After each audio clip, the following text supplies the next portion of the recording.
What's beautiful about the EWC is that you get to see so many different pro players across all of the different games that we've had. And Trav, I know that you've been here essentially since week 1 covering all of these different games. What's the favorite thing that you've eaten so far, though? That's the question that I need to get into. I'm with you on the steak frites, Mark. You need to go on that before you leave, because they are genuinely incredible. I've hit this spot about 4 times, and I don't see myself stopping over the next few weeks either. Okay. Oh my gosh, the place where they just keep bringing you the unlimited fries, I'm like, I am sat for that. But Mark, okay, we do have to talk about Tekken. It's been happening on stage 4. What have we seen so far? So far, you know, I think the big story surrounding Tekken 8 is the 2-time defending reigning champion Ulsan from South Korea. He has been doing such a great job. He got knocked into the lower bracket early on, and he's fighting his way out to get into the second day of qualification. But again, so many people are watching him. They're wanting to challenge him, take the championship away from him, but he's still fighting heart of a champion, and I love seeing his development as it's been going on throughout the days. Now, are there any other specific storylines? Do we have underdogs, dark horses, or people that you may have a little bit of that storyline bias for? Oh, absolutely. You know, these players, they've been playing for some of them for decades.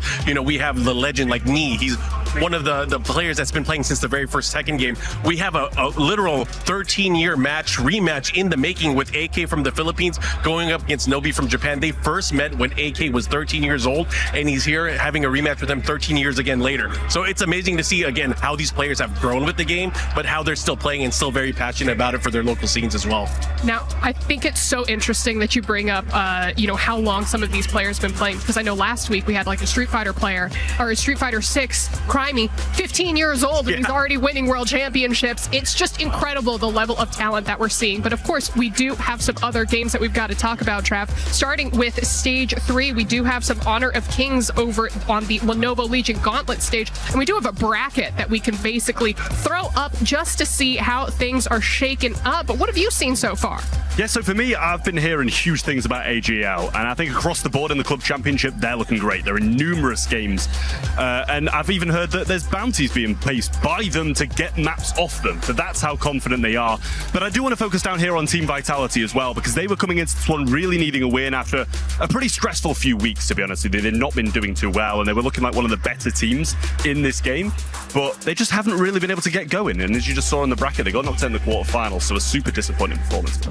Yeah, definitely a rough one for some of the teams, especially when it comes to some of these club championship points, right? Because at the end of the day, listen, we're literally on the boulevard of broken keys right now. We've got the big trophy behind us. That's where all of the players, the winning players, I should say, are able to insert their keys into the wall. So, I mean, it kind of all comes down to that and to this. But we do have to talk about stage 1, because right now, I mean, I'm even looking at them right now. We do have a little bit of Call of Duty Black Ops 7 going on. We had Warzone a little bit last week, but now we're getting into more of this team-based game. So talk me through it, Trav. Yeah, so it's kind of the reigning champions in Optic Gaming going up against the world champions in FaZe. That's the big competition here, and obviously we've kind of got Gentlemates around as well who are making, I think it's fair to say, some big noise for the fans. They're really out here supporting their team, so that's one of the main things. It's the question of whether or not this Esports World Cup being in Paris, having that support behind them is going to go that far,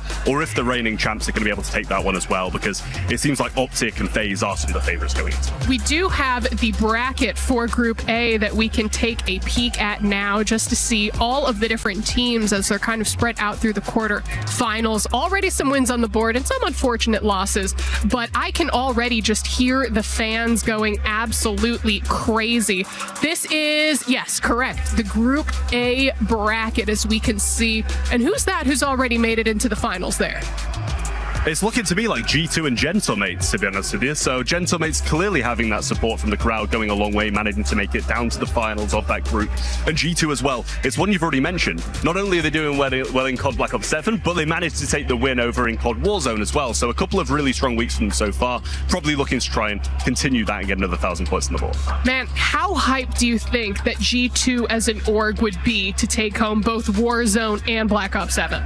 I mean, if you can dominate across both, I think they'll be pretty hyped, especially the position they were in Warzone as well. I saw something, they came from like 17th to 1st in the matter of a few games. So being able to bounce back in those kind of situations is huge for them, and G2 surely going to be able to continue that on. Yes, and we do have the Group B bracket that we can see here as well.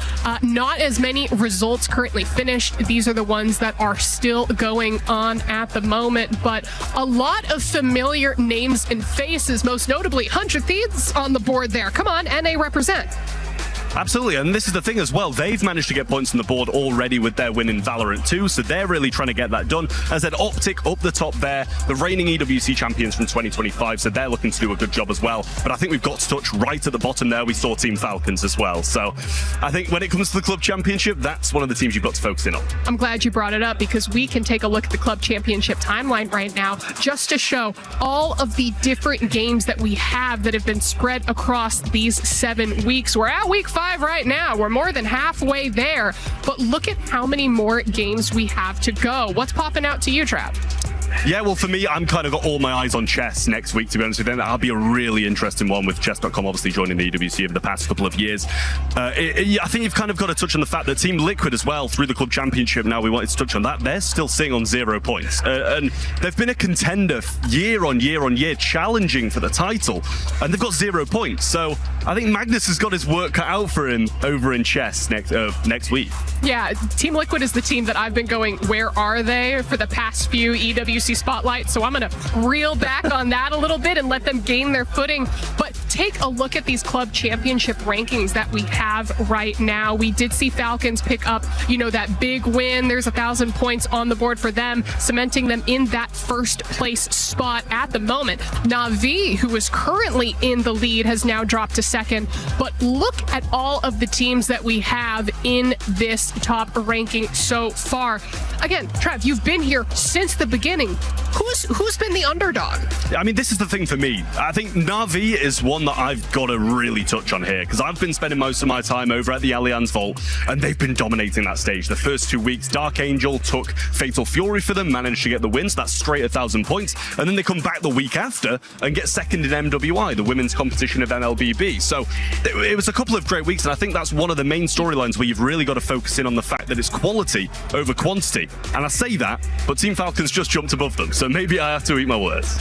Yes, and we have the second half of the rankings that we can see here, and look at that, as little as 200 points on the board. But as you said, there are still some clubs with that big old fat donut.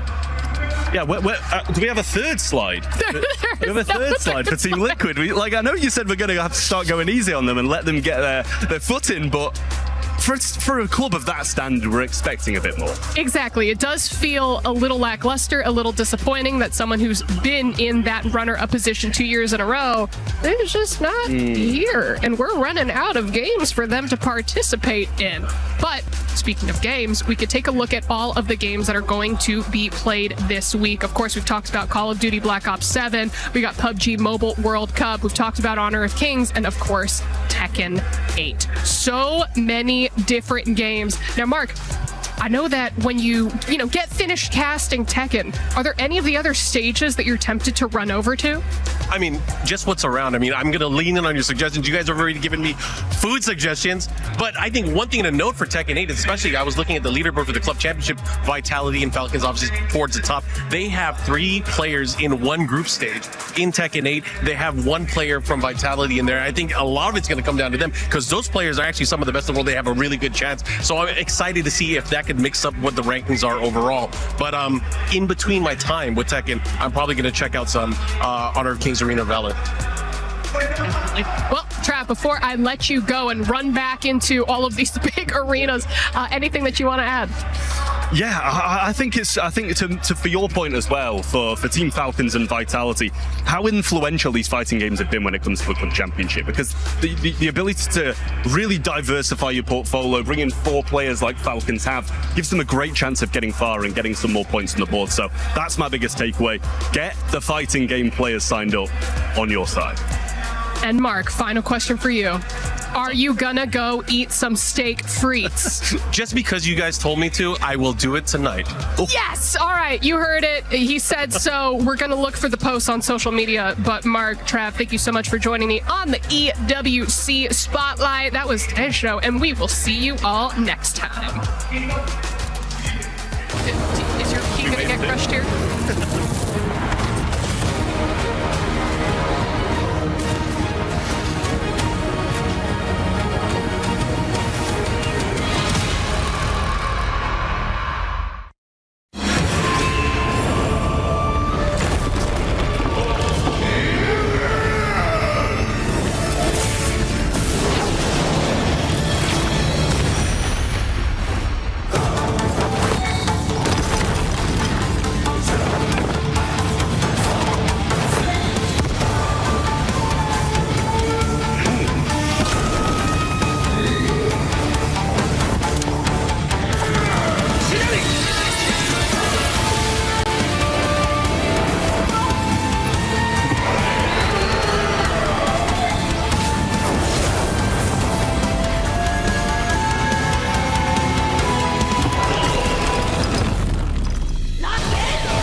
Hi, Kalaris here at PMWC at the ESPORTS WORLD CUP 2026, and I've got the opportunity to talk to one of my favorite teams. We've got Aurora, and I've got Zyol here to talk to me about some of the moments from some of the recent tournaments. So my first question for Zyol is about Rondo, actually, and the Yulin situation.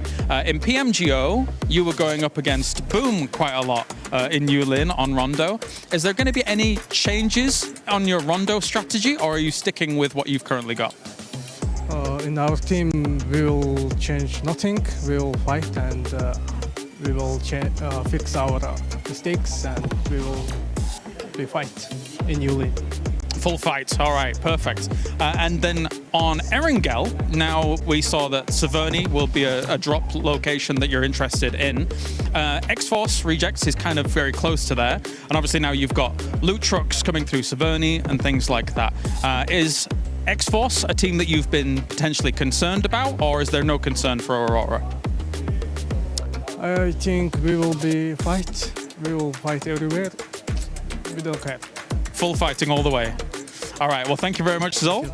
And that's it for us here at PMWC. It is Yangon Galacticos! Chasing the sunrise, boots hit the ground, hear the battle call. Loot up, lock in, we're ready for it all. Every street, every door, searching for a little more. One squad, one dream, nothing's ever what it seems. The circle's closing in, can you feel it on your skin? Heartbeat like the drum, the final fight has come. Fight till you make it, never gonna break it. Stand your ground and take it, right into the fire. Fight till you make it, every move can change it. Higher and higher, we're reaching for the winner, winner, chicken dinner. Fight till you make it, fight till you make it. Hi, Kalaris here for PMWC at the EWC 26, and I've got the man, the myth, the legend. It's Falak from 4 Thrives. Very excited to talk to you here, Falak. And I want to ask you firstly about the PMGO win. You beat some of the best teams in the world. Talk to me about the feelings and the emotions that the team had after that victory. After that win, I mean, we were trying from so long to win a trophy for our country, for our people. So So after winning it, we really like felt emotional that we won. Finally, we did it for our country, and yes, we are. After that win, we are feeling very confident for the PMWC as well. So let's see. That's actually a good point, because I want to ask you about Group A here that you guys are playing in. You guys are obviously, for a lot of people out there, one of the big favorites in the group. But how do you look at the group? There's some obviously big names in there. Ulf almost did very well at PMMI, etc. So what do you think about the group as a whole? I mean, we believe that if the teams which we know are in our group, like the information about the teams we have, it's good for us. Like, it will be easy. The more we know teams, the more it will be easy. Okay, and final question, I suppose, is actually Rondo specific. You guys are dropping over on the East on Rondo. There's a lot of teams that have kind of flagged that they may want to go there. Do you have any concerns about those teams? And what do you think of Rondo since its inclusion in esports? I think Rondo is really a good addition in esports because you can always make a comeback because of Rondo. And about like our draw spots, we really don't care like where other teams are landing. We just try to, like, our 3 players try to hot drop and we send 1 player to recall, and we just try to pick kills and then play slow game. So we really don't care about the other teams. All right, fantastic. Thank you very much, Falak. And that is us done here at EWC. Play is in our DNA. Whenever we let it out, it becomes our superpower. Now imagine an entire city being built to supercharge it. Kadir City, powered by Play.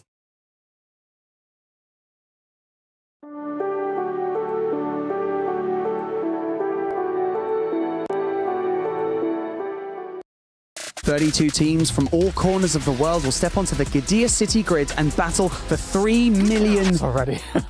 Yes. James, calm down. Take a breath. What is this? I'm here for the expo. I've been preparing for months. I am going to train with Max. Expo? Yeah. What expo? The Esports Cup World. The Esports Cup World Expo. Max is going to have done the teams. I've done the talent. Okay. Look, I've got Max. Okay. Man. James. I've got Seven. I've got James. We're at the Esports World Cup, mate. What? We're at the Esports World Cup. But I spent months to... Esports World Cup, not Cup World. Do you want a cup? Yeah, go on then, I'll take one. That one? Cheers, mate. Yeah. It's all right, mate, we've got 2 weeks of this. Welcome to PMWC at the Esports World Cup.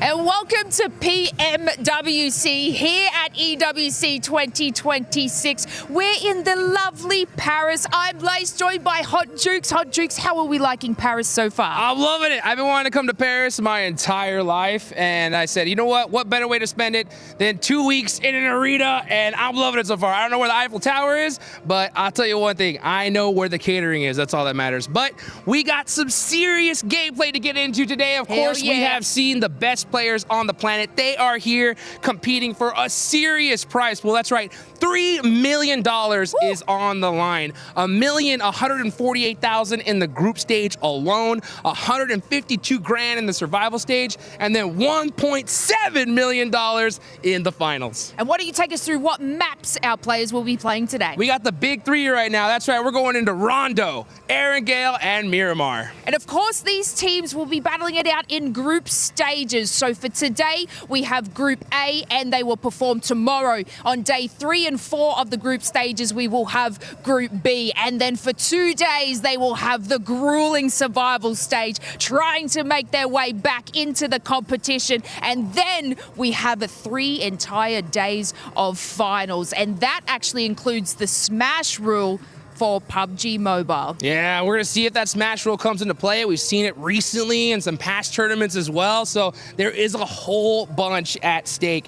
But that key crushing, right? We're going to see some teams go out, some keys crushed tomorrow. So you guys definitely want to stay tuned. And Hot Jukes, I need a little bit of a hot take from you going into the competition. Man, I'll tell you one thing. Pakistan is coming in hot, right? They just won the biggest tournament of the year, PMGO Season 1. 4 Thrives are going to be coming for everything. But we got some serious names here as well. Anybody can take it, but that's definitely one squad we got to keep out for. And it looks like Group A is the group of death. So, of course, we won't keep you guys waiting any longer. Here is a tournament video explainer for you guys at home. Get ready! The PUBG Mobile World Cup is back! From August 6th to 16th, 32 of the world's best teams will descend on Paris, fighting for global glory and a share of $3 million. Here's how the tournament works.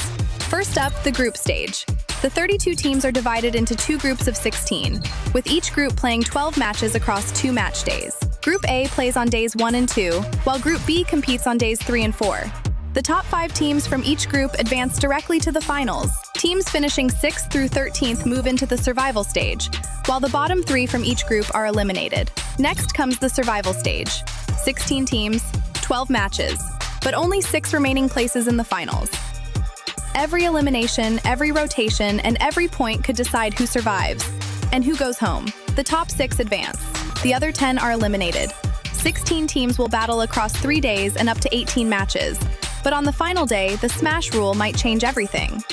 At the end of day 2, the smash point threshold will be set at 10 points more than the score of the team at the top of the leaderboard. Once a team reaches this threshold, they can win it all. But reaching the threshold is not enough. They must then secure a winner-winner chicken dinner in a later match to claim the PMWC title. And if nobody completes the smash rule before the final match, the championship goes to the team with the highest overall score. Last year, no one won through the smash rule. Will this year be different? 32 teams enter. Only one will leave Paris as the PUBG Mobile World Cup at 2026 ESPORTS World Cup champion.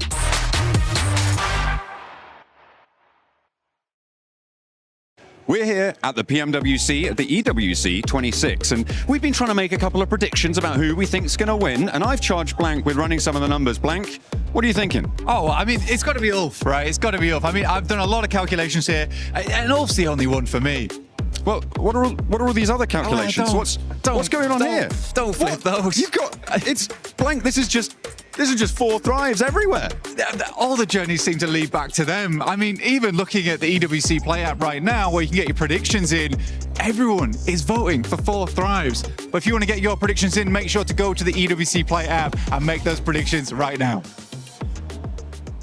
As we head into week 5 of EWC 2026, it's time for another club championship update because we had some big things happen last week. We've got a lot to look forward to this one, so let's dive into it. First of all, let's talk about our leaderboard, okay? Because we have Team Falcons in first place. How did they get there? Well, they finally got that elusive win in week 4. Our youngest EWC champion ever in Crimey was able to set themselves up for success and put them at 2,400 points overall so that they were able to claim that top spot. However, they are followed by Navi and VP, 2 teams that are only 150 and 200 points away from Team Falcons' point total, which is absolutely a closable gap. It will be a little bit more difficult for Navi as they're only in 3 more titles over the next 3 weeks, but still massive storylines for us to follow. But what does that mean for us this week in PUBG Mobile? Let's continue looking on down the leaderboard because in 4th place, we have Vitality, and in 5th place, we have AGAL. 2 teams that are more than capable of getting top 8 finishes when it comes to PUBG Mobile.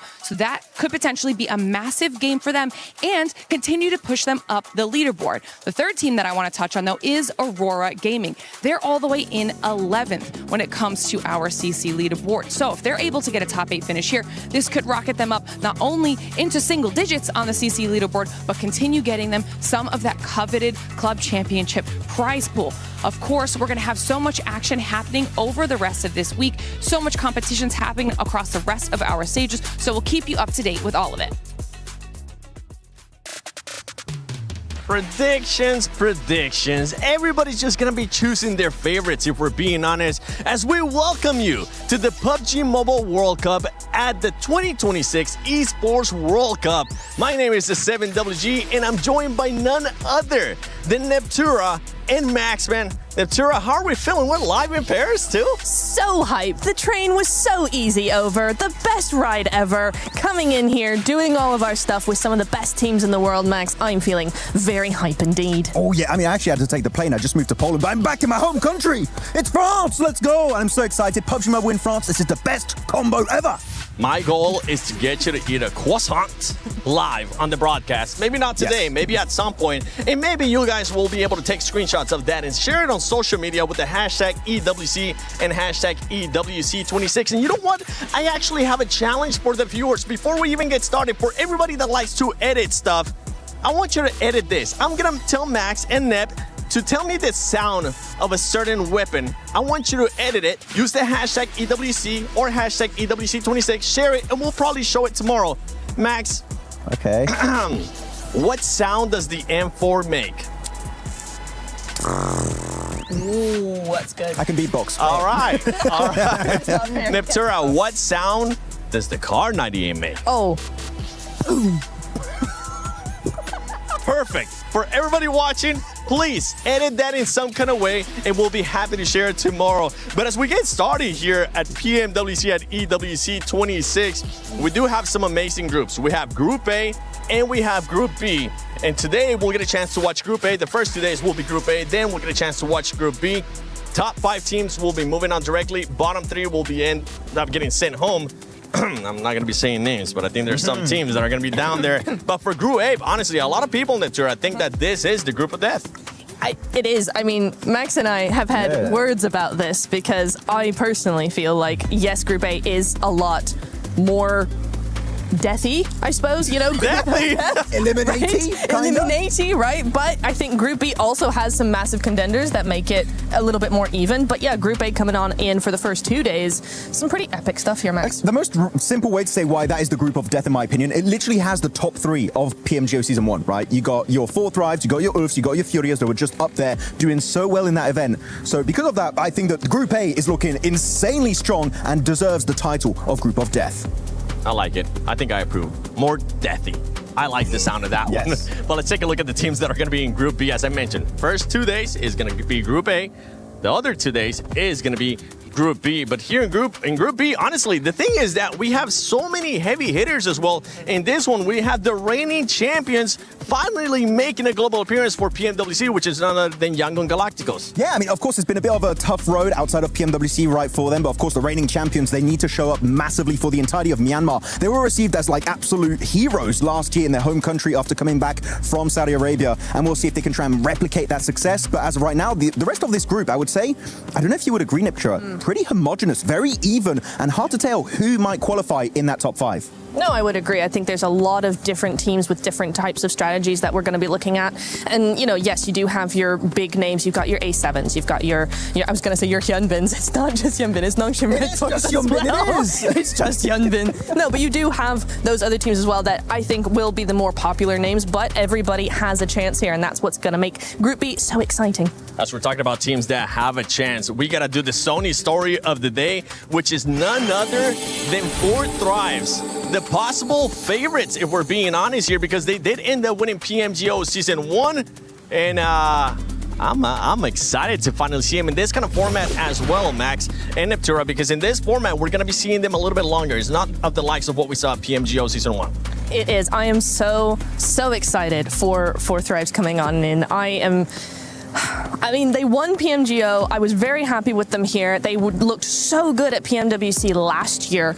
Now coming back in here with that win at their back, I'm very, very excited for what they've got to be coming in here. The one thing I do want to say, though, Seven, is, you know, we have 2 days of survival stage. Normally, the second day is not always as good for them as their first. So I really need them today to come in really, really strong, like we saw in PMGO. And one thing that we know about 4 Thrives as well, Max, is usually the rondo sets the day for them. Are we expecting a good rondo here out of them? I actually don't think so. I think they keep saying Rondo's their best map. I don't think it is. I genuinely think actually their Wrangle and also their Miramars are their 2 best battlegrounds, which, you know, you have 5 of those maps. It is still very important to have. So I think 4 Thrives, if they can get a Rondo that goes well on top of just good Wrangles and Miramar, they're going to look like a very clear favorite. And it's very interesting, the conversation we had last year, that was the best event the best result we've ever had for a Pakistani team. And look what happened since then, right? Of course, PMGO Season 1, they won it. We need to see that storyline continue in this event. Yeah, one of the biggest worries with this kind of long format for this squad too is the mentality. What are they going to be like? Everybody watching at home that's a 4Thrives fan is usually questioning that. One team that has come strong here at PMWC and has been strong throughout the whole year is none other than Fúria out of Brazil. This squad has been on something.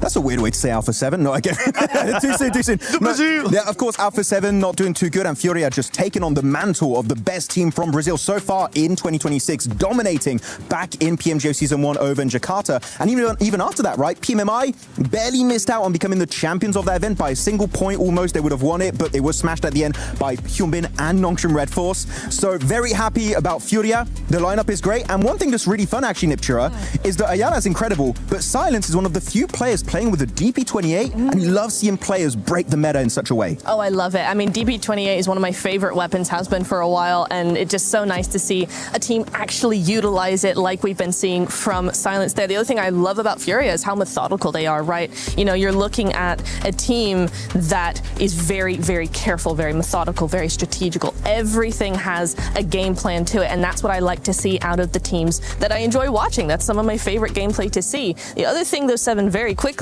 that might be a big advantage to them is their uphill pushes. For me, Fúria do very well on uphill pushes. That's a really difficult thing to be able to do well, and they seem to do it in style. Uphill pushes. Very specific.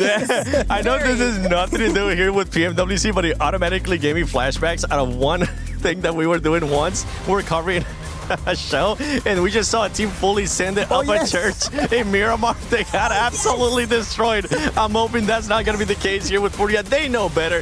One team that usually tends to know better but has been a bit of a miss, hit or miss, is Aurora, if we're being completely honest, because Max, with this team, we don't know which team we're going to be getting. We don't know if we're going to be getting the team that has 3 global MVPs or a team that looks like they don't even belong in this lobby. Look, I'm going to make it very easy in the description, okay?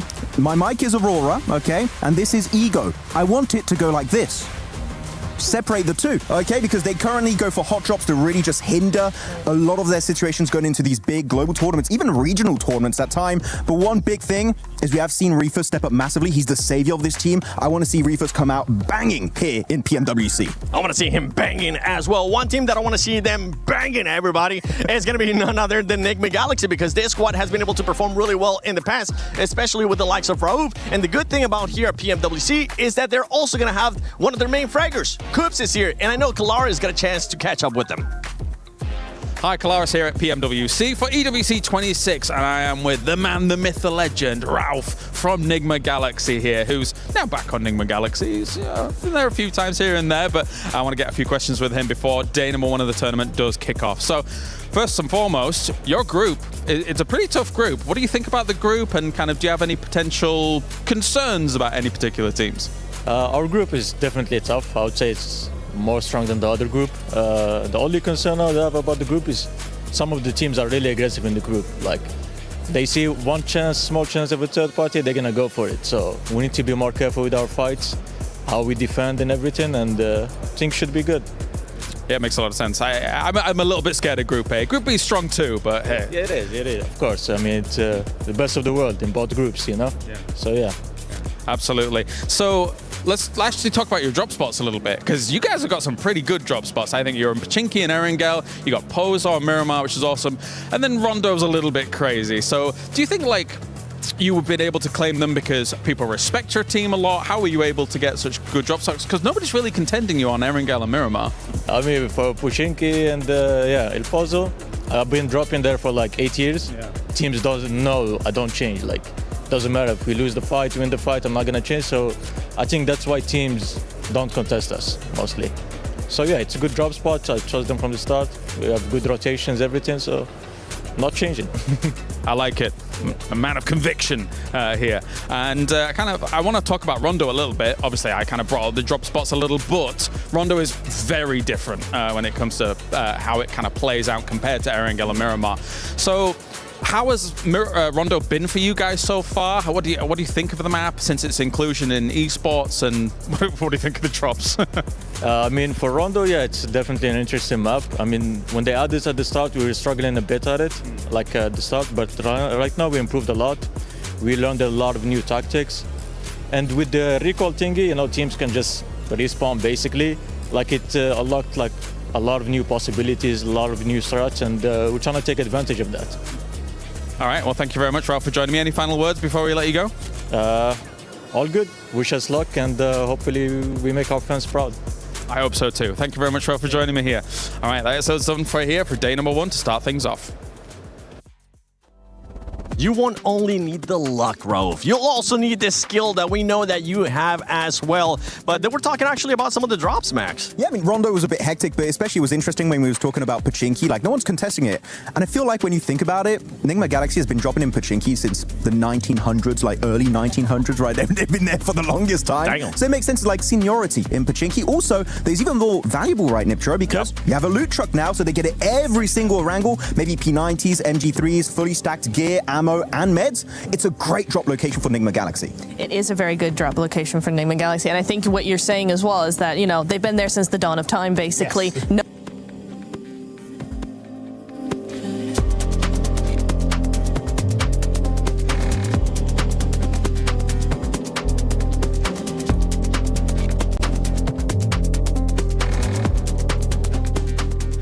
Well, hey, the summer sun is just a little bit too hot for to keep them out there too long. We had to cut back into the studio. It's lovely and air conditioned, so we're keeping it cool. Yeah, we're kind of lucky in that regard. Yeah, absolutely. I do not envy them. Seven does look pretty stylish though in those sunglasses. I was admiring those. Yeah, you did. You were Myron. You were Myron the big way. Again, we're having it easy. We've got chairs. We've got aircon. It's the best. But overall, we are really excited to get these games underway. We've got Rondo coming at you first. Maxman sort of feels like potentially it's not 4-Thrives' best map.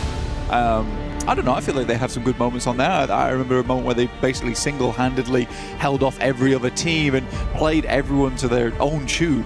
So that was very, very cool for me. But again, there is some really, really important things to go about. PMMI, as Max stated, he's taken all my points basically. This is a really frustrating thing for me.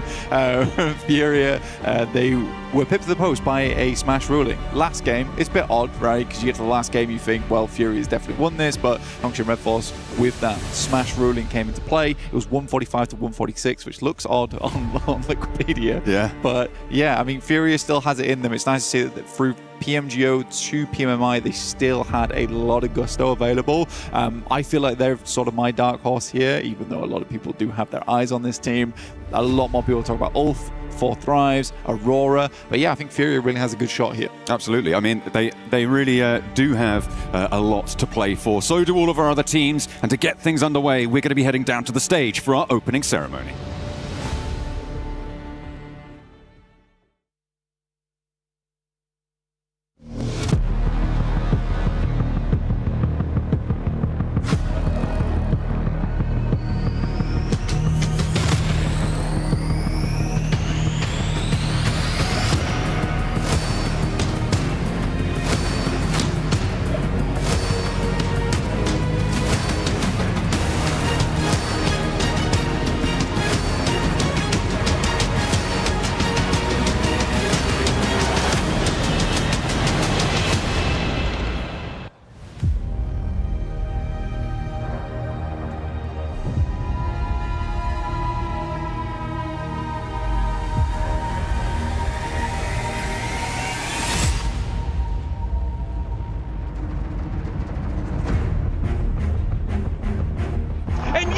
Galacticos will take PMWC 2025 in sensational fashion.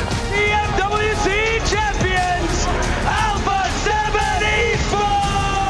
4-Thrives take the top spot. The champions of this tournament.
32 teams from all over the world prepare for battle on the Gdynia City grid over the next 4 days. Players from all corners of the world looking to make their mark and laser focused on the title of PMWC champion. That's not the only thing they're fighting for, the prestige, the glory, and $3 million. But alongside all those incredible rewards comes incredible pressure. That's right, incredible pressure. We've got 2 weeks of competition right here on the main stage, which begs the question, how many of our teams can stay consistently in peak form? So I think it's about time we find out, Lucy. En effet, Barney, c'est l'heure. Ici, à Paris, à Porte de Versailles, it is time to welcome our teams from Group A, starting with Furia!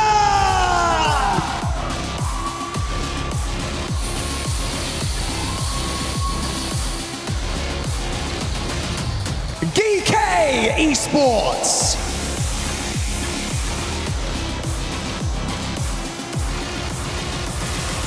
Team Flash.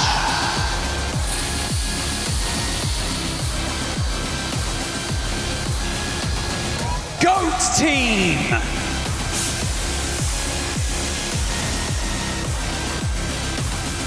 AGL.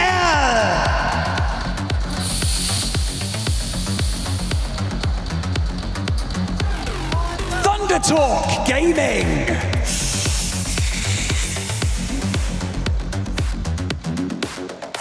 X-Force Rejects.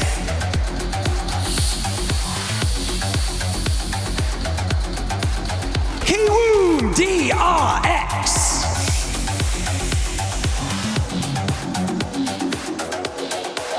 Nigma Galaxy.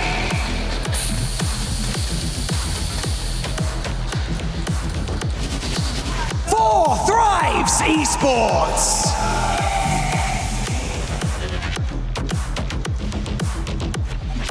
Orangutan.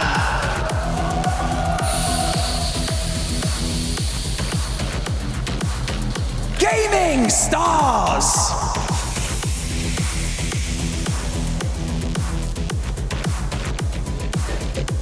Aurora Gaming.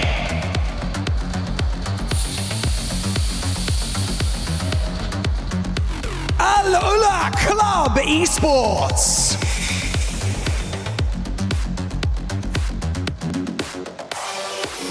Team RQ.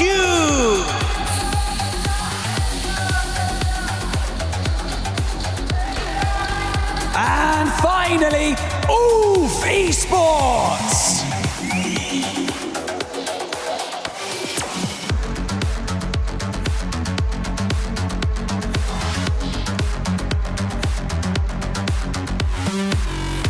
This is the beginning of a lengthy journey to find the most talented team in the world. Our players are at the base of the mountain, faced with an almost impossible climb. So welcome to the PMWC at EWC 2026.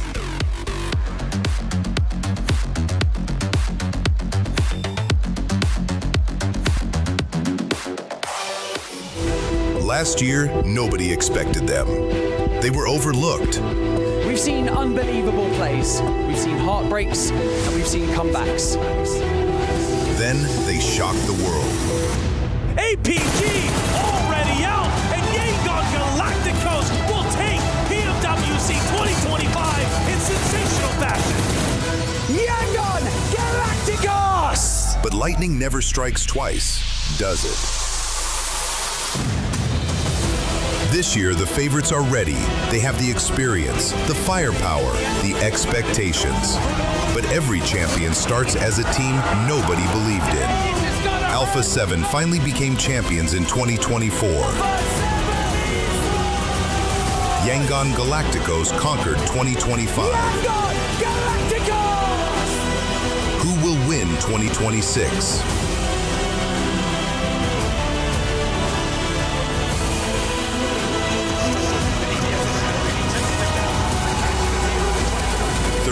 Teams, one final circle, one winner.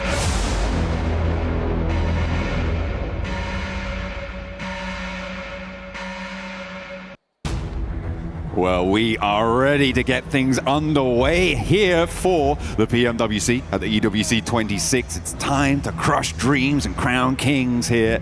Make that obelisk all the brighter with one of our teams taking that plinth. A lot of keys to be crushed as well. As we head into this, all the teams are currently, we have some huddling going on, which is fair enough. This is a big tournament. There's a lot on the line here, so it does make sense. Got to chat to Ralph earlier as well. Has some confidence actually this time around, which is nice to see. Also has Coops on board, which is sick. We get Coops at a tournament for once, despite being on the roster for so long. So that's good to see. I genuinely think that right now Enigma Galaxy is probably as strongest it has been in quite some time. It's also nice to hear Ralph say, you know, if we just do it enough times, go to Pachinki enough, eventually teams are going to realize that we should just stop bothering. And yeah, you might lose some points over it over the years, but hey, you've got it to yourself now.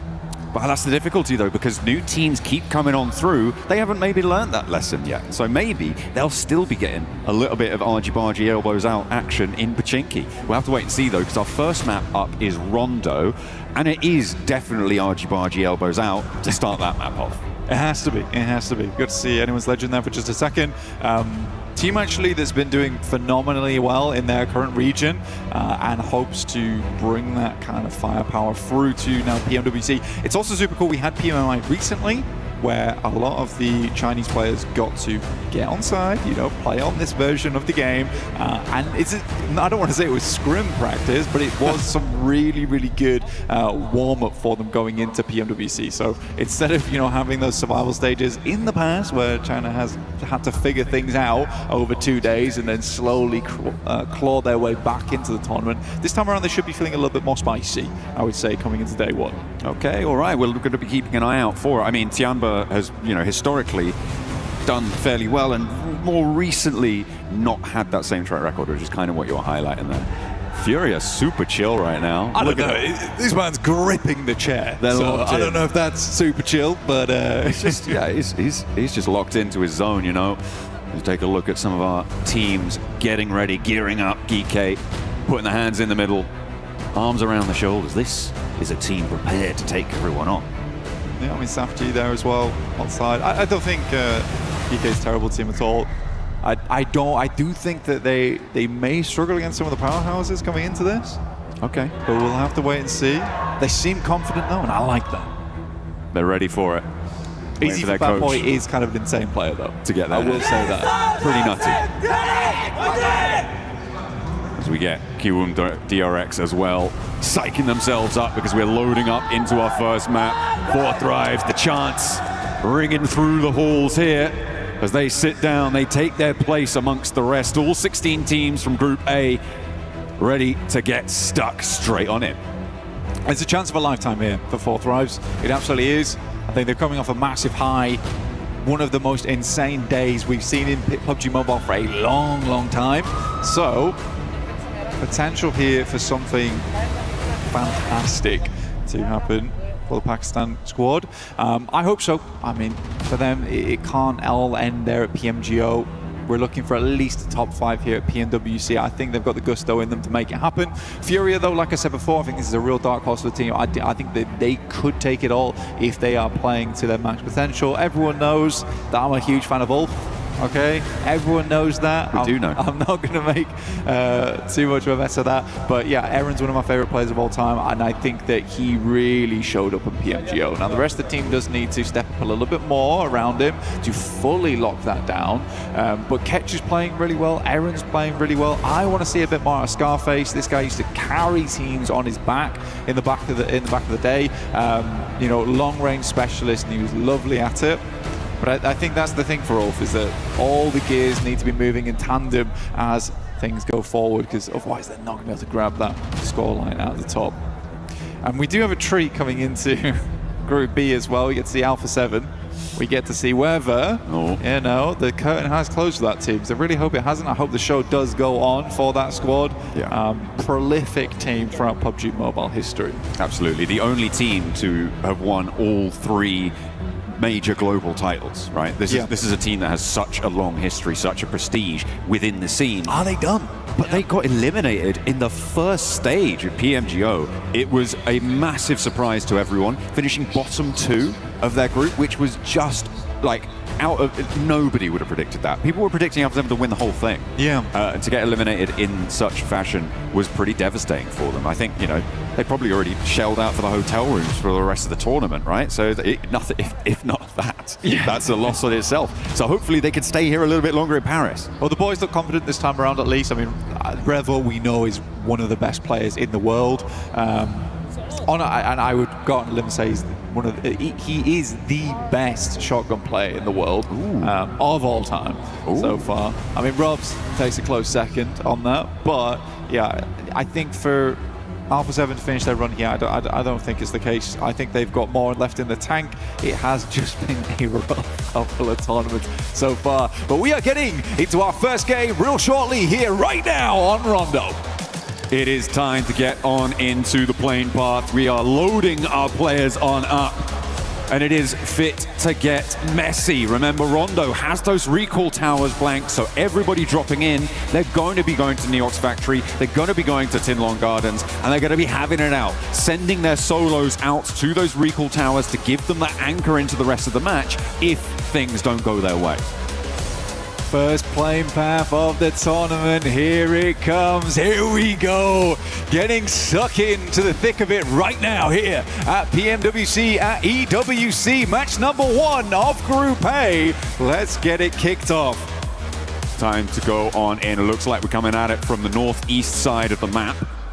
Cutting down through the middle, our players, we've got cameras focused on all of them. They are under the hot lights of the studio, down on the stage, ready to get things done as we wait for our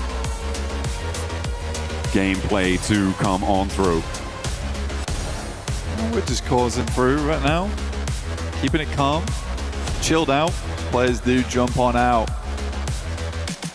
Slows down, we're heading over towards Test Track to start things off. We know the Neox Factory is going to be an absolute slobber knocker over in that direction, but how many teams are going to end up over there? That is the real question as we head on through. There was actually a lot of engagement down towards Danqing during the test matches. We'll see if that's the case here, but it does seem to me that Neox Factory is the place of choice for plenty of these teams. Thundertalk, though, however, taking a very, very chilled out approach over towards the north side in Bamboo. They've got a 4-man split over here. Ulf also towards Stadium.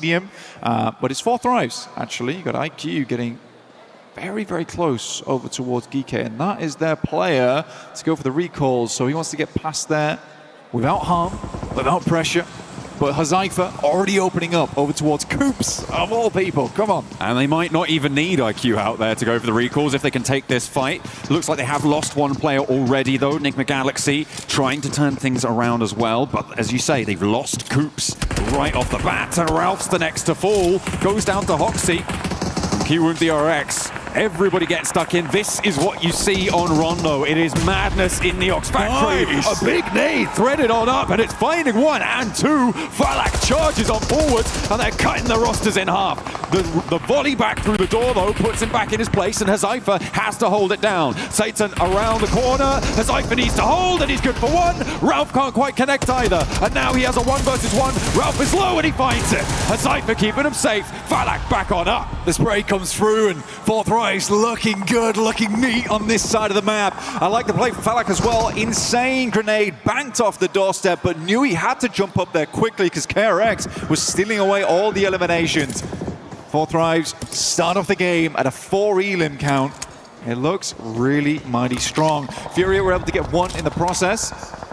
Most teams getting back up again, but the biggest disappointment so far is Enigma Galaxy. They lost all 4 players in the first minute of the game. You can't be doing that. That is not good news. And on such an important map, they get no points. They didn't even get that refrag, losing repeated challenges. And I don't know if they lost a player on an outpost, if they sent someone away, if they committed.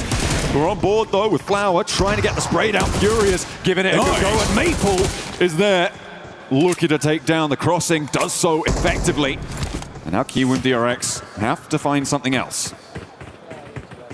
Maple looking sweet like syrup in that engage there now, looking over towards KRX. Benny down low on his belly, moving out with the JS9, see if we can get done with that. Reverb comes through with the M249 over towards the Tanky. AKOP though is clapping back over towards Reverb. To see. Benny spraying through the smoke at the moment. It's a pretty awkward bit of terrain to work around here inside the building. Hoxie and Binny trying to hold down the angle. The smoke's keeping them in cover for now. Just constant harassment from Maple. Pushing them back and forth this way, that way. But he's allowed his players to step in towards him. Maple goes low, but doesn't quite connect. Nobody's hitting the shots, and finally Hoxie falls. Maple wants to flush and will be able to find it. Scarpering around the corner now to get away from the rest of the fight. He doesn't want any more to chew down on. He's already done bits. Through the smoke there, everyone was suffering. Benny's currently on fire as well. This is a nightmarish area to be in with the sidelines available. It's all a bit awkward. Maple will find another. I think he was able to secure that as well, which is nice to see. Hazaifa does go down, but so far, Fourth Thrives have been living over on the southwest side of Neox. AKOP pulled back almost immediately by Orangutan there. Oh, the predict. Heard the M79 going off and just thought he would spray on through.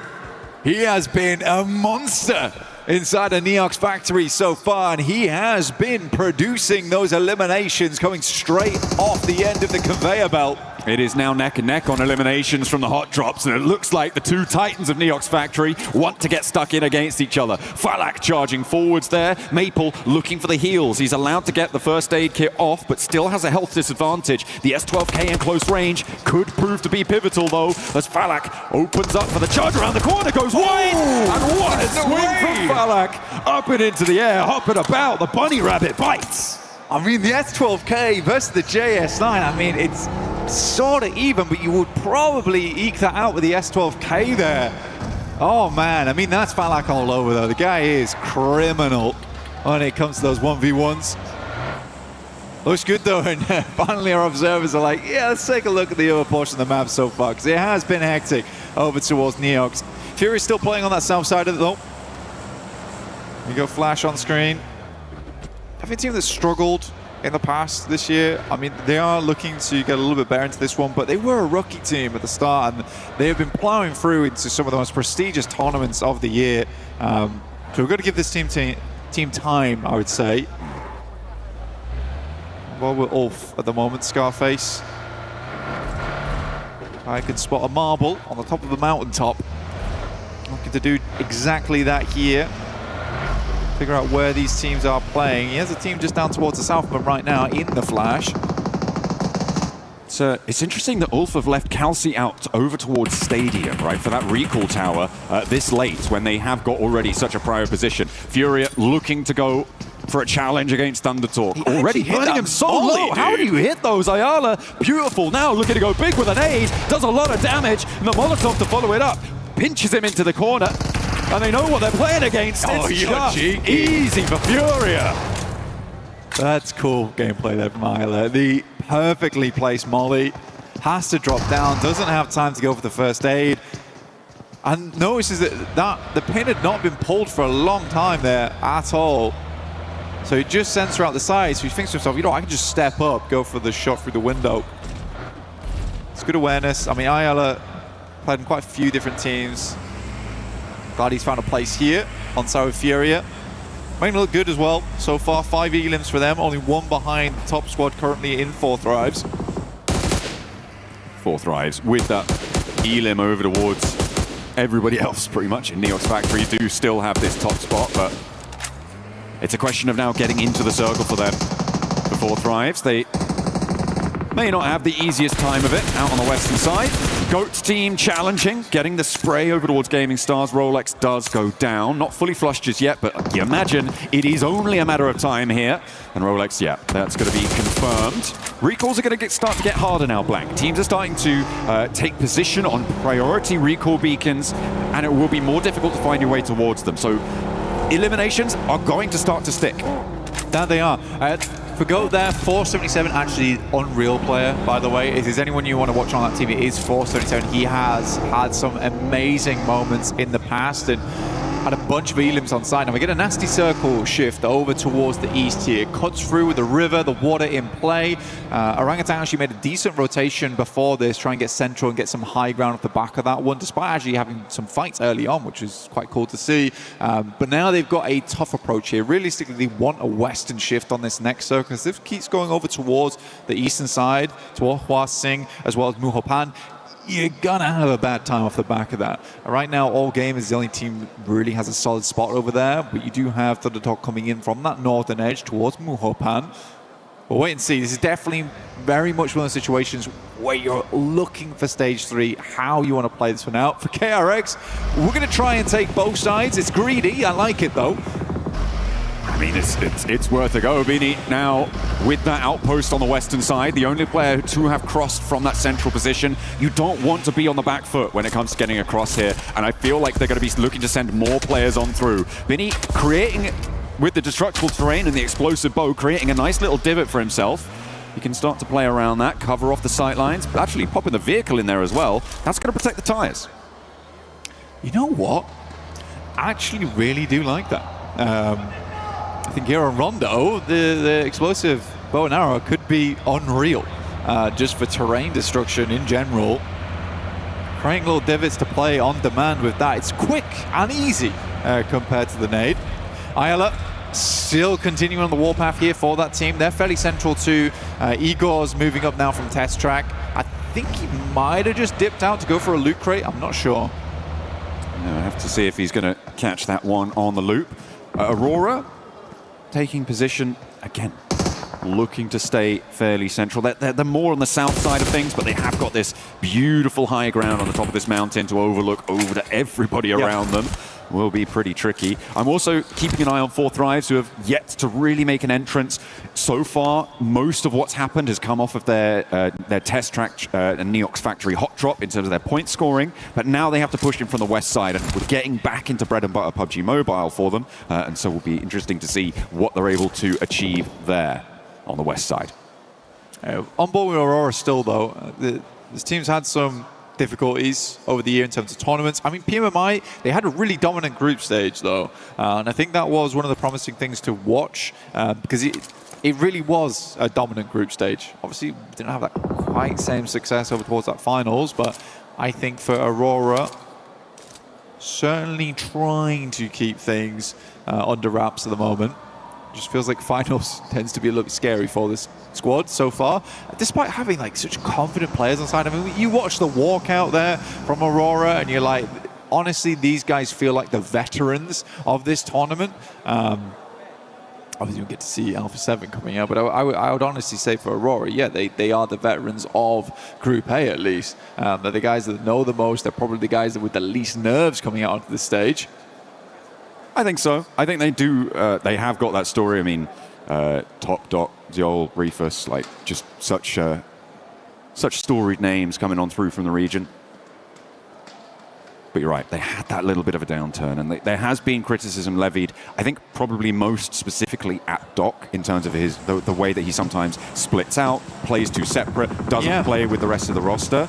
It felt like maybe he'd found some fixes to that over the course of the last year and a half or so, and hopefully they can be learnt from and move forwards. Because Aurora did just do a little bit of a wraparound and have gotten far more central onto this next circle. Yeah, I think it's hard, right? Because at some point you have to look at the rest of the squad as well. Kelsey on a mad dash out there. I am surprised he is still kicking at this point. Heart must be racing. Finally, he is taken down there by Ziol. The rest of the team not able to help, but you do need to start looking at some of the other players on Aurora. I don't think we can put all the blame over on Doc, because a lot of times that blame comes his way, because when he goes down, the team suffers because of it, because he is so good at the game. Win will find Top on a nasty little headshot, actually, just peeking over the top of that ridge side. A really nice cut across comes through from Aurora there. I mean, we caught the end of that rotation as Furia were taking that volley of fire. But Aurora, from the south side, went around Furia and into the south point of Ulf. It forced Ulf to regroup in an unfavorable scenario, which has led to them losing a player. and it's put them under a lot of pressure. They are in nade range now from Aurora, who can start to levy this central position. I mean, the more nades thrown at Aurora, and the ones that don't hit, just providing more divots for them to play in towards. So this is actually not the worst thing in the world. Emergency cover flare also brought out off the back of this one. Circle did shift back over towards the western side, which Orangutan's quite happy with, playing over towards the northwest. Gaming Stars do lose Rolex. A couple of players brought back into the game, though, so we're still at a solid 55 count on players. Yeah, we do have a couple more minutes of these recall towers being active, but they are starting to get difficult to find. I mean, RRQ currently sat on top of pretty much, I think, the only one in the zone. The Muho Pan recall tower is technically accessible, and maybe you could get out there, but it's all the way over there. It's much more likely you're going west out to the Bamboo recall tower. But I don't think that the last player for Gaming Stars is going to be able to get anywhere near them, because there's a solo trapped in the middle. Does manage to extract a point against Flash, though, on the north side. Deploys the emergency cover. That was a real sound effect coming on through. I liked it. It's a sad image there of Satan, honestly. I mean, fair enough. I mean, Enigma Galaxy must be devastated off the back of this match. Head down. You know, you just got to pick yourself back up onto that next match. But it's 12 matches, John. It's not a lot of time you have to work with here. Ooh. You really, really do need to get a move on. So I think for Enigma Galaxy, they realized they just lost out on one of the highest earning maps over these 2 days, and there's only 2 of them. So they're really going to put in the work over the next 11. I said they looked confident coming into this one. Maybe less confidence. All right, maybe we do need a guy on the outpost. Yeah, it's unfortunate. It's not what you want to see. We did also see X-Force Rejects coming in from the west side. 4 Thrives cut across them. I think they took 2 of those players. And now these central divots are going to get really jam-packed if they weren't already before. 4 Thrives taking a lot of ground on the west side, and they're going to put pressure on the back of the players in the middle. But RRQ are trying to weather the storm of nades being sent their way by GOAT Team, and it is not going well. A lot of points taken away as Bootsman moves forward to try and take them down entirely, but not quite fast enough. Bootsman falls, and now it looks like GOAT Team are under too much pressure. They've sent players too far forwards, and they might have just overextended. I think RRQ is actually able to get a res beacon off. Actually, yes, they were. So only Nerf now left alive here. Gemforce is flying in. The rest of the team drops directly back on top of their own bodies. Viren goes down instantaneously. RRQ, the reinforcements arrive, but immediately become cannon fodder. But it's slowing down. Will these reses come on through for RRQ yet again? A nade over forces Doc back off the ridgeline, waiting to repair top because he's on super low HP right now. It was a Furia knock, and they're not going to be pushing over just yet. Fury are all too happy with their position, so it is resable. But RRQ have been given a little bit of respite to get themselves back together, but the ordnance keeps on pouring through. Doc with a molly in hand. They're burning them up the hill behind the cars now, and the nades displacing them, but the reses just keep on coming, and RRQ are 4 men on their feet. I think they're further behind is because of this nasty little bit of terrain. Some of the nades are bouncing high there, so the airbursts aren't doing quite as much damage as Aurora might hope them to do. But what a play from Nerf. Honestly, really, really well done to RRQ. It's not often you get to see a full squad reset in moments like that and directly back onto your own loot crate, so you lose effectively nothing other than giving points over to a different team. But yeah, incredible stuff. Really, really incredible stuff. A lot of damage done. I mean, RRQ was sat on top of, I think it was a pretty much last second recall coming on through as well. Yeah. Just before things got shut down for RRQ. That's up to him. A really pivotal play coming on through because they are now shut down. So no more recalls. We're stuck with the players we've got, and it's only going to get fewer from here on out. At the moment, Furia, who have been doing a lot of work from their south position, are back on top in terms of elim points. They're up to 9 now, Blank, and they have still got a really important compound. Yeah, Fury's been doing fantastically well this game. They haven't really slowed down all that much either. For 4 Thrives, you're talking about the early play on that western side, but goodness me, look at the space that they're currently holding. They've got a big old playground to work with. Unfortunately, the circle does move over towards that east side. That is awkward ground to play as well. We saw it earlier, where currently Ulf is playing, as well as X-Force Rejects. Pagoda's in play here for KRX to try and work off the back of now. The flash forward. Tops goes down to a nasty nade from Hoxie. Now he's looking to unleash one more here behind the Willow. Bose and Zeus on the inside. Only 2 players now left for the flash. Hoxie tries to make the cross, but it's cut through. Will be taken down as Zeus steps out for the spray. Confirmation there, and that's going to leave them lacking on the numbers. It looked like a good opener, but it now needs to be converted. 3 players on the outside for Kiwoom the RX. They've lost a little bit of momentum there. Hoxie gets a little bit too quick with it. Bose pulled taut on the top side right now as the nerves run hectic in this team. Bose drops another nade out, though. It's perfect over towards QEZ. It's a bouncer. It almost gets Trey there. One nade goes up, and Bose will fall to it, leaving just 1 player alive now for the flash inside the building. Vinny is tunneling his way towards the Pagoda right now, leveraging that explosive bow and arrow, but he is in. A lot of damage poured his way, and it's Orangutan who chime on through. Getting that headshot coming on in, a clap back from India. WizGod sending shots far down towards the south side. And this could be a good entry point now for Orangutan. If they want to go for it, they know they've opened up. They're sending Aru a little bit further forward, trying to scout this position. You can see him now off in the distance, but KRX currently, they're getting the reset on. Oh my God, there is no way! What? 2 go down and flash full. It's a melee in the middle of the Pagoda there, but nobody's set to charge on in, and KRX may be able to keep all 3 of their players alive on 7 elims. On the east side, they've got a deep shot on this game. I'm in for the flash. I love the play. I love the play. I like the confidence. Chest puffed out there to the maximum.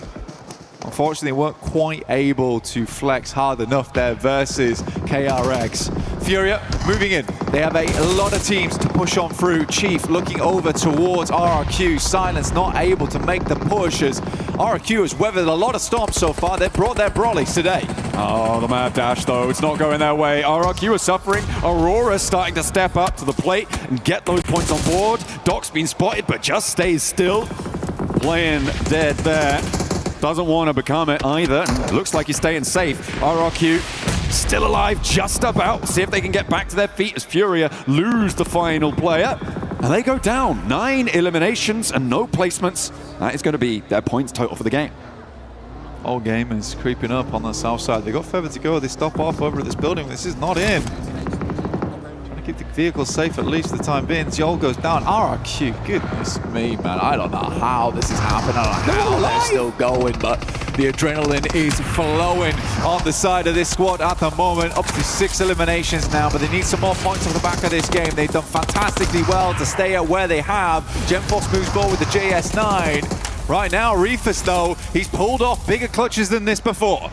He's a 1v4 though on the lip of this one, and it's going to need to be pushed past as well. They want to disengage here, but Reefus is low. I imagine his utility is starting to run down too, and the backlines are now being harried. In comes AG from this south side. They need to move past this as well. The question is, do they want to get involved? Reefus still stepping forwards, still looking to leverage the ridge line to play around, but it's not quite connecting, and the backlines make it all the harder.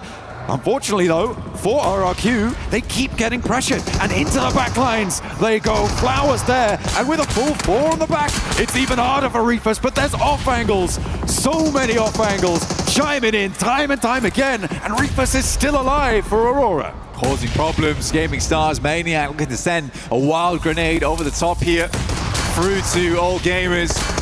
Maple still on the front line, still looking good for the team. They lost XZZ fully. We can see here Maple currently working with 5 elims so far. How is Reefus still alive? RRQ worried to push on through him every single time he steps up. Seems to get some good damage done. Juzaifa finds a nice nade though, and that might be an entry point for them on the southern edge. IQ though again. A big nade barrage coming in on that southwest side, and RRQ still under pressure. More nades pouring on in. They have weathered so much this match, but it may just be all coming to a close here. Getting out of this ditch might prove to be just too much. I think that may have been Reefus chiming in, but All Gamers will go and take down RRQ where so many could not, and Reefus is still alive. Is he going to go for more? I think so. Stepping up for the spray, looking to do damage, and there is plenty left to do. Reefus, the iron wall between every team on this side of the map, pulls out the shotgun, can't quite make the connection. Liu will find another 11 eliminations right now for All Gamers. They finished the scrims, they're here to play. So at 4 Thrives though, on 11 themselves and 4 players alive, they're looking to sweep on the western side. Move in behind the Geek split. It could be huge if they can take down Kevin or Ragnarok. That is a huge opener for them, and they've got the ridge lines to play around. I don't think that they're going to have too much competition on this one, but they need an opener, and that's not how you want to start it. As Zypher going down, and Geek look at a regroup. Flower Withers versus KRX on the southeast side. We'll look for a res off the back of this one, but KRX coming out of the pagoda is a bit of an awkward rotation for them. They have alerted All Games to position, but they're dealing with a res in the process. Scarface finds KRX. Ulfa's still going, actually, surprisingly. Just a couple of players catch Scarface on board, but these guys have played together for a very, very long time. Nades bursting in front of each other's faces at the moment. Balak looks to send away. He's heading over towards X-Force Rejects. He's rocking up, gets forced forward. There's absolutely no way they make this work, and 4 Thrives still look phenomenal, still look good. 13 eliminations. Falak basically ice skating over the top of them. But on the back lines, it's Geek who surge over the top and take half of 4 Thrives down. More players start to fall though, and it's going to be up on the north side. Orangutan may be missing a beat, not trying to take over the northern hill, whilst Geek was super committed to that western edge, and Geek can now sidle back on through. I think it's Geek's game to lose here, Blank. Potentially, but for Orangutan, I respect this gameplay. You want to get further into those matches. You want to see more of these games. This is the way to do it. So far, their rotations have always been the thing we've praised them for. And this look good, but it's those eliminations that they are lacking on right now, down to 2, but they can make up for that later on in this game. 13 eliminations for 4 Thrives, and All Gamers on 12 as well. Already up in that 4th place. It is great matches for these two teams already. As Falak under pressure from Liu, doesn't quite finish the spray down there, has to go for the reload, and actually over the heads comes the backup from Geek, keeping 4 Thrives in it for just a moment longer as Falak gets the heal off. A really prescient push out coming on through, but sidesteps those as well. The spray's just not connecting on it. Oh, Falak is cheeky, man. I mean, the run out there, trying to get some more information on it. It's a good nade. Burst between the 2 of them, though. Not enough damage done right there. Knocks on one of his own. It goes behind. Won't quite do enough damage there towards Flower. Sends one to the side too. That one bounces far enough, I would say. Hits Liu. Sadly, Falak will go down to Ragnarok in the back lines. Gives time potentially for All Gamers to get their player back up again. That is a disgusting Molotov though. A double on top of it. Falak surely goes down off the back of this. IQ incredibly low. Pulls out the extinguisher though. Puts them in the pressure cooker. And IQ just about stays alive. Falak did fall in the process. Flower now moves forwards, but Geek have sightlines onto the angle, and IQ keeps shimmying away from this one. He's got a Molotov too. Where's it going? Over to the structure, over to the building, and Flower's caught in it. Is taking tick damage, but I think he's going to get it. The burn does come on in and confirms the flush. Flower steps out wide. It's not going to make it. Top 3 for IQ. And Geek just about keep themselves as 4. I mean, for Geek, I said at the start of the game, they looked real confident. There maybe wasn't a lot of people expecting too much out of this squad, but they have sticked as 4 hero from Rondo. Like I said, easy for Bad Boy. That guy is a rising star. And now it's Geek versus Orangutan. At the end of the game here, IQ still in, and 4 Thrives is at least guaranteed a 3rd place. And with 14 eliminations, they have had a fantastic run here on Rondo. Max might need to eat his words a little bit, saying that this is not their favorite map, because it definitely feels like it. Or if it's not their favorite map, I am scared for everyone else moving on to Erigel and onto Miramar as well, because if they outplay themselves here, there is no chance for anyone else. Geek looking to marshal their positions on this north side, getting that loot crate up there as well. They are chilling right now as we're waiting for the circle to start to push them in. Orangutan be very quiet. 2 eliminations only so far, Blank. I'm trying to weather it out. Down on this side, they got the divots in play. Not trying to silhouette themselves too much here versus Geek. Easy Bad Boy consistently moving to the top. I think he's a clear idea. Sadly, there's not a lot of space to split here for Orangutan either. I do believe the circle will just pull them in. I don't think Geek is looking to make any mistakes going forward. Oh. IQ will go down. But again, this has still been a fantastic match here for 4 Thrives. They end this match on 19 points total. The big thing about this, though, is 4 Thrives, their days usually live and die by their rondo, by their first map. I think this will give them the confidence to give the run a real good one throughout the rest of the day. I mean, and we're looking at getting into the grand finals here as well. Top 5 is where they should be setting their sights, so a good start like this is brilliant. One good day for 4 Thrives, honestly, could be the difference maker. We know how many points they can put up in a single sitting. They've done it before. Will they do it again? Will they catch everyone unawares or left lacking? But now, Orangutan down the hill. We're being quiet. Geek with all 4 of their players just still alive. Neither team on huge elim counts. If Geek managed to pick up all of these points, they would just about beat 4 Thrives points total on this match, but only by the 1. Able to get up to a maximum of 10 elims and 10 placements would put them on 20. Orangutan still just staying quiet, playing in those divots, waiting for Geek to make a misstep, but I don't think it's coming. Yeah, for Orangutan here, it's a hard push. They're forced to use util here to try and shimmy their way upwards. Vehicles in play as well. I mean, WizGod can try and play distraction, but it's going to be a hard thing to pull off. Now there's down to 2 in AKOP, as well as Aru underneath. Mornay's trying to use to create a little bit of clamber points here for the squad, but Easy Bad Boy has rough idea, rough position. AKOP is going to go down to a perfectly placed Molotov on himself, deny those points. Aru will go for it, and again, that is the way you've got to do it. That's the way you got to do it. If you're playing as Orangutan here, you don't want to give extra points across. That could be the difference maker between you not getting in and making it through to those finals. Absolutely. I mean, they deny those points towards the end. And actually what that does is mean that 4 Thrives take the top spot on the points this match. Geek sat down on 18. They weren't able to claim everything there. But a great start for a lot of our teams, getting some pretty hefty elimination counts there.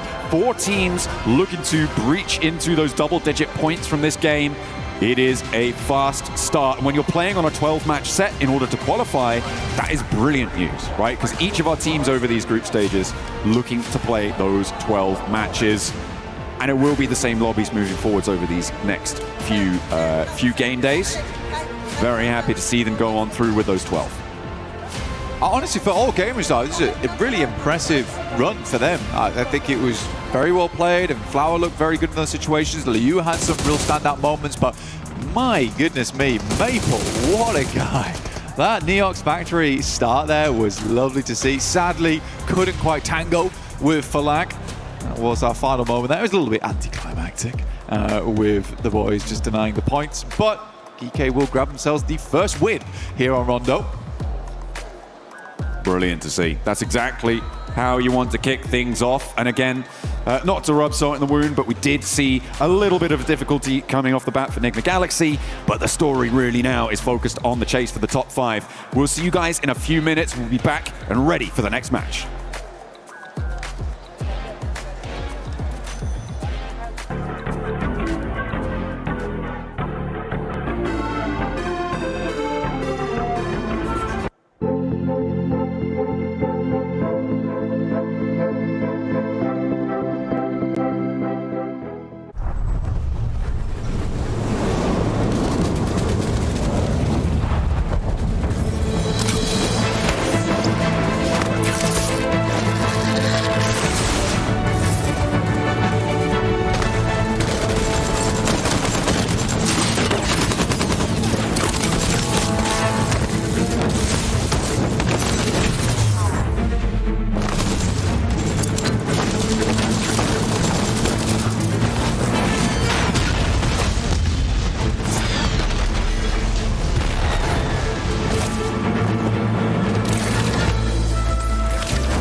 And so the tournament was able to continue after turning the computers off and on again. For the rest of the club championship, What's going on? Guys, why did she stop talking? The rat got out again. Guys, let's reset the rat. Reset the rat. Come on. Under the couch. Under the couch. Under, no, it went the triangle thing. Triangle thing. Do not let that rat find its family. Come on. If the thing starts a union, we're in trouble, guys. No, no, no. Over there. Over there. Come on. We're losing time.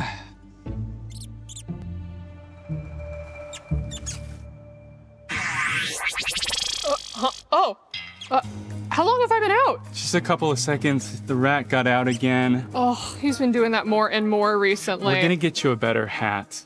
I think he may have peed a little bit. Oh yeah, there's a lot of pee right here if we can clean that up. Probably, unless you can read the prompter without it. What, are you crazy? I don't do my own stunts. Just give me some cheese or something. Okay, hey, cheese, let's go. Yeah, thank you. All right, yeah, this'll... Hey, little guy, just want one. Okay, okay, I think that'll work for now. All right, we good? Yep, we're good. We good? Are we good? Perfect. All right, guys, clear set. Let's go. Let's go. We got to get started. Losing time, guys. Come on. And action. And that's what's been happening in the club championship. In other unrelated news, cats. Why are they here? Why do they smell so bad? And what can we do about them?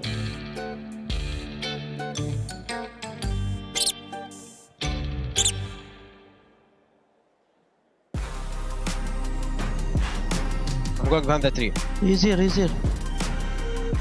Chill, guys, chill. Yeah, he killed him too. Go open, go open. Nice guy. Let's go! GG. The pressure was too much for OG there at the end. They decided to just not even give them points for GK Esports as they come up with the first win of PMWC at EWC 26. What a performance, GK. Congratulations. But we got to talk about a team that was playing that so well right up until the end, and it was none other than 4 Thrives. They were putting up the numbers, Lace. By the way, thanks for joining us. Thank you. It's great to be here, guys. Thank you for having me on the desk. But goddamn, someone needs to study for luck. Like, these nades ain't it. They are it, but they are just so strategic, and the aggression that he had in that game, they were able to sort of do that split hold against GK that was on the northern side, AGA, AL who was on the southern side, forcing another team to sort of rotate in. But from the beginning, they were going crazy. They were absolutely eliminating everybody in their path. Now, I did a little bit of studying, okay? I brought a little bit of stats, guys.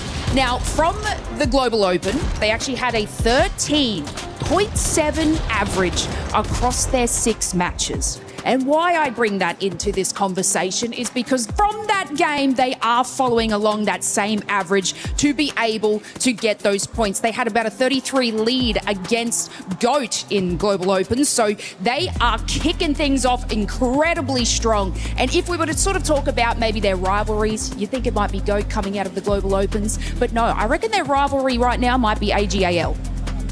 It might be. Honestly, AGAL, again, another team just coming in clutch here. But talking about 4 Thrives just a little bit more, right? Get it, girl. They are just so good at this control on the edge. I mean, we see it from a lot of teams, but, you know, 4 Thrives really do know how to do those splits. I do wish they had been a little bit less hesitant coming up onto GK on that hillside, but they just decided it wasn't going to work. The timing was off. And then that push onto rejects, hello? Just out of this world with that one. I think we talked enough about 4 Thrives right there. Let's talk a little bit about that second place team as well. We'll get a chance to talk even more about them.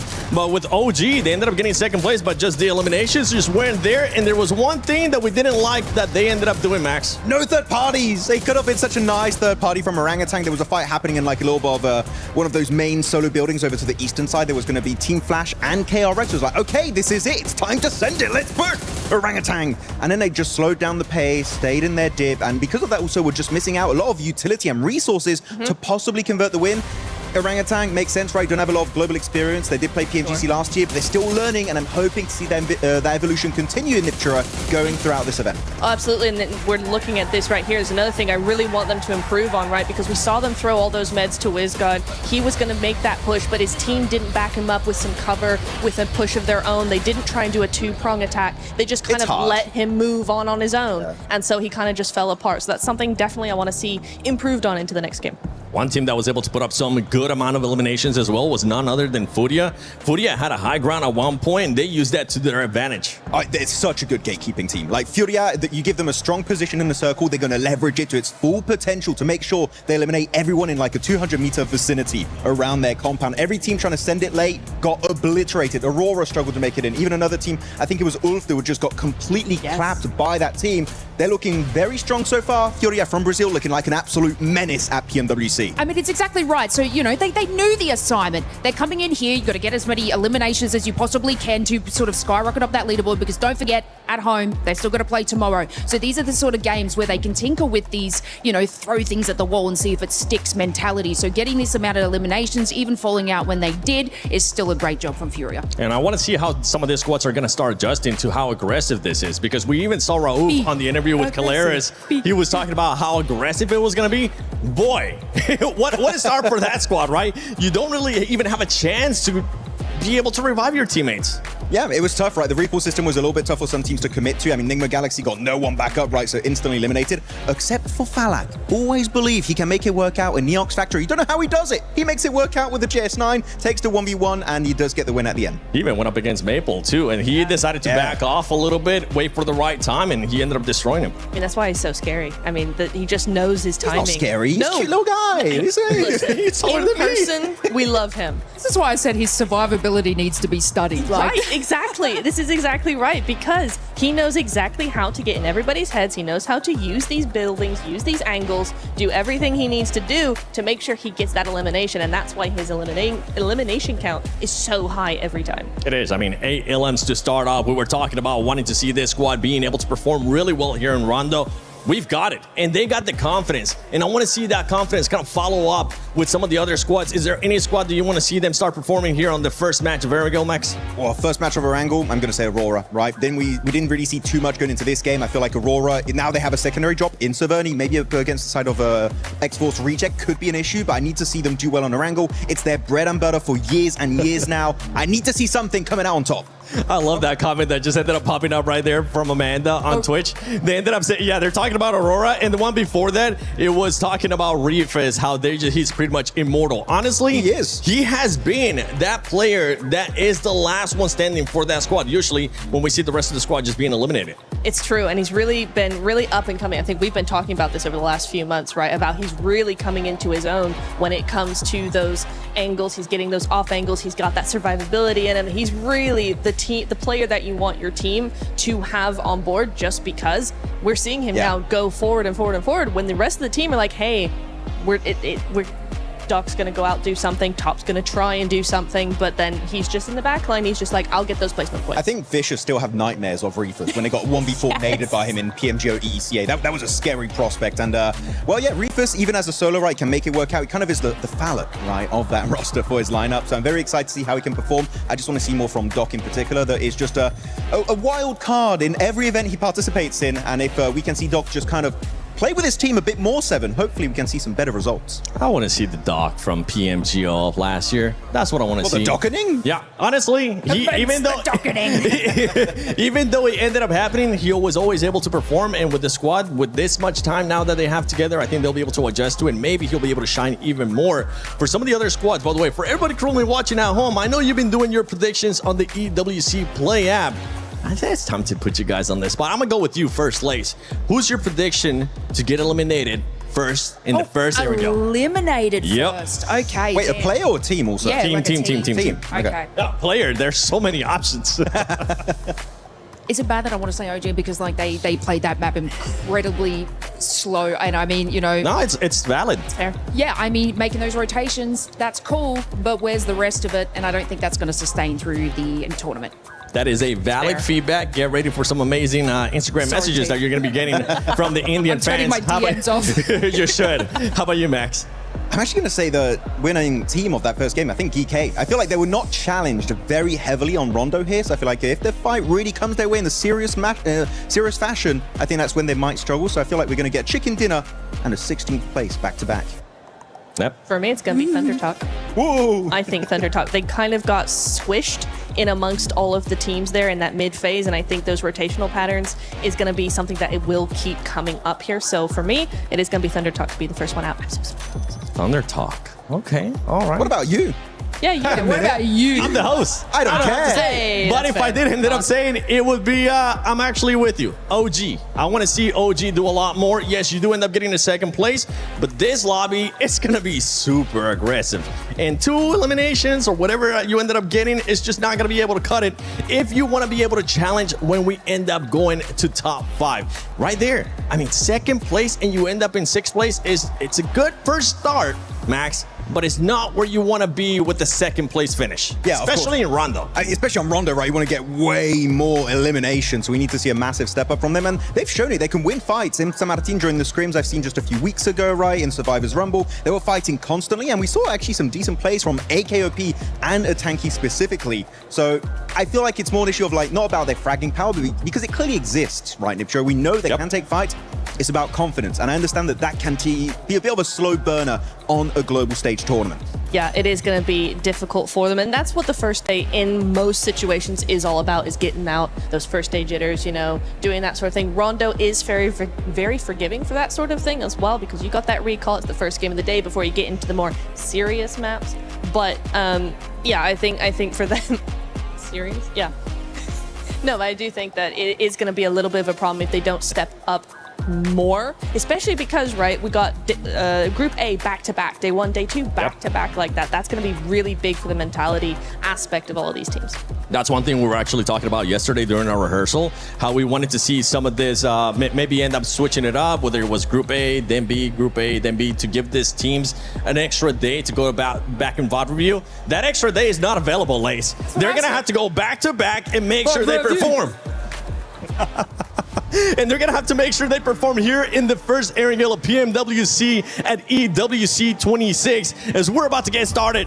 None other than Blank and the one, the only, John Allen.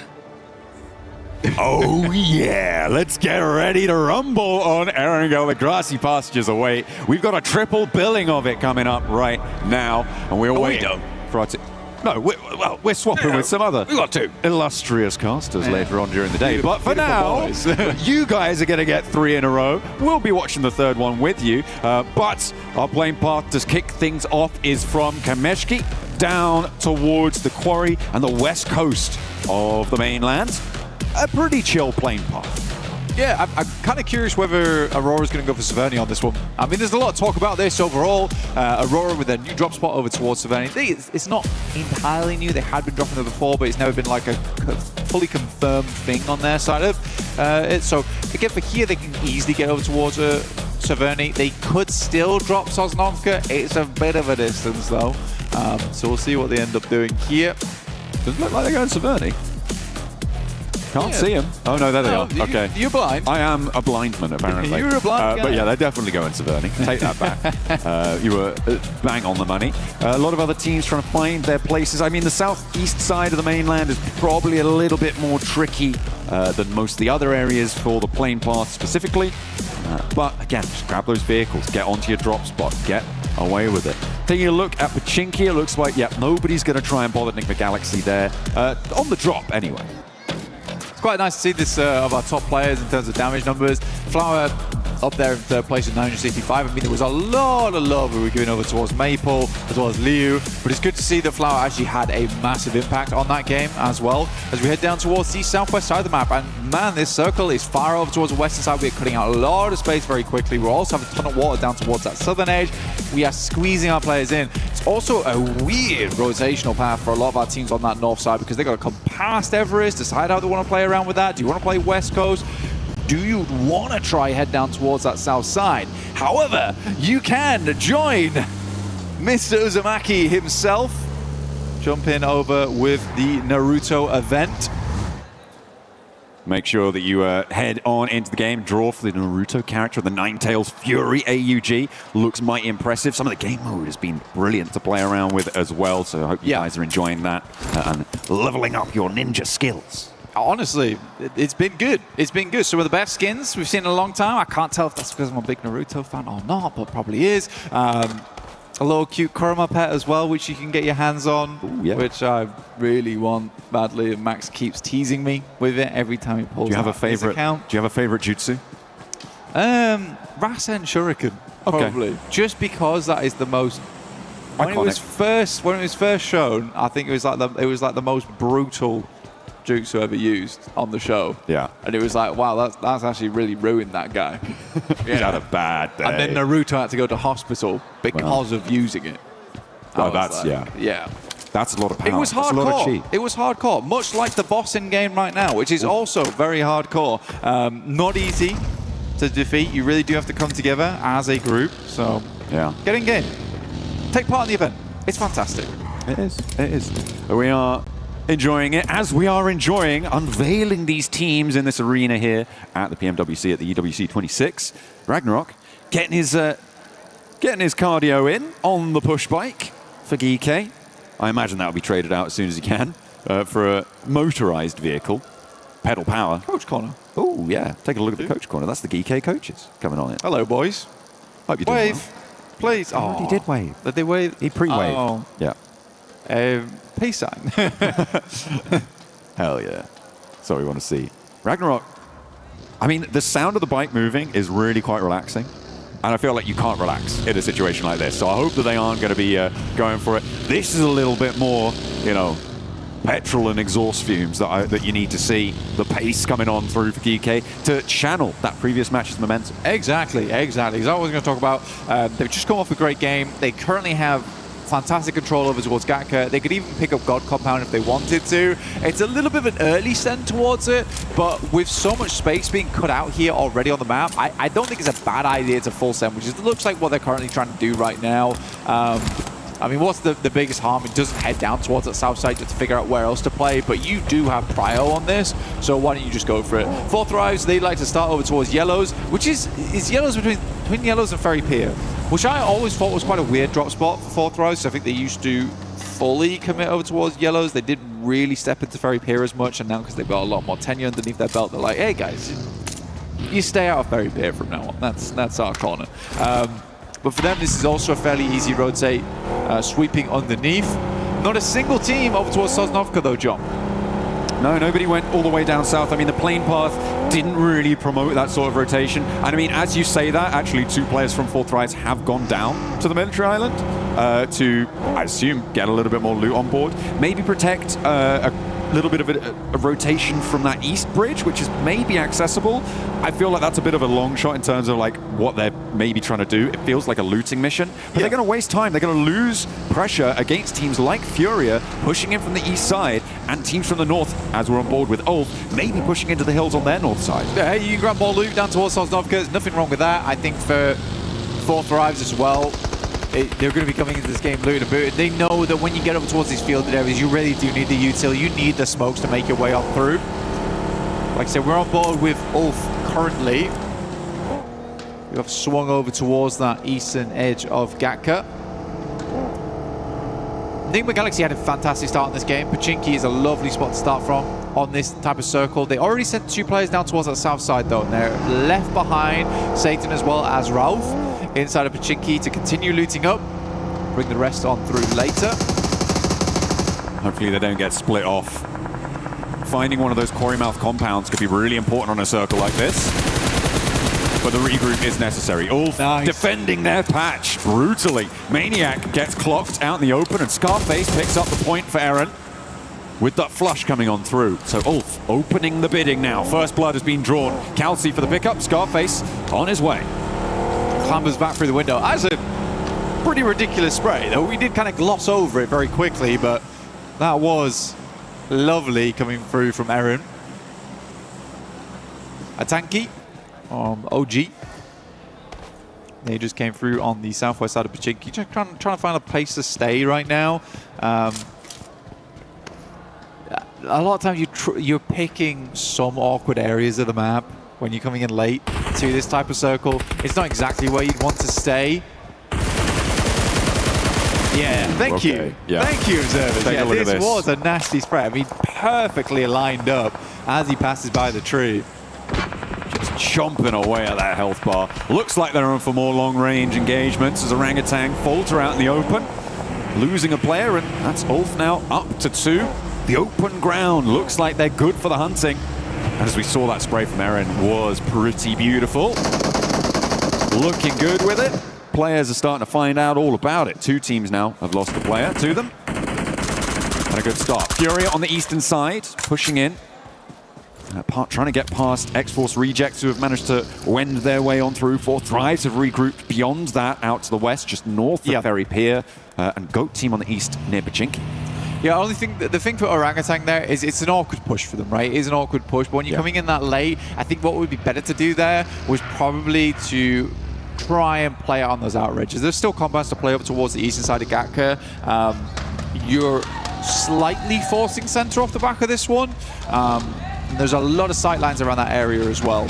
But they make it fairly safely. I mean, only losing 1 player is actually quite a good result for them, and they get a decently central position. But they're going to go further now as we head over on towards that western side. DK extremely happy with the 2 positions they have locked down, but they will regroup off the back of this one. I think for Easy for Bad Boy as well as the other play in that location, this might be a little bit bold to be holding 2 areas at once, because Thunder Talk is rocking up towards their second duo on the west. Some pretty difficult terrain here, playing around that swamp, as you can see on that western side. Teams starting to move in from the north edge. Enigma Galaxy actually full wrapping Quarry here as well, moving in on this western side.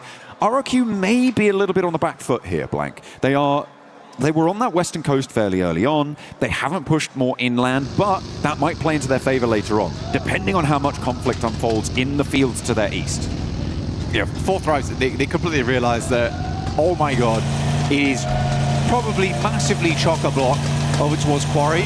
So let's just swing around onto the western side. For RRQ, I don't terribly mind it playing on that western coast. Not really many areas that wouldn't have been taken up already. It depends how early they got to the circle. I'd love to watch that back later on. Just taking their time. Taking their time out on the western side. AGAL playing the long game all the way up on the north side, just near Crates right now, South Georgia Pole. And we'll be playing quite late into the circle from the north side. Fortunately, there's not really too much to stop them moving in on the west coast road, maybe even crossing the fields to the west of Everest. Enigma Galaxy, they run into a little bit of a roadblock, or rather the roadblock runs into them, as 4 Thrives find the back lines of Enigma Galaxy, and I don't think you're getting him back up there. With the forwards position already established for Enigma Galaxy, they may lose even more if they're not careful. Coops realizes he has to leave now. He did stop off slightly, but has to get a move on. Will regroup with the rest of the team. It's not a horrible compound to play either, but it does become a horrible compound with only 3 players. It's a lot of area to hold here. They can't really afford to go for a 2-2 split between the buildings because they don't have that 4th player. So I think for Enigma Galaxy, it might be tough, especially with this becoming quite a prominent area of the map. On the north side, AGAL still playing it slow as 4 Thrives continue to sweep on the western edge. RRQ potentially next up on the menu for them. And AGAL may actually crunch in from the northern side on it, but Aurora now spanning the south expanses of this field to potentially be a stopper for this rotation. A split up as well. There are open angles for Aurora to try and exploit, but it looks like AGAL content to play it slow again. I don't mind it. I mean, they were able to get a lot of eliminations the further they got into the game.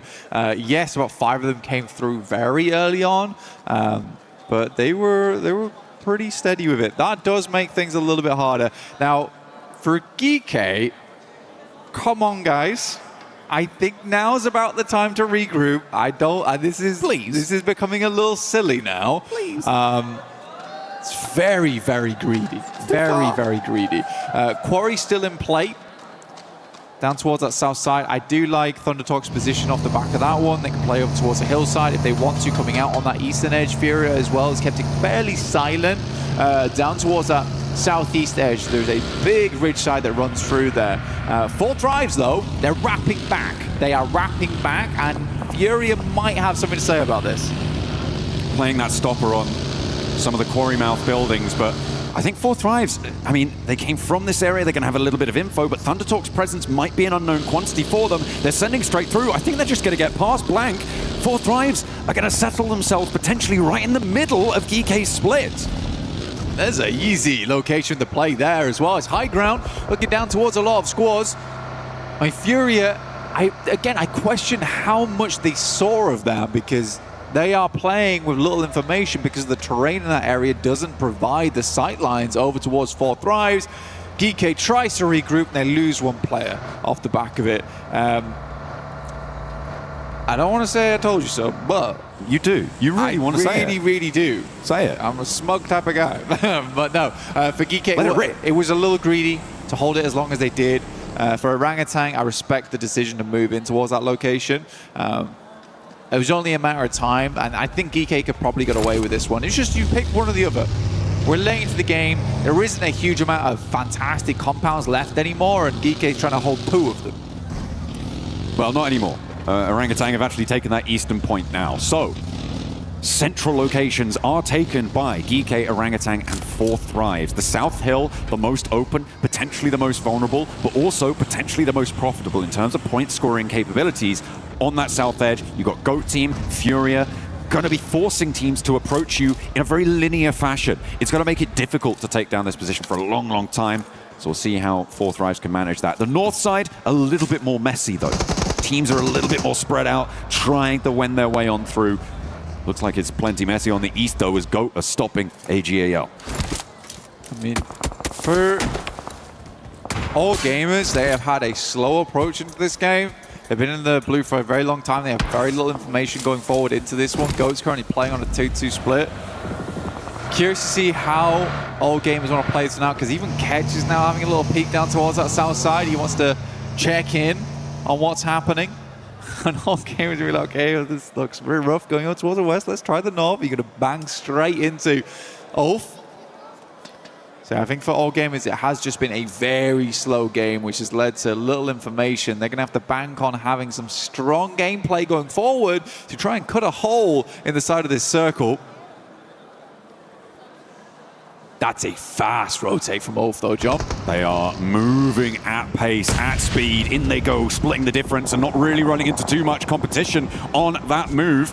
Maybe slamming straight into GK's position. We've got, as well, Kiwoom, DRX trying to hold their northwestern side.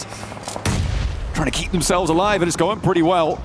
On their push, AGL tried to move in the wake of Ulf, but it's not going quite so cleanly for them. They have to stall, they have to falter, and OG are all too ready to take those points.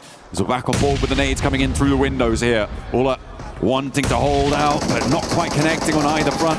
KRX hopping Binny back, moving him into a more favorable position to try and go for those assists. And no nades are really connecting here, Black. Okay, there they connect. Yeah, it's been a lot of explosions, not a lot of knocks coming through. The actual Coop actually took most of the brunt of the damage so far. The nade right underneath his belly. Yeah, for all gamers, they headed down over towards that high ground, only to find themselves up against 4Thrives. Funnily enough, after all these nades are spent and done, it's actually the M4 that does the most damage through these windows. Oh, finally. We find 2 back-to-back coming from QXZ as well as Hoxie. Okay, I take it back. I take it back, guys. All right, didn't mean it. I did not mean it.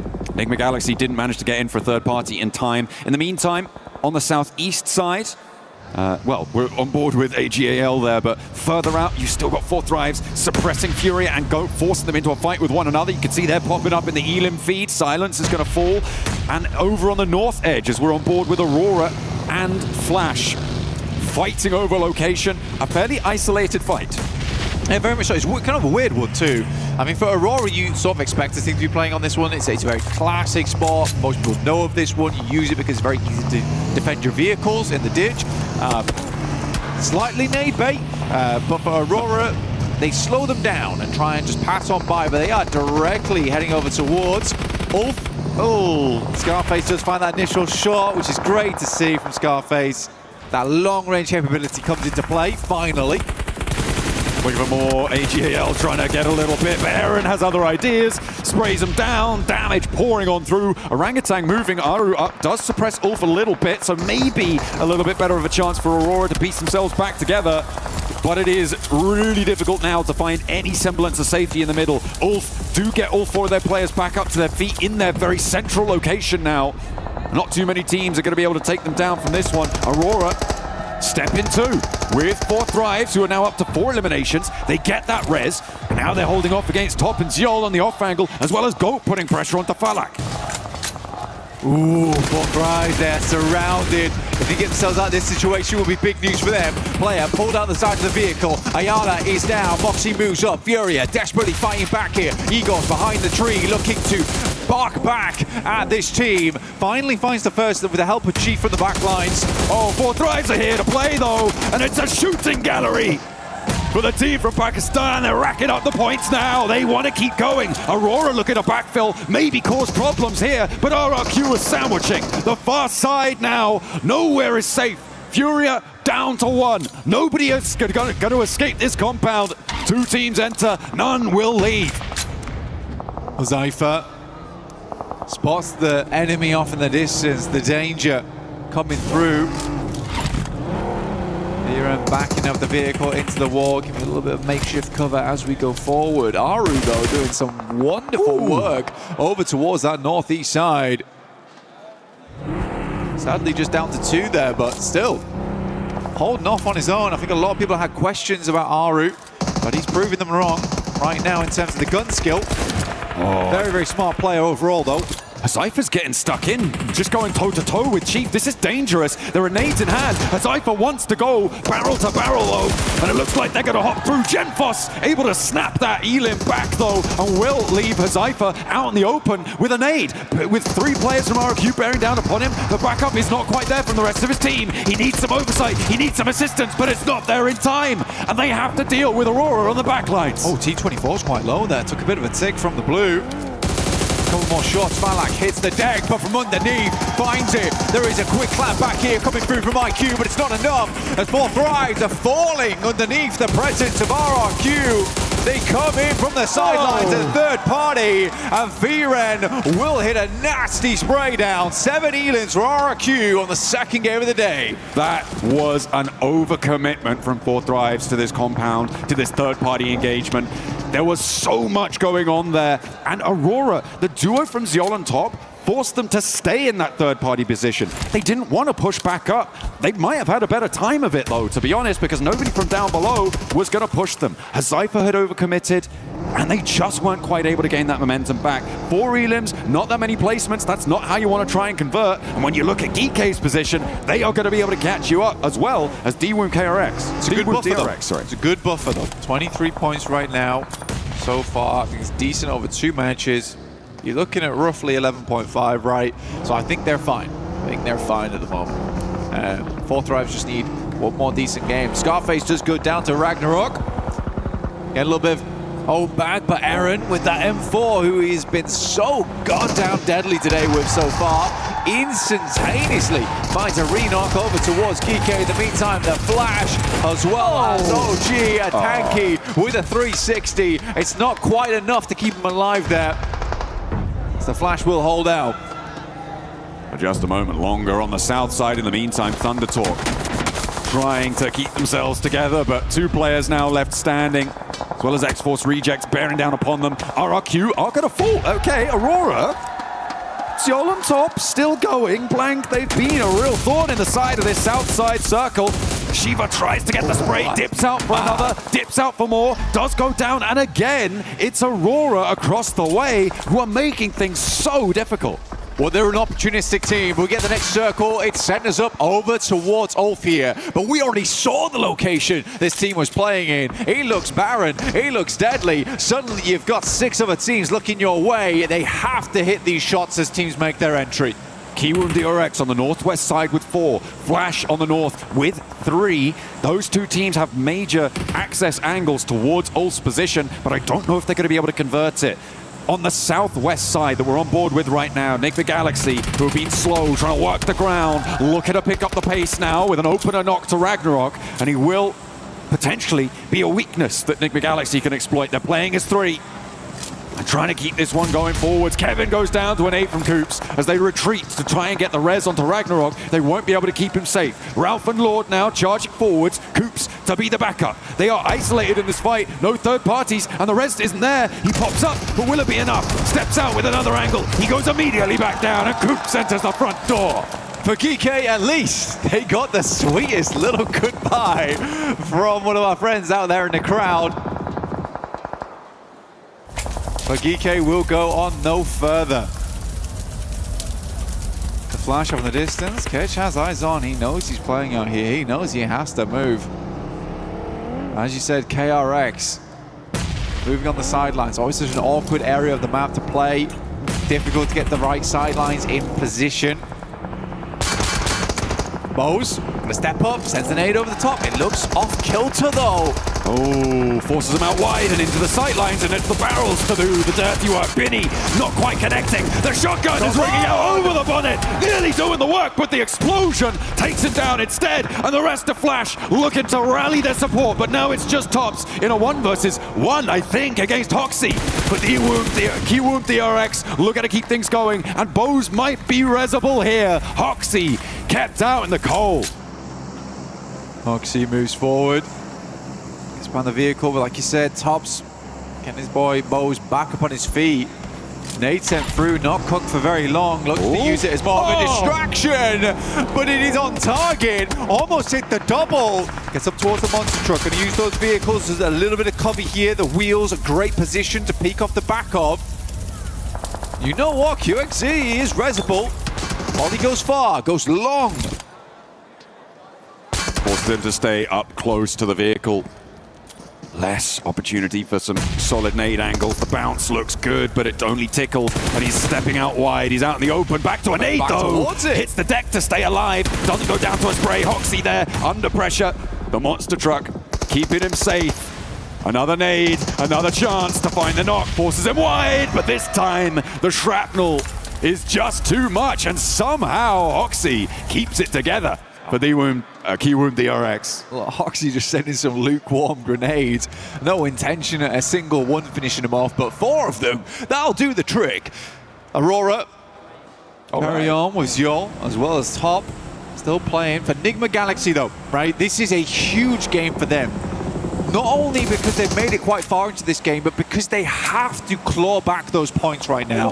Their first game was devastating for their points tally.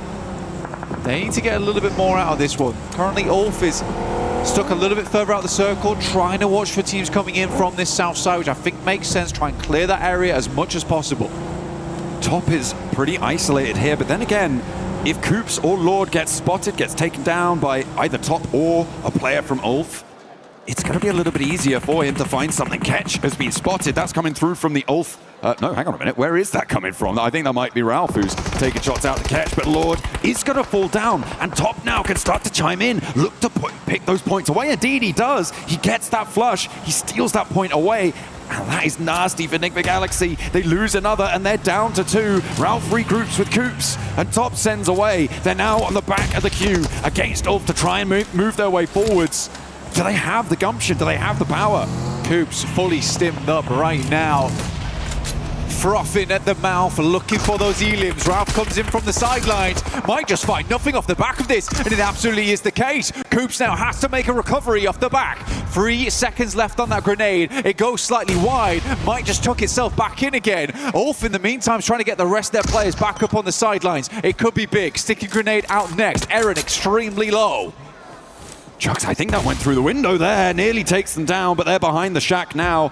The info that Coops was able to gather from Ralph's roll forwards was that the other angle wasn't quite paying attention, but now they've got the res. Now they've got more, but Coops still has something left. He's charging forwards. Kelsey wants the res onto Eren as the rest of Ulf are taking damage. That's coming through from across the way. Aurora, maybe even Kiwoom DRX, and there he goes. Coops is is on a tear. Kench is down. It's just Scarface now to stand in the face. But can Coops get the angle? He turns around, confirms the points, and into the fight he goes. This is the missing spearhead of the spear for Enigma Galaxy. He will finally go down, but you almost saw him there in the picture-in-picture. A tiny smile on his face, despite that being one of the most insanely pressured moments for any player to be in. And Ulf is taken down by a KRX, 9 elims on the game. It's a strong one for them, currently in second place and looking to take first after this all does conclude. But they've got to deal with Aurora, who have been once again immortal in this match. Top and Ziol have just been marauding around these east side hills for so long, and they're actually now playing fairly close together. These nades, the peak angles that they can take, probably going to be quite profitable. And actually, Hoxie being in that shack may be a detriment to them. With the position it takes on the circle, the next zone closes dead center. He's going to have to leave first. So when does he do it? He might want to try and figure out something now. We're into a 2v2 here. Ziol wraps around. The fact that Aurora's played on the north side, they've played back down towards the south. They have made a lot of plays that other teams try to go for and were unsuccessful in. It is magnificent, but they are down to limited materials. 3 nades, 2 smokes, 3 nades on top. He's going to try and move around the sides. If you can get up towards the shack here.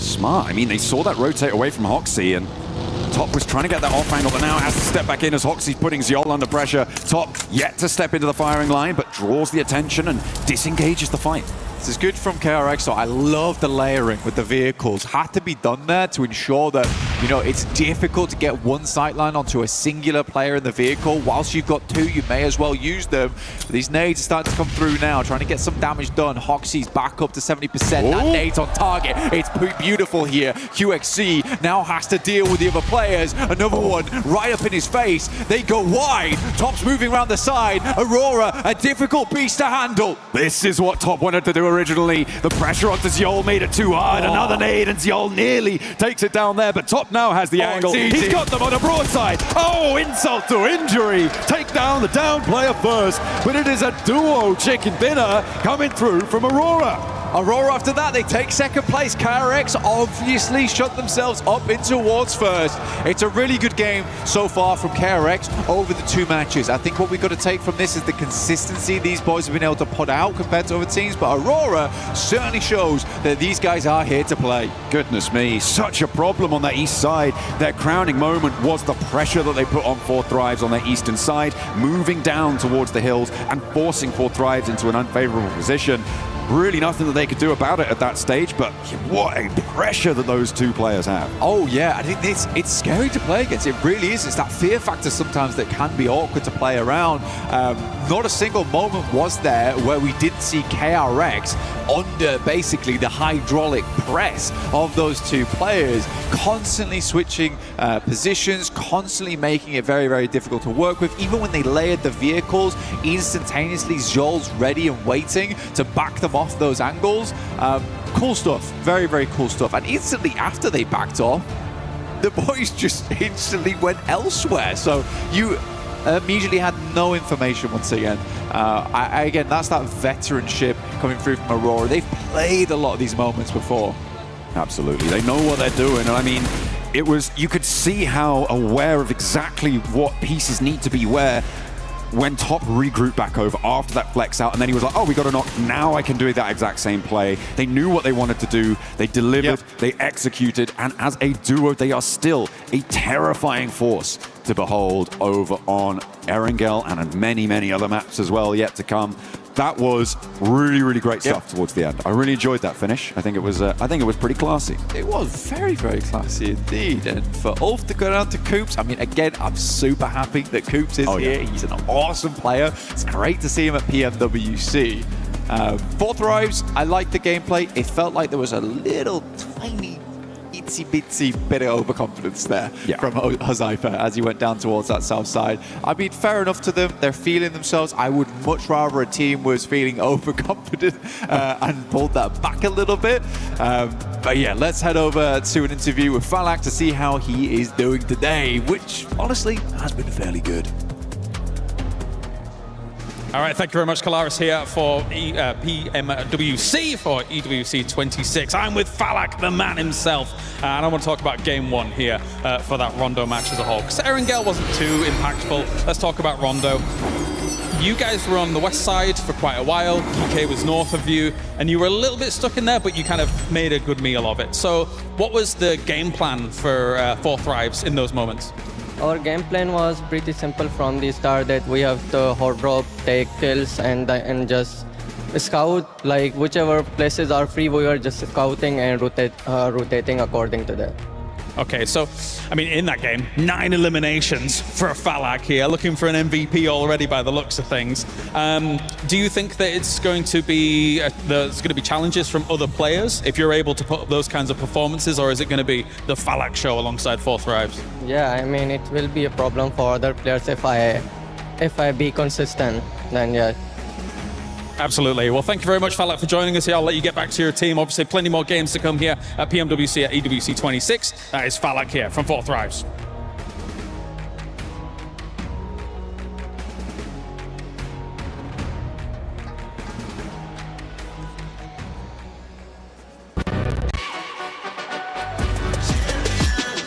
This ain't no regular thing. Came for the ring, you know what I mean. You see my name in the lights. Better get right, I'm champion.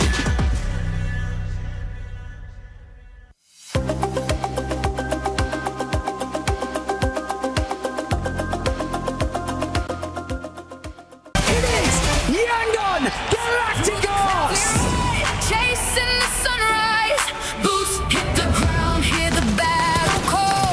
Loot up, lock in, we're ready for it all. Every street, every door, searching for a little more. One squad, one dream, nothing's ever what it seems. The circle's closing in, can you feel it on your skin? Heartbeat like the drum, the final fight has come. Fight till you make it, never gonna break it. Stand your ground and take it, right into the fire. Fight till you make it, every move can change it. Higher and higher, we're reaching for the winner, chicken dinner. Fight till you make it, fight till you make it. As if there was any doubt, Aurora will end up showing up. It doesn't matter if it's Refis, it doesn't matter if it's Top, Seoul, or Doc. As Top and Seoul were able to finish off that match right there. They get their first win. Actually, it feels like in a long time, unless we go back to PMMI. But for this squad, this is what I wanted to see out of day one, Max. Yeah, I mean, it's a good win, right? Of course, making it as a duo. Top and Seoul making it happen. I feel like everyone on that team could have made a duo win happen eventually, but really happy with the overall performance from that squad. But you know what? I feel like the reason why they got that chicken dinner genuinely, and I don't know if you would agree, Nipch, on this one, is because a few teams did do a few fumbles here and there, especially Flash. I feel like if Flash take up that hill top, no way Aurora come out on top and get that chicken dinner. But so many fumbles were made throughout the entirety of that game. Aurora, as a duo, come out of nowhere and snatch away that chicken dinner for themselves. They did indeed. I really liked how they were playing as a duo, right? So many teams we see, if they're a duo, they keep very much themselves, very compact, don't want to make too much noise, don't want to be seen. Aurora went and took it the opposite direction, right? We had Zeol on that anchor point in the middle of zone, then you had Top running around, fending off Nigma Galaxy, going, hey, you don't want to come up here, I promise it's going to be bad news for you if you do. He did the exact same thing with KRX, and in the end, that is what won them 17 points in game number 2. And that was a team that was also able to put up a good amount of points. Honestly, KRX with 9 eliminations, 15 points totals, Lace. And you know what I have to say to that? Sorry to everyone's ears at home. I just great insight. Yeah, thank you. Thank you. Very nice. My chicken. There we go. Oh, thank you. That was just my notes for that. But no, look, Hoxie was able to obviously go into contention with Flash. This team right now is using strategy to their advantage. And unfortunate for Flash, you know, it was kind of that contention having both of them together. But it's the Hoxie show today. Was able to sort of hold off that and revive the team and have them sort of get back into that game. I liked how in this position here, they were able to cause the smokes to move positions against Aurora. They sort of scouted them first in this part, but obviously, you know, being on that lower side of the ground, it was a difficult feat heading on in, and obviously Aurora did read that incredibly well. But I mean, for this duo to be able to compete against the likes of that, I think they did incredibly well moving into that final zone. You're talking about Hoxie, and I want to say Hoxie was great, especially in that fight versus Flash, as you mentioned, but also earlier on versus Al Ula. That was a speed run. That wasn't PUBG Mobile. What was happening on that? Yeah, okay, I agree. Good point. But no, really, that fight, he creates an opening opportunity by getting a first nade knock onto Al Ula. Then the entire team, Niptura, just rocks up. They nade them all at the same time, and you blink and you miss it. All of Al Ula just fully eliminated. One of the quickest fights I've ever seen on the global stage. What the hell? Yeah, and that's how you want to do it, right? If you're going to go in, you got to go in big and instantly, because you want that team to not have any recourse at all. You want them to not know you're there, and then the next minute they are thinking about what happened in the lobby. That's how you want to play PUBG Mobile. And yeah, exactly what they said. That's exactly what they said. I want to actually rewind a little bit to some team that wasn't there towards the final, but they did improve on their performance in regards to eliminations. And that was none other than OG. OG being a little bit more aggressive, kind of what I want to see out of this squad. Ended up with 6 eliminations. Yeah, it was a lot better. We did see them full send over to the center of the circle, and we did see a little bit more aggression. There was a couple of moments where we saw, okay, some knocks, okay, they're taking fights a lot later on. It is nice to see. That's what I wanted to see, a little bit more of that aggression coming on through. I think Rondo for them was really more about just going, okay, we're here. How is this happening? What's the plan? What is the vibe? Bringing that one back. Ooh. What is the vibe of the event? That's what you want to know. The vibe. Yeah. might as well just add some movement to it. Max. Yes. Lace.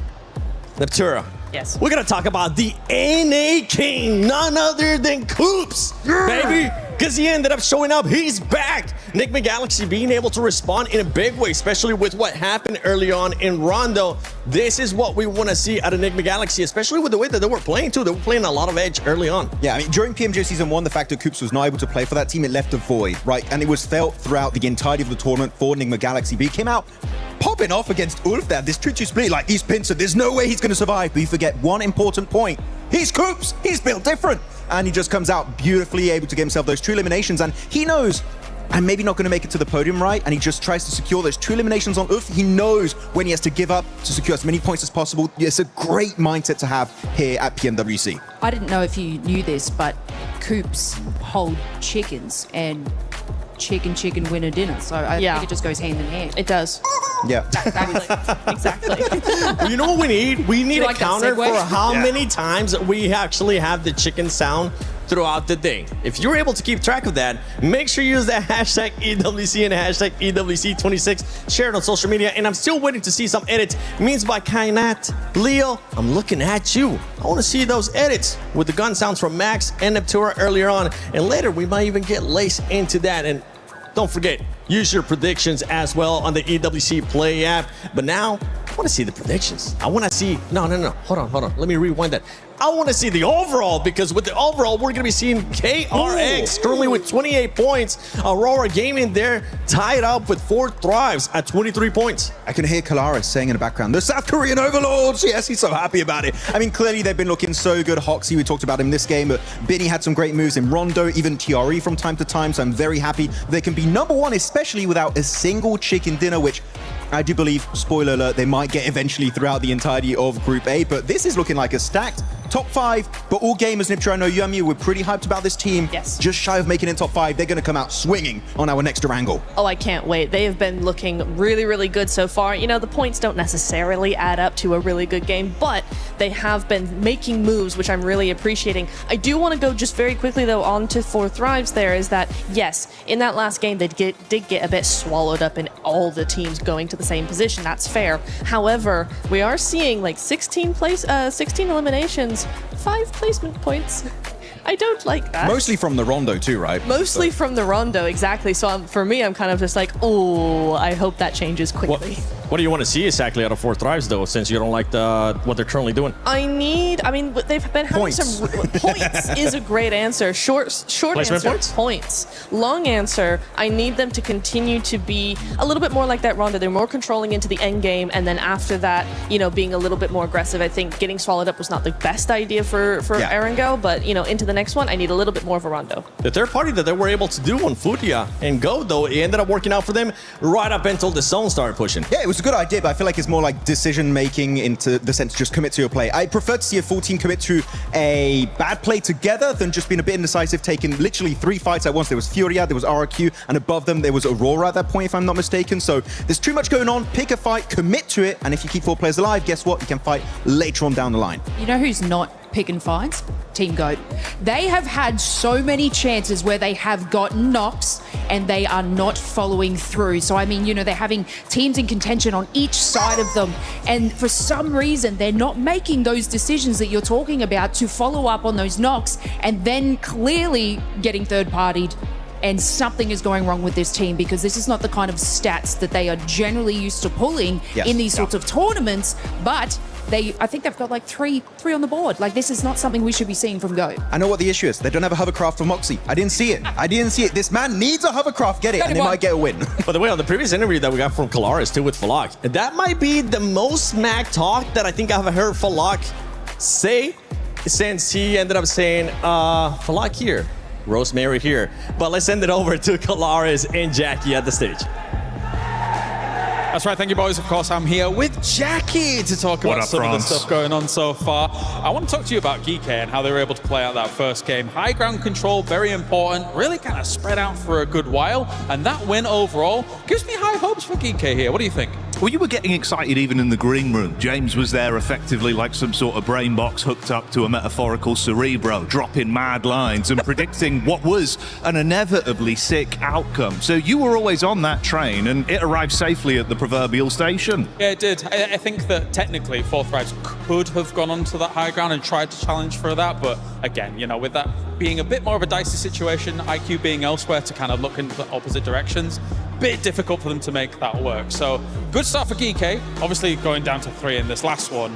Bit of a tough time to really make it work on Erangel, right? Yeah, that's true. It's, you know, one of those big pivoting points. And the good thing about G's is if you have 2 of them, that's a good game. And there is another team with a G in the name that impresses me, but we've had some disagreements, James. I think disagreements is the right way to describe it, right? Because I think that they replaced 4 Thrives at PMMI, kind of got 23rd place, but you think the GOAT team is on the ramp, Look, all I'm saying is, much like skateboarding, you got to start, get the gravity, hit that ramp, and you got to go up for a bit. Takes a bit of time, right? You ever been on a roller coaster? Yeah. You know when you get to the top, you can't drop if you ain't got height, bud. So you got to ramp. And Maxman's been saying they are ramping for some time, and I'd be inclined to agree. GOAT, that spells GOAT. I think they could pop off, bud. Yeah, I'm on the Fuchs train. Where are you? I'm more Moxie. The guy's got chutzpah, he's got charisma, and he's going to be rizzing up Paris, I tell you. There you go. All right, well, without further ado, it's time to head on over to the caster team here for our next game here for PMWC.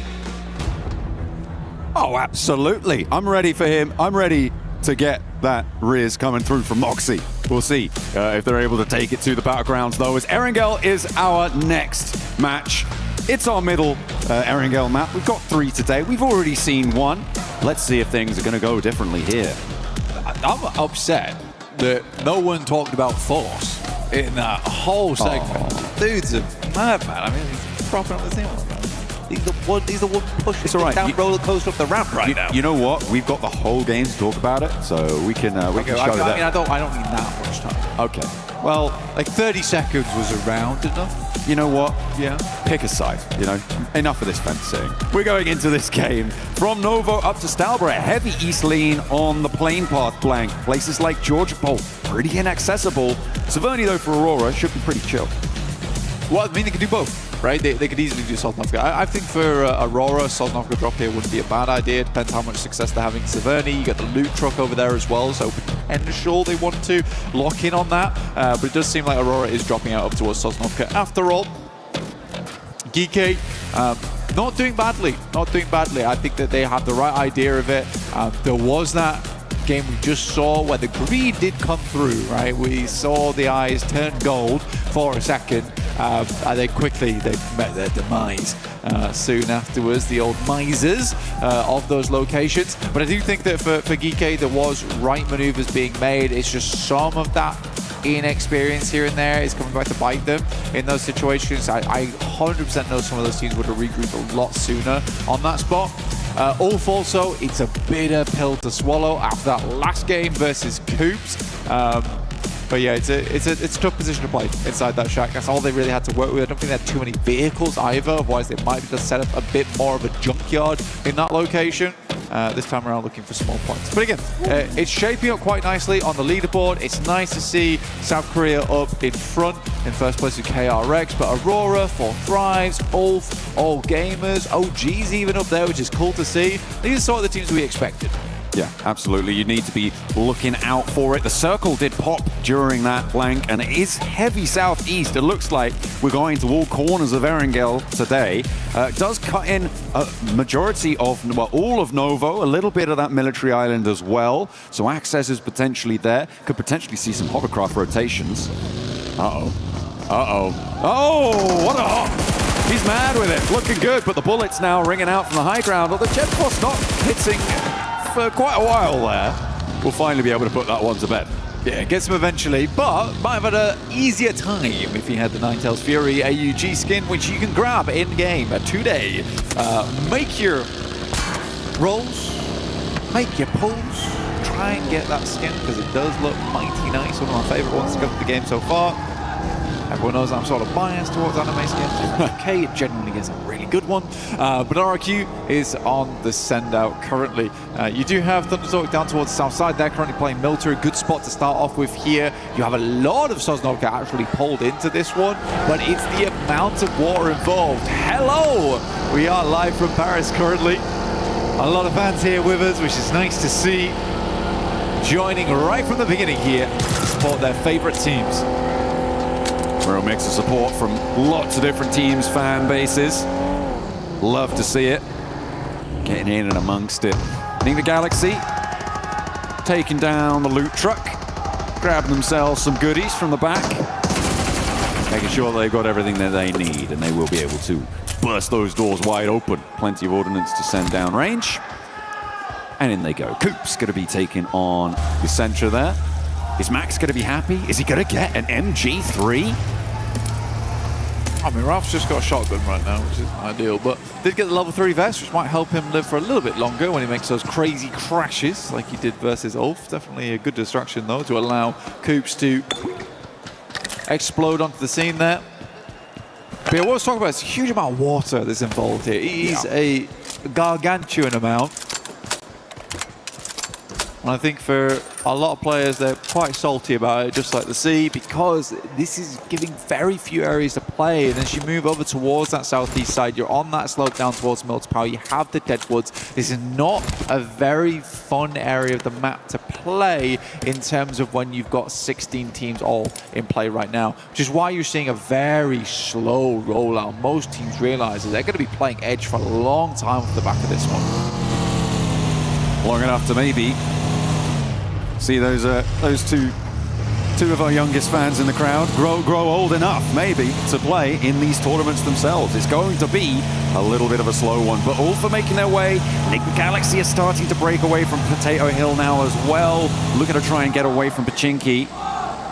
On the north side, Flasher pushing in past that mansion prison area, looking to send on towards the top of the hill, towards that lumberyard position potentially, or might just draw short on the south side of prison, around those shelter entrances. Yeah, we do. I mean, we got some loud fans in the crowd today. We got some chanting of 4T, which is always good to see. And I mean, they've got some good fans as well, and they deserve it for some of the performances they've been putting up so far. 23 points currently. Again, we got to back it off a little bit, though, coming into this game. Pull back on the gas, right? I don't think they need to go too hard just yet. They have some strong players on that team, and they have the consistency to work with. And I agree with Seven. It's probably the most smack talk I've ever ever heard from Falak before. He's a very respectful guy at the end of the day, despite being such a menacing game. But yeah, it is funny that for Falak, Smack Talk consists of, yeah, if I am consistent, you are all going to have a horrible time.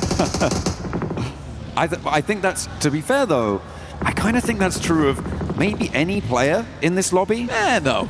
It's about it, but it is that depends the what consistency is so crucial, right? Well, it depends what your consistency is. Yeah, If you're okay. consistently bad. I'll say at least 50% of the lobby, if they are on a consistently performing day at their sort of peak, yeah, absolutely. Anybody on their best day could sweep a lobby like this. Hey, but okay, let me pitch you this. Okay. Let me throw you a curveball right now. All right. Take Doc. Okay. Put Doc on his best day. How many other players really live up to that hype?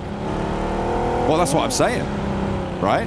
If Doc's on his best day, nobody stands a chance. How many, if we say everyone else is on their best day, still how many players live up to Doc on his best day? Okay, yeah, fair. Do you see what I'm saying? Yeah. You picking up what I'm putting down There are levels to this. There Absolutely. are levels to You know, this. there's Doc, then there's maybe Falak, sure. Maybe Coops could potentially step up there. It's been a long while coming, but I liked the little rev of the engine in that last match towards the end that he was allowed to unleash. Weirdly though, as well. Yeah, weirdly though, yeah, they are completely split right now. I feel like this is something that happens with Enigma Galaxy way too often, is that they just split 2 and 2 and they're opposite sides of the map. You have to give these guys a little bit of credit right now. This is a horrendous rotation to be making. Everyone knows it's really difficult to play out here. This is a fairly central location of the circle. You leave 2 players behind to try and get looted up as much as possible. Enigma Galaxy, and then you just make this wild approach. If anything, this has worked out ridiculously well. They have 2 players over on the coastal side down towards Mills Park. If this continues to move southeast, this is not a bad spot to play. And now you have an anchor point to play off the back of. So Enigma Galaxy here, they take a huge gamble. But again, for them, gambles are required considering that first game they had of the day, which was so terrible. But they managed to get 10 on their second match. And with this, they might be able to pump that up a little bit further. So I actually don't mind this. I don't mind this. Push up those points, get a little bit more amongst it on the tables. As the backstop for Enigma Galaxy, look at a regroup. They've got about 3 kilometers to go before they find their other duo. So a long road ahead of them on the south side, potentially fraught with danger. Step 2, yeah. Yeah, this is nasty. Then maybe we can get to profit, but yeah, step 2's got to come through first. Yeah, and they've got Aurora behind them as well. This is a pretty nasty spot, I think it's safe to say, for the backstop. The circle does go a little bit more land-based, but it still cuts in maybe 20% water here, Blank. Keeps that prison position in. The hills to the north of Milter up towards that lumberyard, the Deadwood as well. The teams are going to have to try and find their place amongst the trees. It is going to be quite close for all of these teams. A bit too close, I think, for most of their liking. I think that's that's 4 Thrives coming across the backstop duo of Enigma Galaxy, but nobody's slowing down. They want to get into the circle. There's a lot of places to play here. We are kind of focusing up around Lumberyard, so we have that high ground in play, which is going to cut out a little bit of a cone around that central area of this circle. You see, amazingly, no one's playing up towards Mansion. No one cares about Lepopka. Let's try and get ourselves as central as possible, work our way into this one. Not a lot of fights going through. Teams more focused on the wheel. 10 and 2 right now to get into this circle. So we'll get a secondary close on this one coming up shortly. Enigma Galaxy move over further towards that northeast side. They are just about eking their way in. Geek comes up against a 40 though. Good opener for them, looking for more against the Cypher, but they go down 1 and 2. Heavy blows dealt towards Geek, but there is an answer, and it's Falak and Cypher now looking to try and take on Sapg and Kevin from down below, moving that hovercraft into position, but that could trap the nade in with them. Cypher in danger, has to step in. Can hop out, can he go for the rest? No, there's another nade, and T24 is a goner. Cypher stays alive though with the protection of the hovercraft. It's going up in smoke, it's on fire now. Forced out, more nades. DK playing siege to them. IQ wanted to try and stay alive here, but he's bleeding. Falak's nowhere to be seen on this fight. IQ's down, so 4 Thrives go down to 2 once again. This is a real rough approach over the last 2 games. Even Ulf's getting involved now. They got some good shots there, able to do a little bit more damage. Cypher on a sticky situation. Alula actually not a bad spot. We haven't seen too much out of this team so far. All gamers were instant towards the central of the circle. And they are playing around that lumberyard area. This is pretty good news for Kiwoom DRX on that north side to see 4 Thrives losing 3 of their players early. A team that's chasing going down. Aurora also losing a player. They're pretty happy. Geek going down to 2. First place is looking pretty nice right now for them. But remember, this is a chase for top 5 for direct qualification spots here in Group A and indeed in Group B after this. But it's always good to have an early lead. And that is exactly what they're going to be looking to do here. For Kiwoom DRX on the north side, they are chilling. Yeah, KRX fighting right now. They are having a good time of it. Looking to push that points count a bit further upwards. Circle does move back down again. You know what, Enigma Galaxy, again, this is a massive gamble. I completely agree with you, right? They've hit 7s across the board, though, and it's worked out. It has worked out for them. They even got themselves a loot crate. I mean, that is lucky. That is a little bit lucky. But we'll see what they can get done with it, because, again, Enigma Galaxy has thrown away a lot of endgames in the past, even though they get themselves there. I think Coops is that secret bit of sauce that they do require to get into those endgames and play them out well. Ah, this must be how Aurora lost their player to Orangutan there. Doc, yeah, just caught out in the open. Yeah. Slow start of the vehicle. You know what? Aru is looking really good today. I think for Aru, there was always that question for OG is that does the gun skill live up to the hype here at PMWC? It seems like these guys have been doing a lot of work in the back end here, and Aru is showing up as the leader. Hazaiko will go down. It's 4 Thrives now out. The first team to leave us here, 16th place. Very tricky rotate coming through for them. They got split up. They couldn't quite convert over towards Geek on their engagement. It looked like they had a really good opener, but the shots just weren't landing. It was unfortunate, but they do fall for it. Aurora, they're looking to keep things trucking though. And remember, we know what they can do with a duo. We've given them an extra player this time around. They're on 3. They've already opened up for an Elim. They're in a pretty cheeky little spot there as well. Controlling quite a lot of the open ground towards those mill to power positions, towards mini mill to power as well. The warehouses on that south side could be a pretty powerhouse spot. That's right. In mill to power. Oh, power. A little stock here. I mean, for Ulf, they're playing the ridge side down towards the side of crates. It's not a horrible place to play, but it really depends on the next circle, right? It's so hard to know where it's going to go because it's still folding over towards Deadwoods. It's still folding back the other way towards Mill to Power, as well as Mini Milter. I'm curious to see how they want to play this out. Goat's really trying to pull the elastic band both ways. They're dead center of it all. Good shots though from Genforce. I mean, he's been on a bit of a tear today with a massive recovery over on Rondo. Now looking to put the hurt in over towards Flower H. Just a couple of petals left on that rotate there, but somehow managing to escape with a little bit of life left in him. He knocks me not. He knocks me not, seemingly the conclusion on that one. They can get some healing done. Sprout anew. With 3 players alive on the west side. Gaming Stars nade over towards X-Force Rejects. And another one puts the cat amongst the pigeons and takes down Shiva as well. They're not going to be able to get this forward duo back up. Look at the backstops. They're not for moving. Not one bit. Maniac getting some good damage in. My goodness me. What a horrendous circle. Sent over towards the northern side. Look at all the water in play. Ulf just got sent a lifeline though. Kelsey needs to live this rotate though. Needs to get back to the rest of the team. As a 4, they have a good time. Great shot from Aaron. Where did that come from? All right, all pulling it out the bag, as well as Enigma Galaxy on that south coast side. They can sweep through. Furia looking to try and challenge. Could be a little bit difficult to deal with, but I feel like Enigma Galaxy have the inside track there. You're right, though, to highlight that Aaron spray. It was pretty nutty. The guy is insane. You've talked about being his biggest fan. I think you can be proud in that title right now.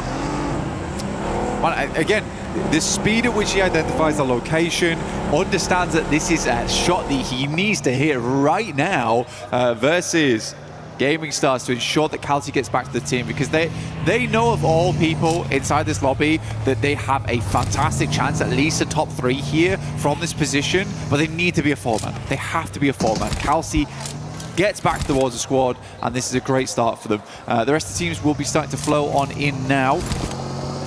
You've got Aurora down towards that south side, but likely they'll stick around here for a little bit longer, understanding that Minimilta, as well as the compound down towards the south, likely will move in the near future, can pick themselves up a couple of eliminations there, and they might be in the next circle too. Ooh, okay. All right. I feel like if you've made your predictions over on the EWC app, then if you put Ulf in, you might be pretty happy right now. It's a little bit difficult potentially if they have to move away from the coastline. I feel like if you put Enigma Galaxy in as a prediction as well, that could have been a pretty decent shout. And a surprising one. Yeah, I think certainly given the start of this match, right? But looking at the rest of the lobby, there is a lot more danger on the western side. Ulf taken down with a long-range shot from Mini 14. Might be Reservoir though. And Ulf are down to 2 active though. Yeah, it's 2 players that went down in the front line. Basically, Scarface and Ketch absolutely have to instantaneously help there. It's not the case. Ooh, I mean, I think maybe the 2-2 split was just unfortunate. Alula also get involved, and this is a 4v2 if it comes down to it. Scarface and Ketch got a big old task ahead of them. Oh, they're going for one, and actually, X-Force Rejects going to slow Gaming Stars potentially from getting involved as a third party on the north side, taking one of their players out. Maniac is down. But you've got Q and DRX on that north side as well, who have yet to fully regroup and make their way forwards. A lot of pressure is going to be felt by the positions on the coastline. This southwest side that we're on board with now does need to conclude, as Flash are rolling around the ridgelines, but not quite able to find the opener. They only have 3 players, and RRQ are waiting. They are ready to see who emerges from this one and how many points they can earn from it. AJL to make the move out here. Bows are running in alongside with a blue. I mean, respect to XZZ. I would 100% feel like that was the knock as well. Looked away in that moment. More pressing matches ahead of him. As Zeus backs down. Thundertalk also shots over towards Furia. Furia getting absolutely decimated as they try and pull out from Milta. Now Enigma Galaxy, they are just going to play it off of the power grid here. Oh, Orangutan trying to move parallel to Flash. AGAL as well, but nobody's looking happy as everybody's losing players. 2 players on the backline, maybe Reservoir if they're quick about it. As Flower looking to pull a player back to his feet, but they won't care. DRX on that north side. They should just be able to tear this one through if RRQ don't get to them first, because they are slamming straight into the south flank. RQ, yeah, you're right. They are absolutely rinsing squads at the moment with good shots through the smoke. We'll take down Feiren to start things off. Hoxie also took an unfortunate knock and will be flushed out because of it. Aru and Wizgod looking to stay alive, but it's just down to Aru now. Molotov off towards the right-hand side. It's not quite on target. Immediately, Aru's going to swing round. Lepar has to win this. We'll find Aru. NaraQ lives to see another day, but with just 1 player to do it. It is going to be him as the Wanderer inside of the circle. It's going to be close, but should get the first aid. Looking for more loot as well. Stage 5 is just about survivable for long enough. Hops in. Pops the bandage as well. Doesn't have any stims ticking him up just yet, and actually he's going to go straight towards Aurora. Not in the zone either, so has to take a beat to try and get some healing done. Only 2 nades to try and find an opener, and it is just Reefus in this location for the time being. The rest of Aurora look at a regroup now though, and it's going to get more dangerous for Lepar in the next 20 seconds. Hell, you know what? Enigma Galaxy could go all the way on this one. And it really could be a Galaxy big brain move on the early game to go for that rotate so early away from the rest of the lads at Pachinki.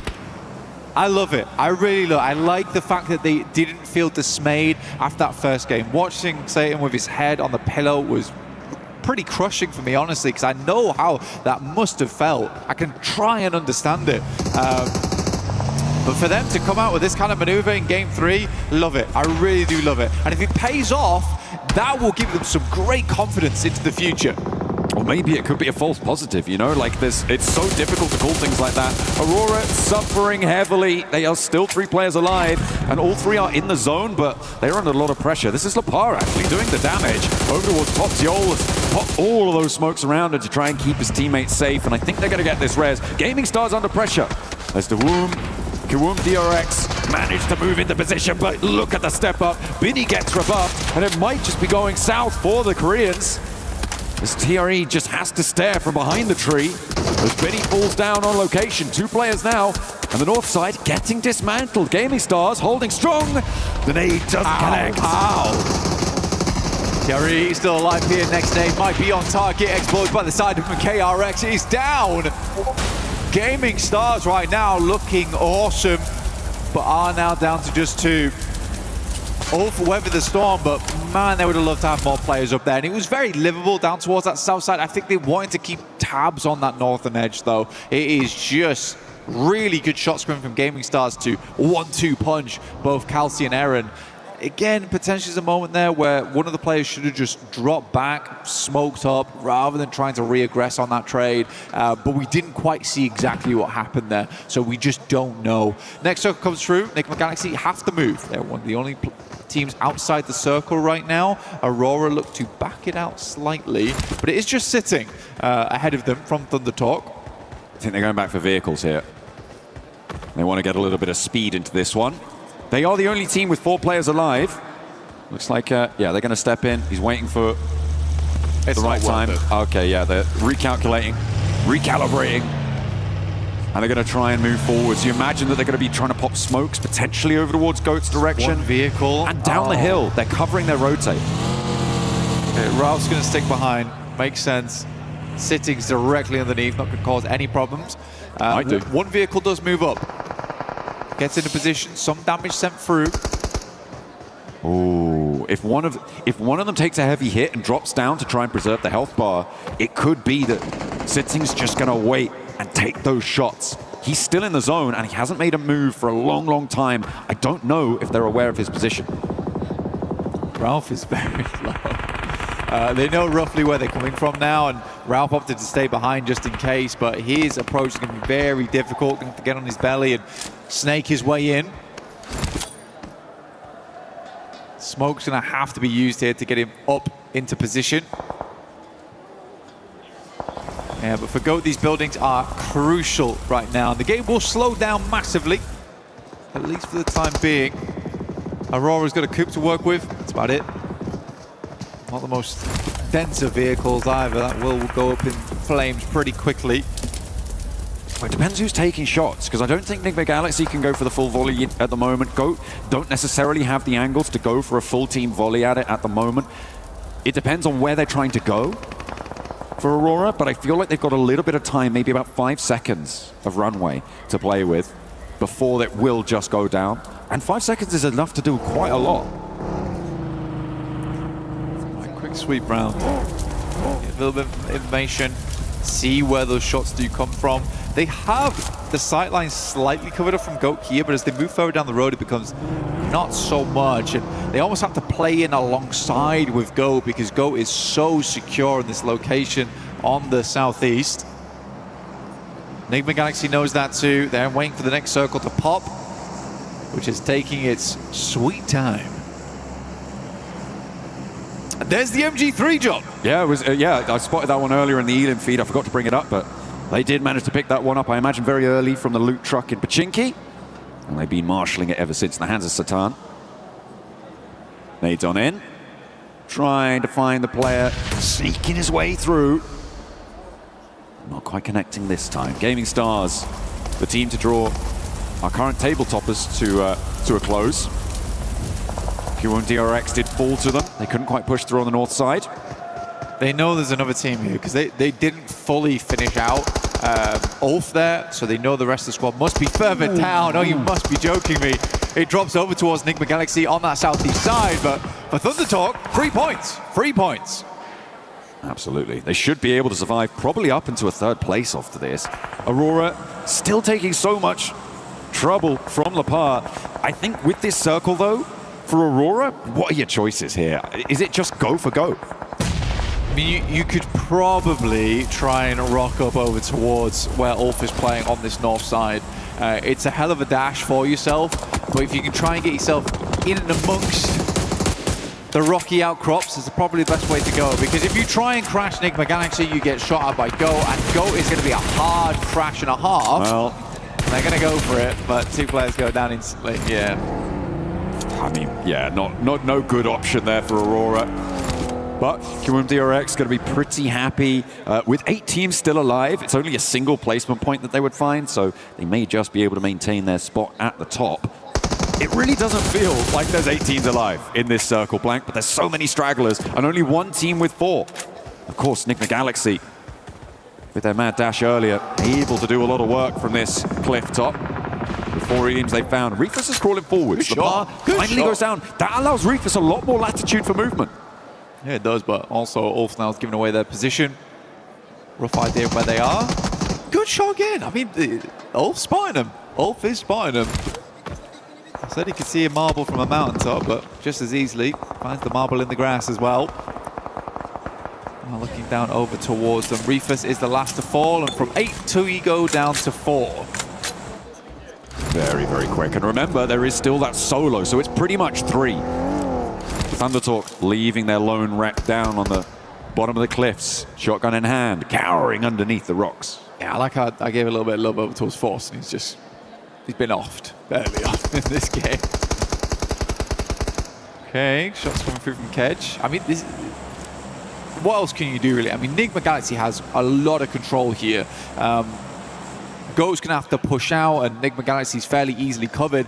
It is wild, the amount of water that's still in this circle, and finally we pull back to the benefit of Go. They're going to be very happy with this one. They keep one of their buildings in, although not all of them looking super happy. However, they're really not in any danger right now. They can just put their players around this building, not really worry too much because they know everybody else is over on this cliffside. It's an impossible game for everyone but Enigma Galaxy, I'm not going to lie to you. You think? You reckon? Yeah. I think with good circles, Goat might have a chance. And what circle are you looking for? Southwest, southwest, southwest. 9. Oh yeah, that's a good point. Yeah, I forgot about that one. We do have to end the game at some point, John. No, Okay. let's keep it going forever. Yeah, I mean, if we could get a stage 11, it'd be great, but I just don't see anyone else winning this. We all know when you play in these areas, as soon as you come out to this open ground here, it is a death sentence. If they had vehicles, maybe they could hit a flying V over towards the loot crate. They have to move now. If Go wants to win the game, they have to move now whilst they're fighting. They have to read it. They have to get out. But do they have the smokes? Are they in position? Do they have the vehicles even to make this one move forwards? I believe that they do. Another nade over the top from Lord as the backlines are keeping Enigma Galaxy on 4 players. Ketch gets rezzed, and now they're back as 2. Another nade goes long. They're not quite finding it. They're holding out. A nade forwards. Catches them on the backline. Takes them super low, but it's not quite enough to stop Coops and Lord rolling on forwards. And Lord is down. Coops is low. Where are Goat, Blank? Where are they? I mean, to be fair, they left Satan behind with the MG3. That's a good weapon to hold on. But finally, they're thinking, potentially, we got to make a move off the back of this. They've been setting up this smoke train for quite a while. This is good, actually. I quite like this from Go. They have to take this opportunity. It's a little bit late, but again, it takes a long time to set up those smoke trains.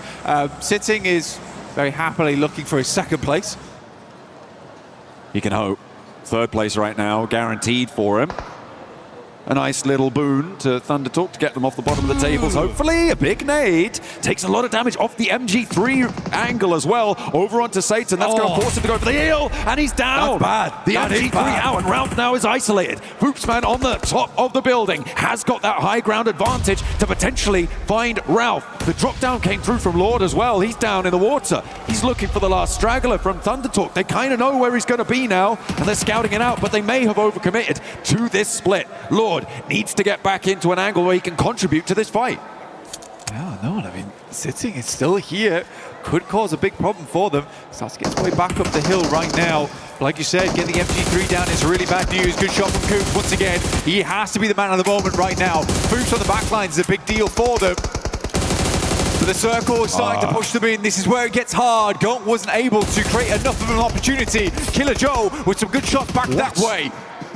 putting them back and giving them a scare. Killer Joe does go down, and Coops now steps up for more, but Fuchsman's not suppressing the angle. Goat playing with two, and they're on the cliff. Lord is down. Coops now under pressure, and they are melting underneath it.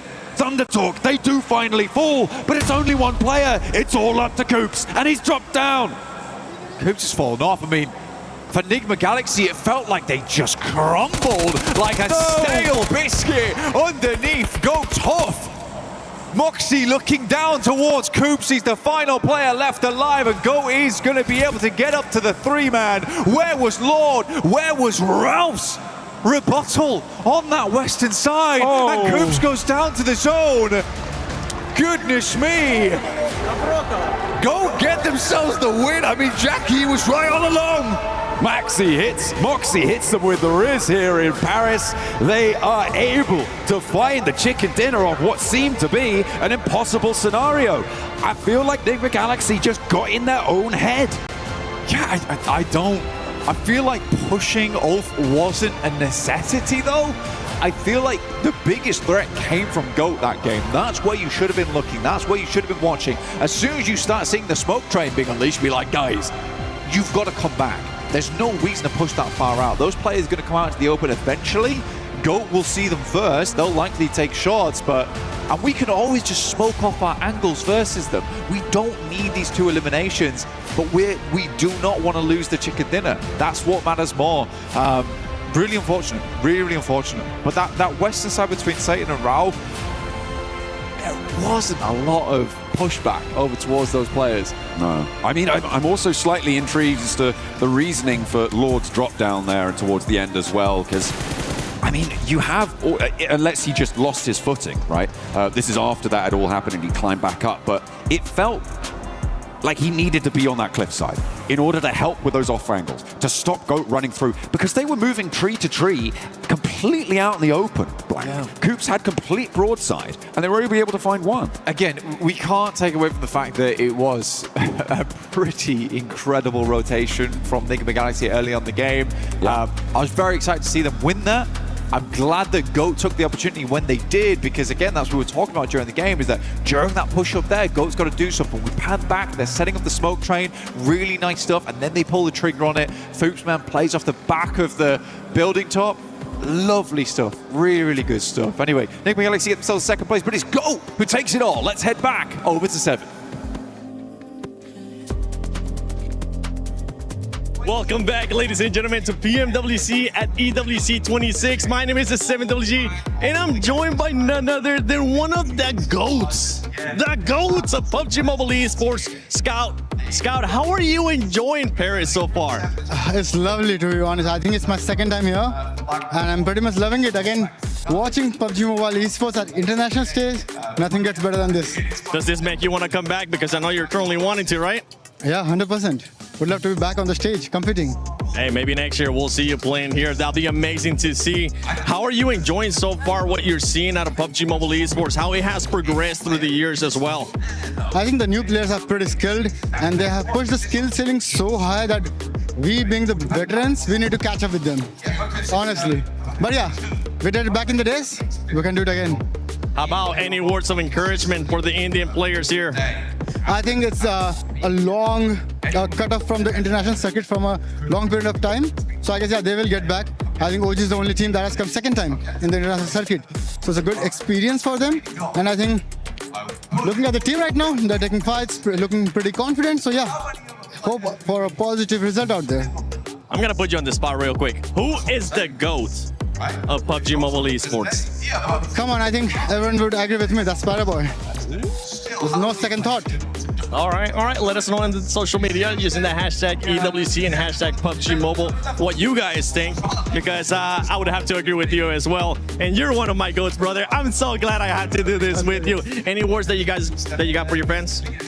I'm glad you guys supported me through my journey, and thank you so much for showing me so much love and support.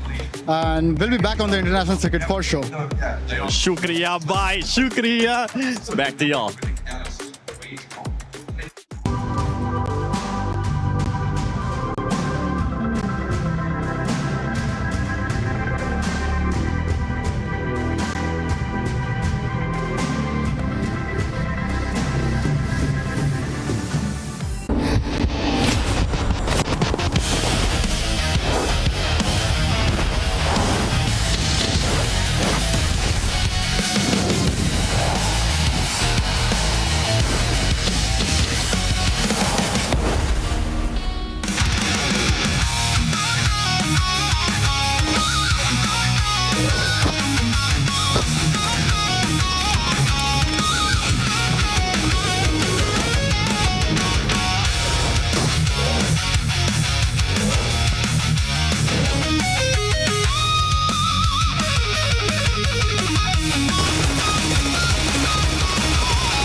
Thrives arrived at the PUBG Mobile World Cup with an entire country behind them. As the first Pakistani team to qualify for PMWC, reaching the world stage was already history. But once the matches began, they proved they had not traveled there just to participate. But he's found Mafioso, he's got the flash. Carry him as well. Nucky, no! How can you do it to him? They want that first place, well, you're gonna have to prize it from his cold, dead hands. Squashed with a chance now, and he's able to close it down. 4 Thrives finished second in the group stage, going directly into the grand finals, and eventually securing 7th place in the world.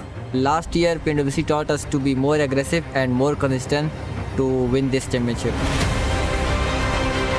Their journey began at the PMGO Season 1 South Asia Finals, where they handled the pressure of playing at home and claimed the regional championship. Now sending shots around the corner, so much damage done, and it's ended. 4 Thrives get themselves a chicken dinner and secure an unbelievably good position.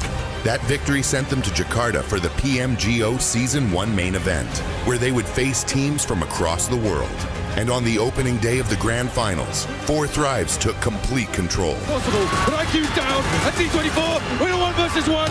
Weapon swap with the shotgun around his teammate. He finds it! He gets it done, and 4 Thrives!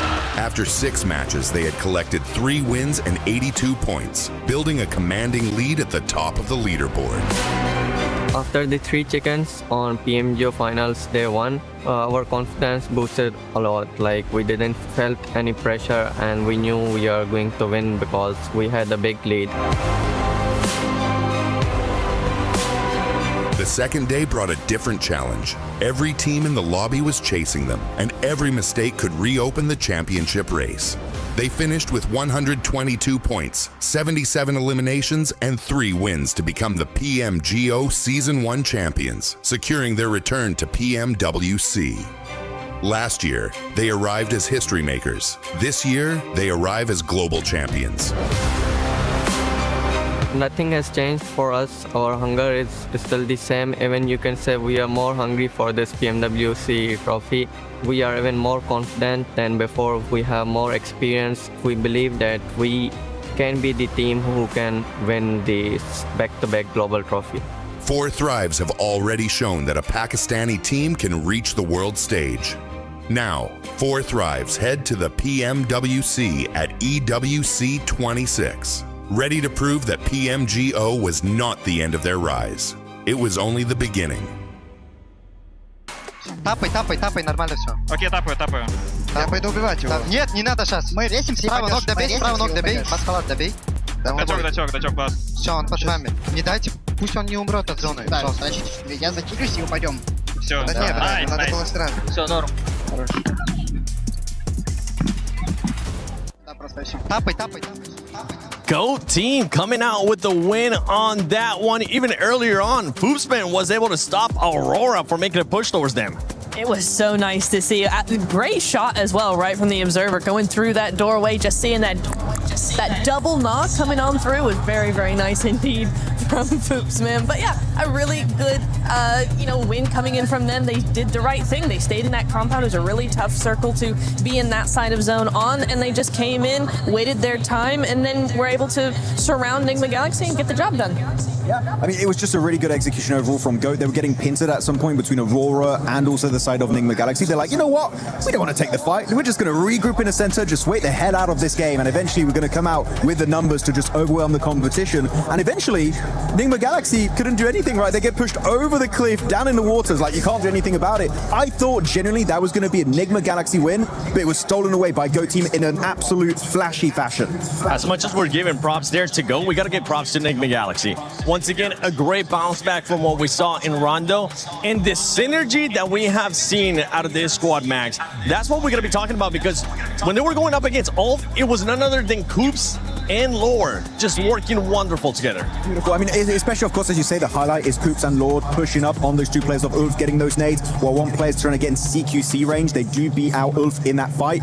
Execution-wise, 10 out of 10, but also keeping 2 players in the backside, Niptura, making sure that GOAT team can't third-party you as you're getting involved in that discussion was literally the play that kept them relevant until the very end of that game. If they don't do that 2-2 split and fully come out to Ulf, I think they instantly lose that fight. No, I agree. I think it was very well played on those those cliff sides. I think Nigma are a team that do that a lot. If the zone goes over there, they're right on those cliffs. So they definitely have a lot of practice with that, but you are really able to see how much that practice has been influencing them and making sure they're able to actually win those fights, win those games. So second place, I mean, it should have been a win in my opinion. It should have been a win, but second place is going to be really good, especially after the day they've had. They just wanted to join sitting in the water. He told them, it's pretty nice, okay? The temperature's decent, join me, we're going to have a good swim. I mean, Sitting was there for so long, too. That man was sitting under a rock. Shout out to Barney, he actually told me that. Dad jokes. But for some of the other squad that has been kind of quiet, but they have been consistent today, is none other than Ulf. Ulf has been able to put up some great numbers today. 6th place, 3 eliminations. You might think that's actually not that great, 7. But slow down. Let me actually finish what I was going to talk about. Because they ended up with a 3rd place, 7 eliminations, 4th place, 5 eliminations. So not a super pop-off performance out of this squad, but they are putting up the numbers and they are being consistent. Exactly what we want to see from the group stage. You know, you don't want to see a team go all out in day one. Then you're going to have nothing left for the finals. A lot of teams do this. Aurora do this. 4 Thrives do this. We need to see teams stagger what they're doing, get that strategy, you know, bit by bit, day by day, add a little bit more as the competition gets more fierce. But for group stage, this is exactly what we want to see, just a few consistent points. I'm a little bit annoyed at Ulf usually at the start of tournaments, especially during PMJ Season 1. They play so split, they lose players every once in a while. They kind of did it this game, right, Niptura, with enough angle of gaming stars behind them coming in outside of Lipovka. I feel like if they don't lose those 2 players, maybe we'd be looking at an Ulf win here, but they are a slow starting team, so the fact that they still get decent points here, actually, 7, at this early on in the tournament, literally day 1 of PMWC, I'm not that annoyed, and I feel like they're still going to keep improving day after day going into this event. That's the scary part with the team of Ulf, because we know that they can usually end up showing up when we go to the final day of group stages, and especially if they make it through, whether it's survival or whether they're straight to the finals, depending on where they end up here in Group A. Another team that has been able to be consistent and is currently in 2nd place is none other than Aurora. Aurora has been able to put up those numbers, Max. It's a team that it's usually a bit of hit and miss, right? For that squad, we can either see a pop-up performance and just absolutely destroying the lobby, or just at the bottom. Right now, we're seeing a different Aurora that we actually haven't seen before. It's working out. It's not the confident Aurora that's got like 4 players just steamrolling the entire lobby. So you know what? People are going to say I keep hating on Aurora, and I like the players, right? But fairly so sometimes. She's just posing on me. Your side here, SMH. Yeah, I think that they can do a lot more going into these games. I feel like they are able to capitalize on positions because teams do slight mistakes, or maybe not as aggressive as they should be. I have yet to see the Aurora that I know can win championships, but it's still day 1, so there's still a lot of room to make it happen. But Aurora have so much more to offer. They're currently putting up good numbers in regards to eliminations too, even though it's not a pop-off performance. 5 elims, nothing to be mad about. I mean, exactly. This is what I was saying earlier as well. Is this is the kind of thing you want to see. Personally, I want to see from a day 1 Group A, something like that, right? That's what I want to see, is a team going, we just want to put 5, 6, 7 consistent points per game. That's all you need for group stage. You've got a very small threshold to get going in, so that's exactly what I want to see from them. That's what I want to see out of them as well. One team that I want to see them step it up here on the second half is going to be none other than 4 Thrives. They have slowed down since the first match. A big slowdown for that squad. They do have the best loyal gamers, or as I like to call them, the BLG squad. So we would like to see them being able to step it up. But I know Kalaris has been running around and getting some interviews with the coaches. Hi, Kalaris here on day number 1 for halftime. I'm with Feitan here from PK, who got themselves that win on game at number 1. So first and foremost, let's talk about game number 1 and how you guys looked at the game, what your threats were. I thought you were looking fantastic on that high ground in the north. What's it from your perspective?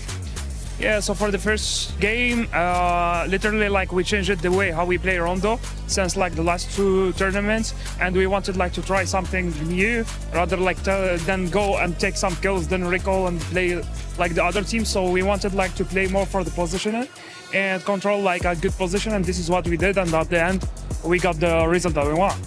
Were you concerned about 4 Thrives at all from the west side? Because they could have maybe tried to go north, but they decided not to in the end. Were you concerned? Yes, but I was listening to the communication of the team, and I understand that the team was calculating the risk and the priority every time, so they keep switching like the split, depend the risk. So whenever like we see that 40 are trying like to be aggressive on us, we change to 1-3, and whenever we see that they are going back, we go to our north side. I love it. Yeah. Awesome insight, awesome insight. So 3 games down so far here today. What's your overall outlook for how it's gone here for GK?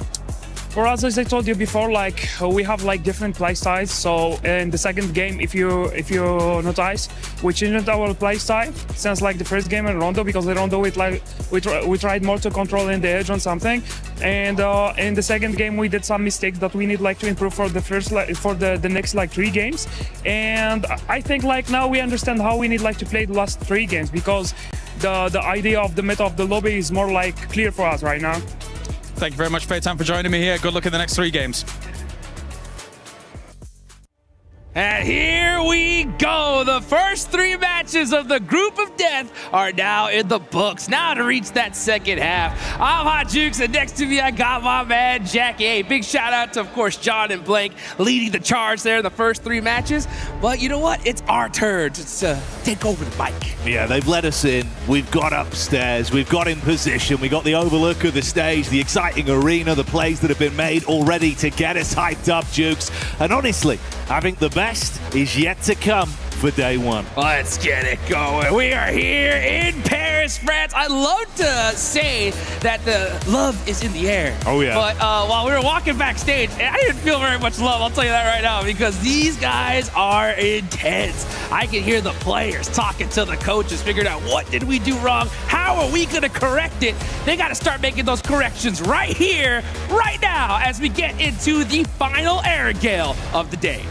Yeah, man, it's going to be intense out there, Jukes, and you're absolutely spot on. It feels like you could cut the tension with a knife as we navigated over to the casting overlook, kind of the perch that we're set up on, and it's a good spot to be. We'll give you the lay of the land of the competition as things go down here, and we'll be switching it up on you with our remaining games. But like we said, Game 4 is starting to kick off. Here we go. We can see a beautiful southern playing path here, and these teams are going to be going to a lot of their normal drop locations. We got RRQ heading out the plane immediately. We know where exactly we're going to see a squad like Aurora head to, right there towards Sosnovka military base.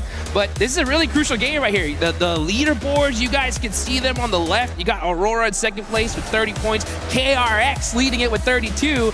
But it was your boys, GOAT Team, that ended up winning that last one, Jackie. I do it every year, bro. I don't know how. I always get that feeling, that tingle in the air, and I could smell it. GOAT Team. Yeah, it might be a slightly different roster. They've made adaptations. They're trying to see how they can improve, what they can do differently to dominate out there. And like I said, you got to ramp a little bit, but they're starting to get that speed now, Jukes. There we go. And yeah, that last match was so interesting, right?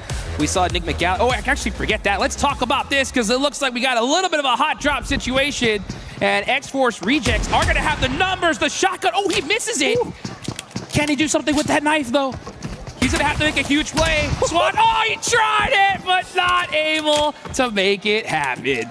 Oh, swinging with the blades, coming in swiftly, sprinting by. Nice couple quick shots, get it dealt with, and already we're into a bit of action then on the drops. Couple players going down early here. Really interesting. So it looks like, you know, X-Force Rejects are going to lose a player as well. So a good, solid trade here. But guys, make sure you join that Naruto event. Get some of those insane skins. If you haven't already, I'm telling you, the best collab PUBG Mobile has done yet. I am not kidding. You guys got to go check it out immediately. It was cheeky. I mean, kind of reminiscent of what we saw there with the Naruto run with the blade. Yeah. They've been playing the event. Yeah, they're fired up for it. We'll see if we get too much action out of this as well. Close proximity from 2 squads that have been on the tips of our tongues over the course of the day. We had that beautiful interview from Kalaris there, speaking to Geeke, getting the insights. Obviously, that's going to be GOAT Team, fresh off the back of their prior chicken dinner in the last game. So if they get into a bit of a scrap early on, could be some heat on that one. Yes, that is true. You can see GOAT Team starting to move up there. You got Killer Joe trying to find some sight lanes. DK playing this very quietly. You got Ragnarok in the front line. He doesn't want to give away his position just yet, because if he does, GOAT Team could definitely realize that this player's isolated. Let's full send and get that easy elimination. So yeah, Ragnarok gonna have to play this very carefully. Killer Joe on the move through the ground floor. Tommy gun in the hands, going to get a little bit of loot in on the go as well. But do they know what lies above On the upstairs floor, Moxie joining the crew. The molly's on point. Ragnarok burning as the flames start to emit. Quick drop out the window, Jukes. Can he get a drop on them to reposition? Tucks in, hits the prone. He's got to run for his life at this point. Yeah, I mean, they heard that footstep. They threw that Molotov, and Ragnarok was on fire. Instant smoke there. Hopefully his teammates are going to be able to get some sight lines on this and gives him some support fire. But it's the Fuchs man with that off angle, making it so difficult to try and help Ragnarok here. It's a good early pre-fire as well from Killer Joe, at least getting the fear into him. That's a response, though. You speak of Fuchs, and this time he's been deflated early. Yeah, I think that with Fuchs going out here, Goat, you got to just disengage. Yeah, just take off. You know, you lost a player. Now you're at a big disadvantage. EK are going to look to punish this, though. They are on the move. Bad Boy coming in swift. That's another knock as Force falls. Moxie just looking to get away and be the sole survivor. Like you said, though, Jukes, this is worst case scenario. It's not only one player gone, it's effectively the whole squad, bar the solo of Moxie, if he's given the benefit of survival here. But yeah, I mean, survival, but for how long? I mean, his whole team done and dusted just like that. It's the worst thing, right? When you see a team like GOAT get a nice chicken dinner and then go into a rough game immediately after. You hate to see it, but that just goes to show, right? Just one mistake can instantly just be a domino effect to you going back to the lobby. Yeah, we're in constant flux today as well. Things are going to be changing, right? Day one, start to get the jitters out of the way for some of the squads, and especially for a team like GOAT. Historically, it's felt like they played much slower on those early games. They don't like to force fights if they can avoid it till late mid-game circles. So obviously running into an uncomfortable team to start there. Could they have got that pick on Ragnarok and Bill? Maybe, but that's not the timeline we're living in. Yeah. Hey, great disengage from Ragnarok, though, right? I mean, he got volleyed. He immediately put himself in a good position to get supported, and it was really that anchor, right? Fuchs, like, if he was able to get a knock there, it would have went the entire other direction. But, hey, hindsight is 20/20.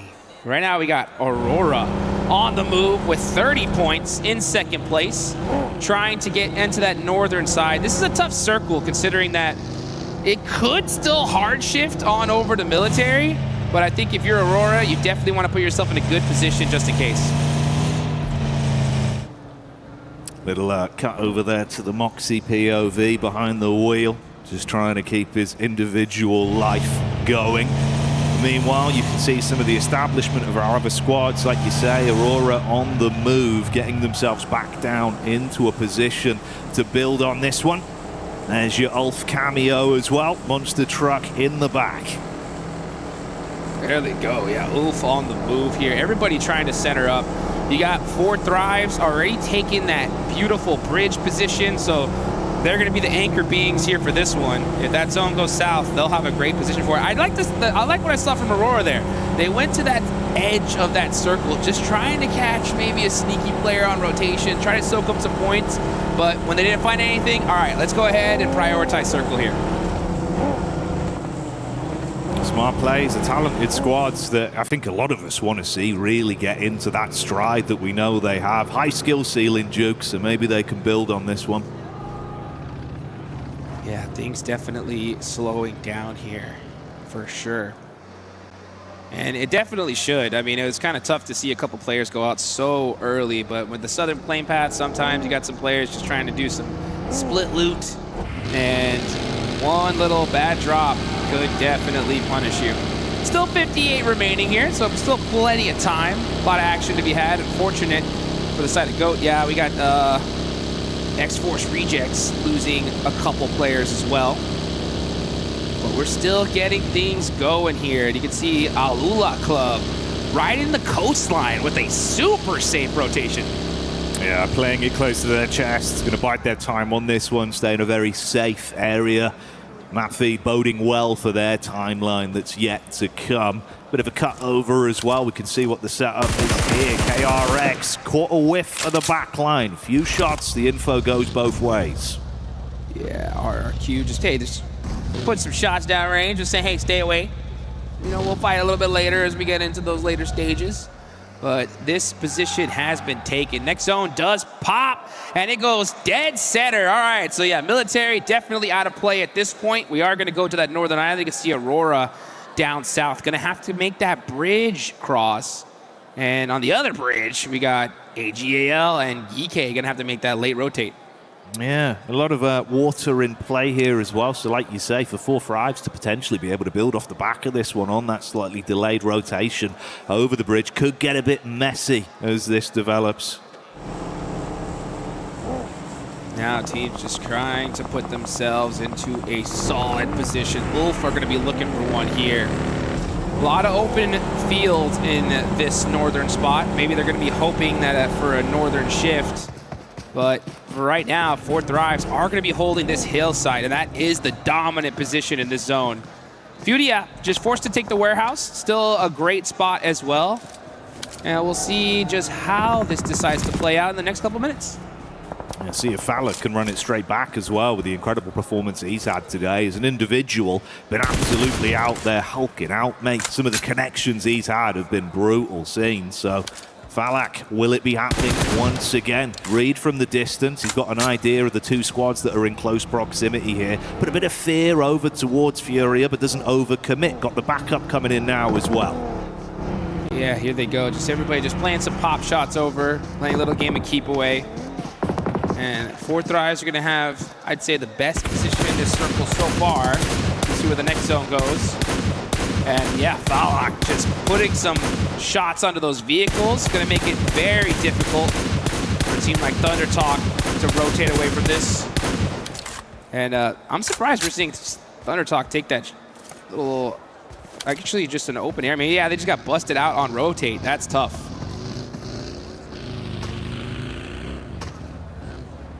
Might work out all right for the delay rotation there for Geeky as well with the setup. Hovercraft in the distance, jet ski up. Hey, that's a summer camp play. There you go. He's going to be headed straight to that hovercraft. Yeah, there we go.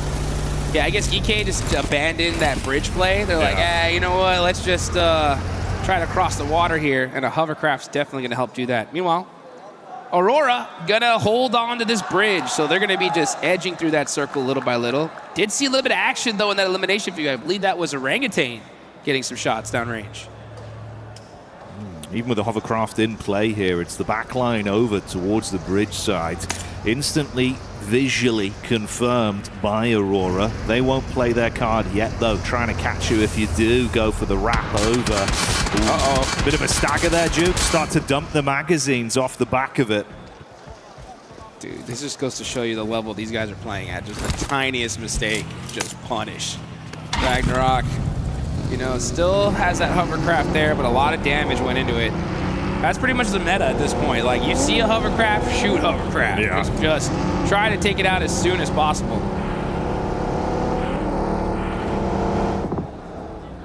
Uh-oh. AGAL playing it very close here to 4 Thrives. 4 Thrives are going to go ahead and give up the hillside and take the buildings just south of that hill. But now, yeah, AGAL going to hold this spot for now, and Aurora are pushing up on that bridge little by little. Because of that awkward setup on the bridge as well with the hovercraft. GK pull the plug on it, back off towards main Sivnovka there and get a bit of looting on by the base. That is where Moxie was last spotted as well. So could be a free pick onto him there and then convert off the back of that if they're a bit unfortunate in terms of their placing. And like you say, Aurora do complete their rotate over, find a little bit of hard cover to get set up with a relatively acceptable split from them thus far. And Furia still hunkered down, just listening out with 4 Thrives, just commanding a bit of respect from their setup. It's been good damage done, disarming some of the vehicles as well to make any escape plays far harder, Jukes. So strategic, if quiet, from them. Yeah, I mean, it's a smart play. These guys are in 4th place right now, 25 points on the board. Just get a good central position and just reach that end game. So they're hunkered down in the main coverage of these buildings, but those buildings are a little bit weak to that hillside. But for now, nobody's going to be making that push, because if you do, that's instant third-party city. So good decision for these teams just to kind of just wait things out, all right? Let's just kind of move little by little, inch by inch, and then let the zone decide when this fight's going to start. And we love to party as much as the next person, Jukes, but a third party just don't hit the same, does it? It does not. It does not. 2's a party, 3's a crowd. And right now you're gonna see Aaron get shot out of the vehicle there. Nice shots there from Aru. Catching big trouble, and Orangutan with the drive-bys, putting in work. Yeah, the Bizen going ballistic already as the damage is being done, leading out full gangster as he lights them up. Scarface in the back though lets it rip, and that's the first knockback over. Looking to reset from this as well. 2 knocks on the side of Ulf. They got space and limited cover with the vehicles. Scarface is nailed on point for the reply though, and it is getting a bit uncomfortable, Jukes. Ooh! And Gaming Stars with the third party punishing it. Yeah, I think Orangutan had to really commit to that just a little bit quicker. But then you got Nigma Galaxy on the other side. This is what I'm talking about. You try to take that fight a little too early, and you're gonna get punished as Ragnarok gets naded, and Aurora Gaming are pushing into the zone. Okay, Doc up close as well, cooking this one. Let's see if the shrapnel will be able to blow him away. What? Wow. How on earth has he been able to prevent damage from that divine intervention, but still slain with the same result at the end? So Aurora taking away space and locking down their safe area for now. Meanwhile, GOAT lose their last representative as Moxie is out. Next zone just pop, and it does head on over to that northeast side, and it is hitting the edge of that circle there. So pretty big hardship, especially for a team like RRQ that was sitting over there in Ferry Pier. They're gonna have a tough one moving into this next zone. KRX are gonna have to do the same. We'll see how things start to play out. Those squads that are holding a great position so far, you got 4 Thrives sitting pretty, AGAL, Furia. Pretty much everybody else is gonna have to move on in as Maniac gets knocked to Alula. Yeah, Maniac not dancing on this one. No smooth moves on the dance floor as Alula start to build off the back of it and see if there's anyone else they need to remove from the equation as they do flush through onto him. There we go. Now we're starting to see that elimination feed light up. Nigma Galaxy, hey, putting in some work here. 5 eliminations to start things off. The most in this lobby so far. So they're cranking up the heat. Getting some points on the board. Definitely needed. Claws has eyes on Satan though, and Satan, woo! Hitting that U-turn real quick. Handbrake on that one, Jukes. See ya. He's burnt the clutch, but the damage is still being done, and Yusuf was tucked into the back for so long. They forget about him. Wow. He gives him a reason to remember the name. Headshot into the back. That's another one down. That's how you do it there. Yusuf in the blue zone. He knows he's probably going to go out here, but is able to get 2 clutch points, especially if he gets this confirmation onto Claws. And they need all the points they can get. Nice shots with that Scar. Red Dot, unfortunately, getting taken out there by Quick. It was Swift as well. Lives up to the name on the response from the Org as he hits there. Claws off the back of being downed. Eats it from the blue coming in as well. From a good start, it starts to unfold. Meanwhile, back over on a different POV, we can see Aurora continuing on their warpath. Doc's down right now. Needs someone to play medic, but the backup is on rotation. Trying to cut their losses as well and get out of there. There's limited cover with the shed. You can tuck in at least. But this looks brutal, Jukes. Yeah, it is. Genfos barely made it to that shack there. That Marauder was on fire. Ziol is going to go ahead and get that res onto Doc. So Aurora pushing up from military, working their way little by little. They got 5 eliminations here. This is honestly where they work on their best. With the blue zone to their back, gun skill, the only solution to push into this next circle. Oh, they just have that one vehicle. Good for them. Okay, great. So they at least saved 1. And they're going to have to use it because this zone is starting to close. 20 seconds left on the clock. Things are going to definitely heat up here in this next circle. Start sprinkling in those spices. It was KRX just off to the left side as well, and it seems like Aurora, their eyes have lit up as they do get visual onto them. Few shots back over. See if they can equalize the situation here, Jukes, and begin to build. Alula going down as well. Zone shifting upwards, and we can see where things are going to go from here. Aurora may have to fight for survival up against KRX. Well, let's get it. Let's see what KRX could do. They are right next to Aurora when it comes to leaderboard. So this is a pretty huge fight here. Aurora with 6 eliminations, KRX with 2 so far. Only 2 points separating the two on the leaderboards. And the blue zone is so far away from them. So this is a fight they just have to make happen. KRX getting in the vehicles. Are they going to push this? And it looks like they are. Vinny trying to find some angles here. Zjol up close to personals. Got to hit the shots with the shotgun. He gets one, but it ain't going to be enough. KRX gets the better of Aurora. The lights have gone out for Aurora on that one as they are silenced by the attack from KRX. Even with the quick reaction with the shotty, it wasn't enough to save the day. The plays don't pay off, and KRX can keep moving. Got to quickly get themselves suited and booted once again, though. Restore the HP and then get a move on inside towards the new zone. Oh, yeah, they better do it quickly here. This is their opportunity, right, to really lock down that first place position before they go into Miramar. RRQ, though, did a great job of just trying to slow down their rotation. Hoxie saying, oh, come on, Blue Zone, give me a break. Give me a break here. As Benny said, I can't even wait for you, bro. I got to get to this next circle. Self-preservation, Jukes, it's got to be done. Keep the dream living for all of them if he can get into a better position. Thankfully, not slain by the blue. It would have been an upsetting way to go out. But the challenges are yet to come, buddy. Yes, they are. They are still not in this next circle, and they got an entire squad of AGAL right in front of them. Things are gonna get sticky here, especially when Maple's on the squad. Oh, yeah. Always sticky business from him. Hit some sickening shots as well. We're seeing it so far. Let's see if they can build back into a play like this up against the duo. Attention being taken off them, but Flower deals with it instantly.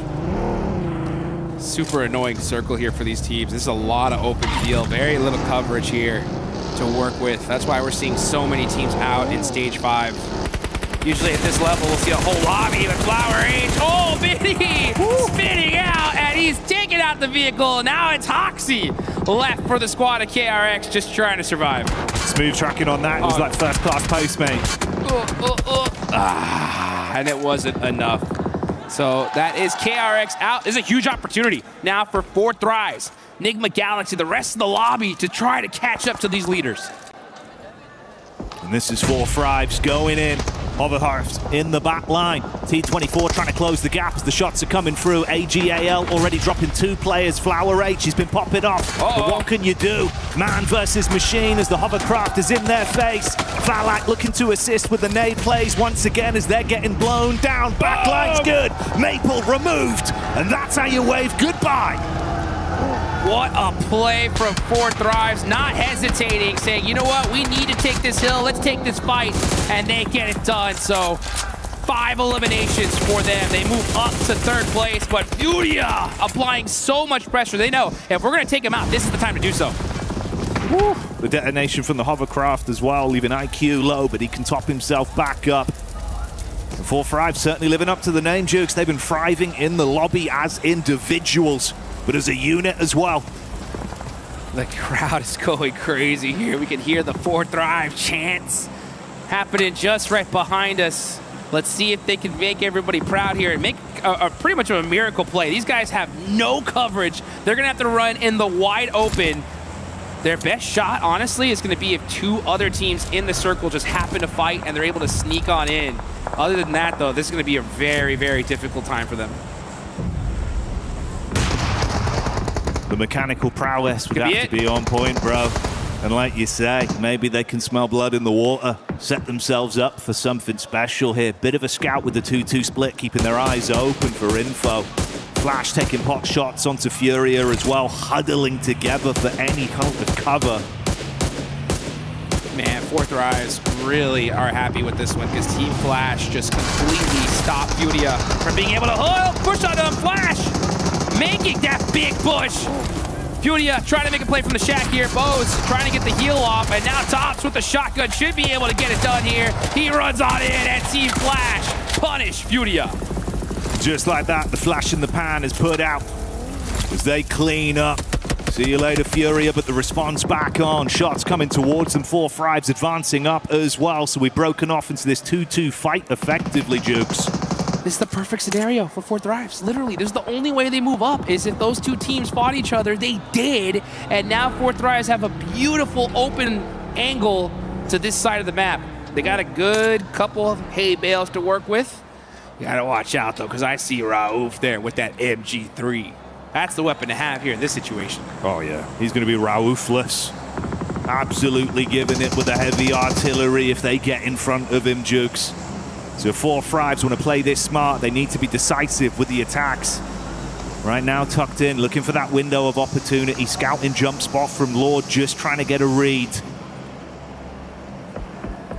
You got Team Flash just holding in the open. Look at that, Tops with the welding gun there, repairing those vehicles just in case. So that way they can possibly set up a little car wall, makeshift coverage here. No terraforming here in Erangel. You got to use what you got. And right now, I think Enigma Galaxy definitely learned their lesson after that last game. Look at them, just single tapping, making sure they conserve onto all that ammunition, because they could have definitely won that last one, but just did not have it in the bag. Every bullet worth its weight in gold right now.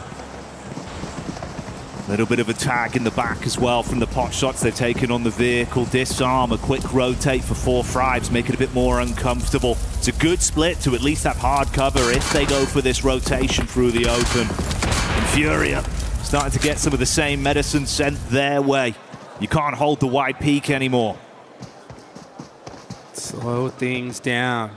That is going to be the name of the game here. Oh, San getting picked off from Chief. Nice shots there, catches him underneath the buggy. And yeah, he's 100% getting thirsted here. That's filthy. It was the angle he was playing for so long, forced off it, goes back out. That Elim will be stolen over by Flash. Guarantee that one. And rip an extra point away from Furia. The play itself was nice, but amounts to naught. Paris getting excited tonight as well. Day one, Jukes, and already it's starting to get a bit of energy in the building. Let's hear it! Let's get it going, baby! Here we go! Oh, look at that. These guys are looking good here as Enigma Galaxy is gonna try and do their best to stop 4-Thrives in this situation. 4-Thrives looking very, very set up. Team Flash are gonna have that edge side for now, but with Tops getting knocked here, that's gonna make things very difficult for them. Look at this, Enigma Galaxy inching up little by little, using their utility, using that vehicle. Here come the nades now, trying to throw a red zone on the 4-Thrives. 4-Thrives in big trouble. Here come all the nades. Lord gets a knock on the Haizava. You got Balak now having to dodge those nades little by little. IQ in the back line. Now jumping in the buggy, trying to move out into safety here, but Enigma Galaxy keep applying the pressure. That's over 11 nades thrown, one after another, bombarding down, like you say, the mini red zone forming, keeping it uncomfortable for 4-5s, and Coops assists with a big pick to leave them in a risky position. Response back over. Ralph getting hit from the side as well as Flash see their opportunity to try and steal points. The 4-5s cannot survive, they go down.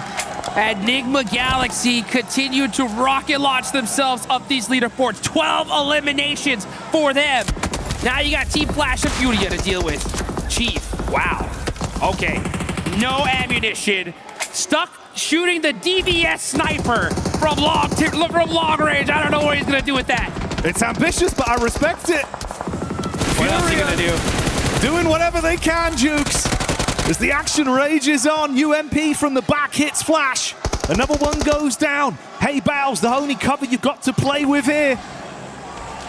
This is Enigma Galaxy's game to win. They have the circle here.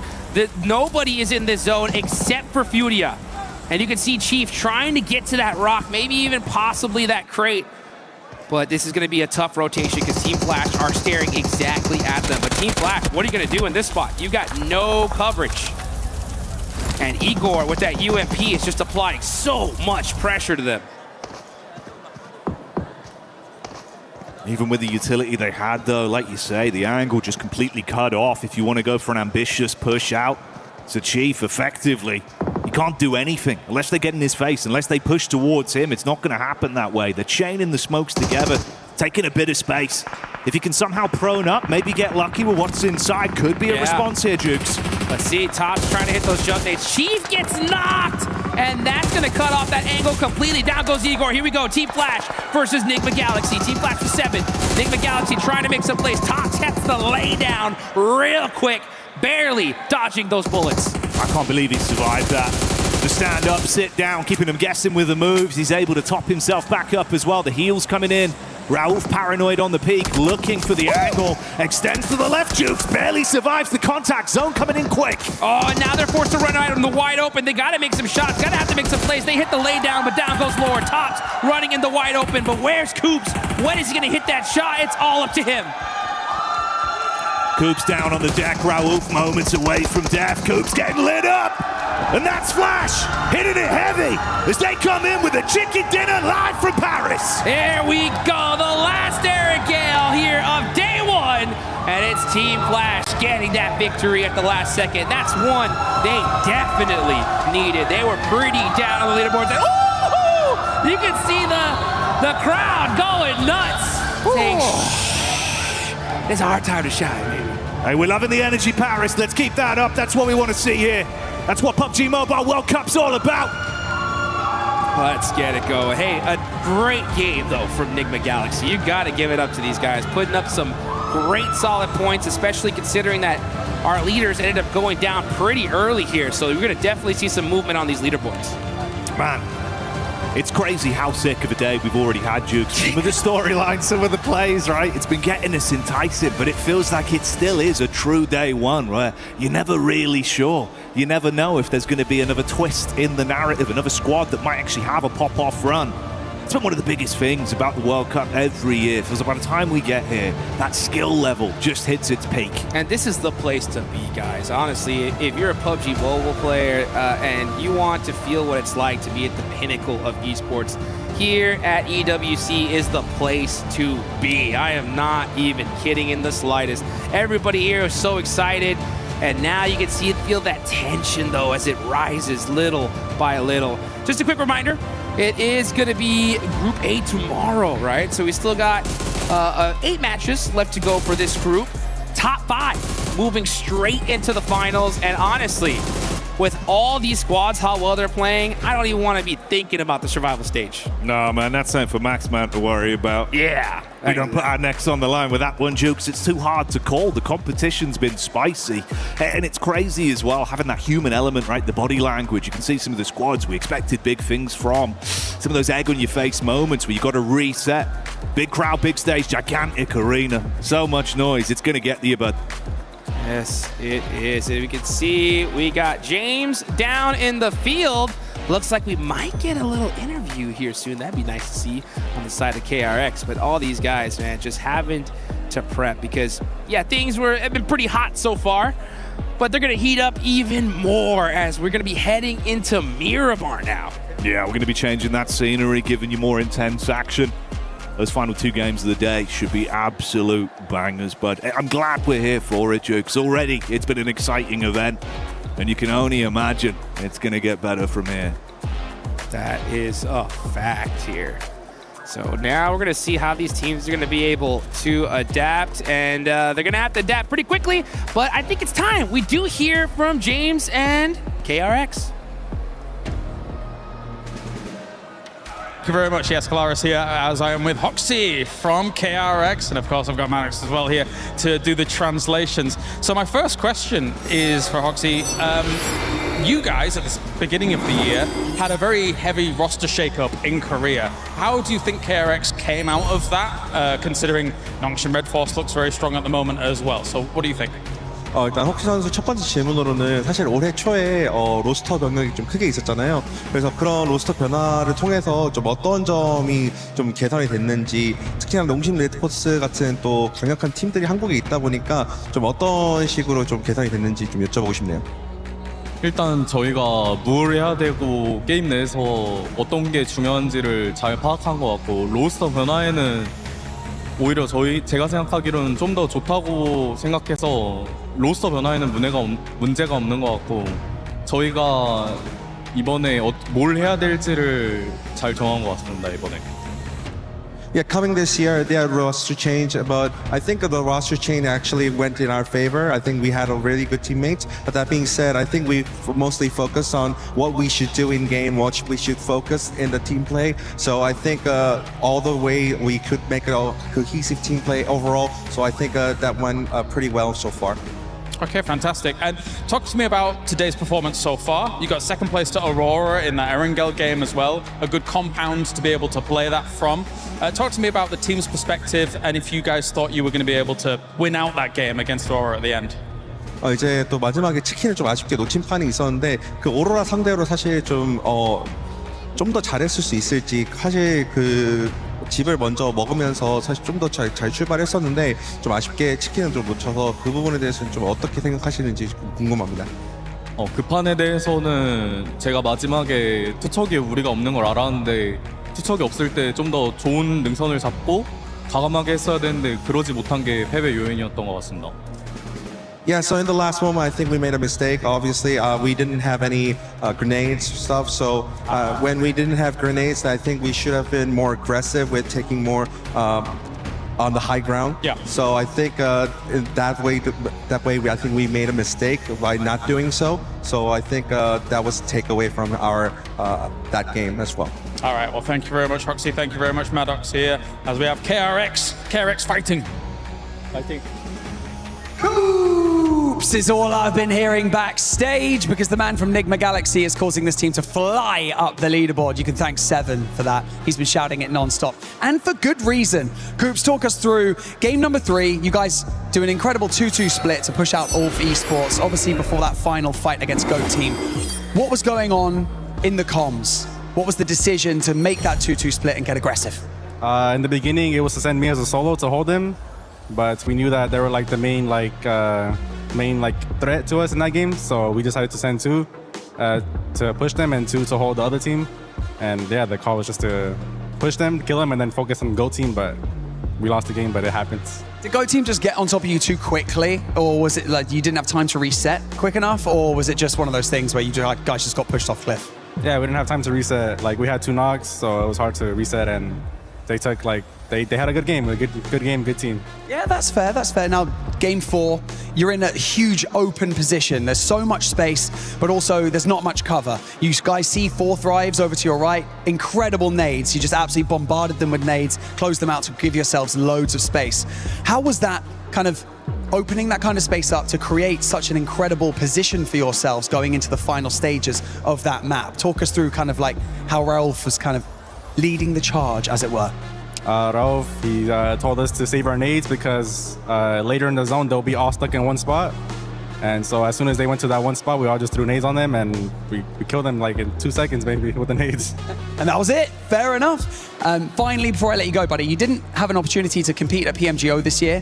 However, obviously, you've rejoined this team for this event, this LAN. How have you got yourself prepared, both mentally and obviously amongst the team, to come into the event like this and perform so well straight off the bat? Of course, we had a tournament before this one in Macau, and we didn't do great. So that kind of like woke us up to do better for this World Cup, because obviously everyone wants to win the World Cup, and so do we. That's a fair point. Short and sweet, love it. Coops, thank you very much for joining me in this interview. Best of luck to the rest of your games today for Enigma Galaxy. But for now, we're gonna go somewhere, and we're gonna be back with more PUBG Mobile for you guys. See you later.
と共に散れ。しっかり見ててください。俺は畑かかしって名前だ。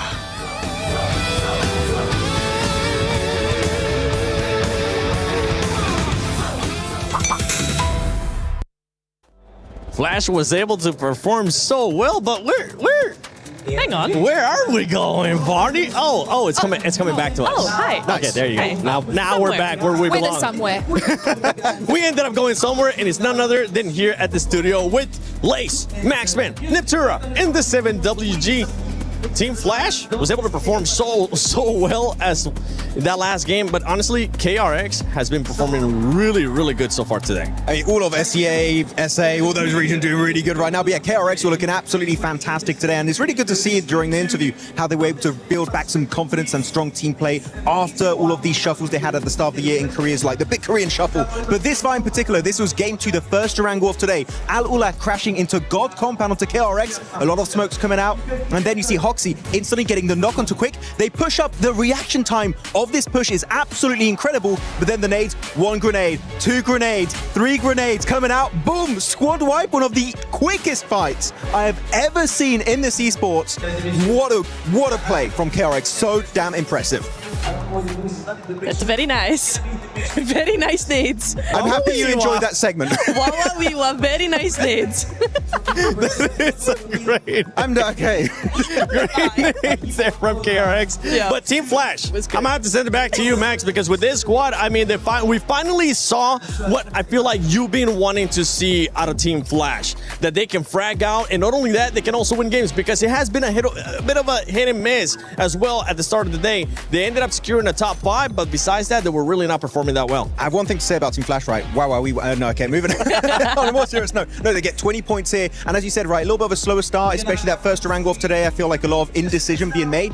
But the way they control the eastern side of that field, which I was a bit skeptic, if the circle doesn't favor them, how are they going to make use of that field? And you know what? I was actually slightly wrong of that play, because they put Win on top of that shed in particular, Niptura. And one very crucial point of this game for Team Flash, he was not spraying Niptura. He was one-tapping to make sure he saves as much ammo as possible for that final push onto Enigma Galaxy to get the win.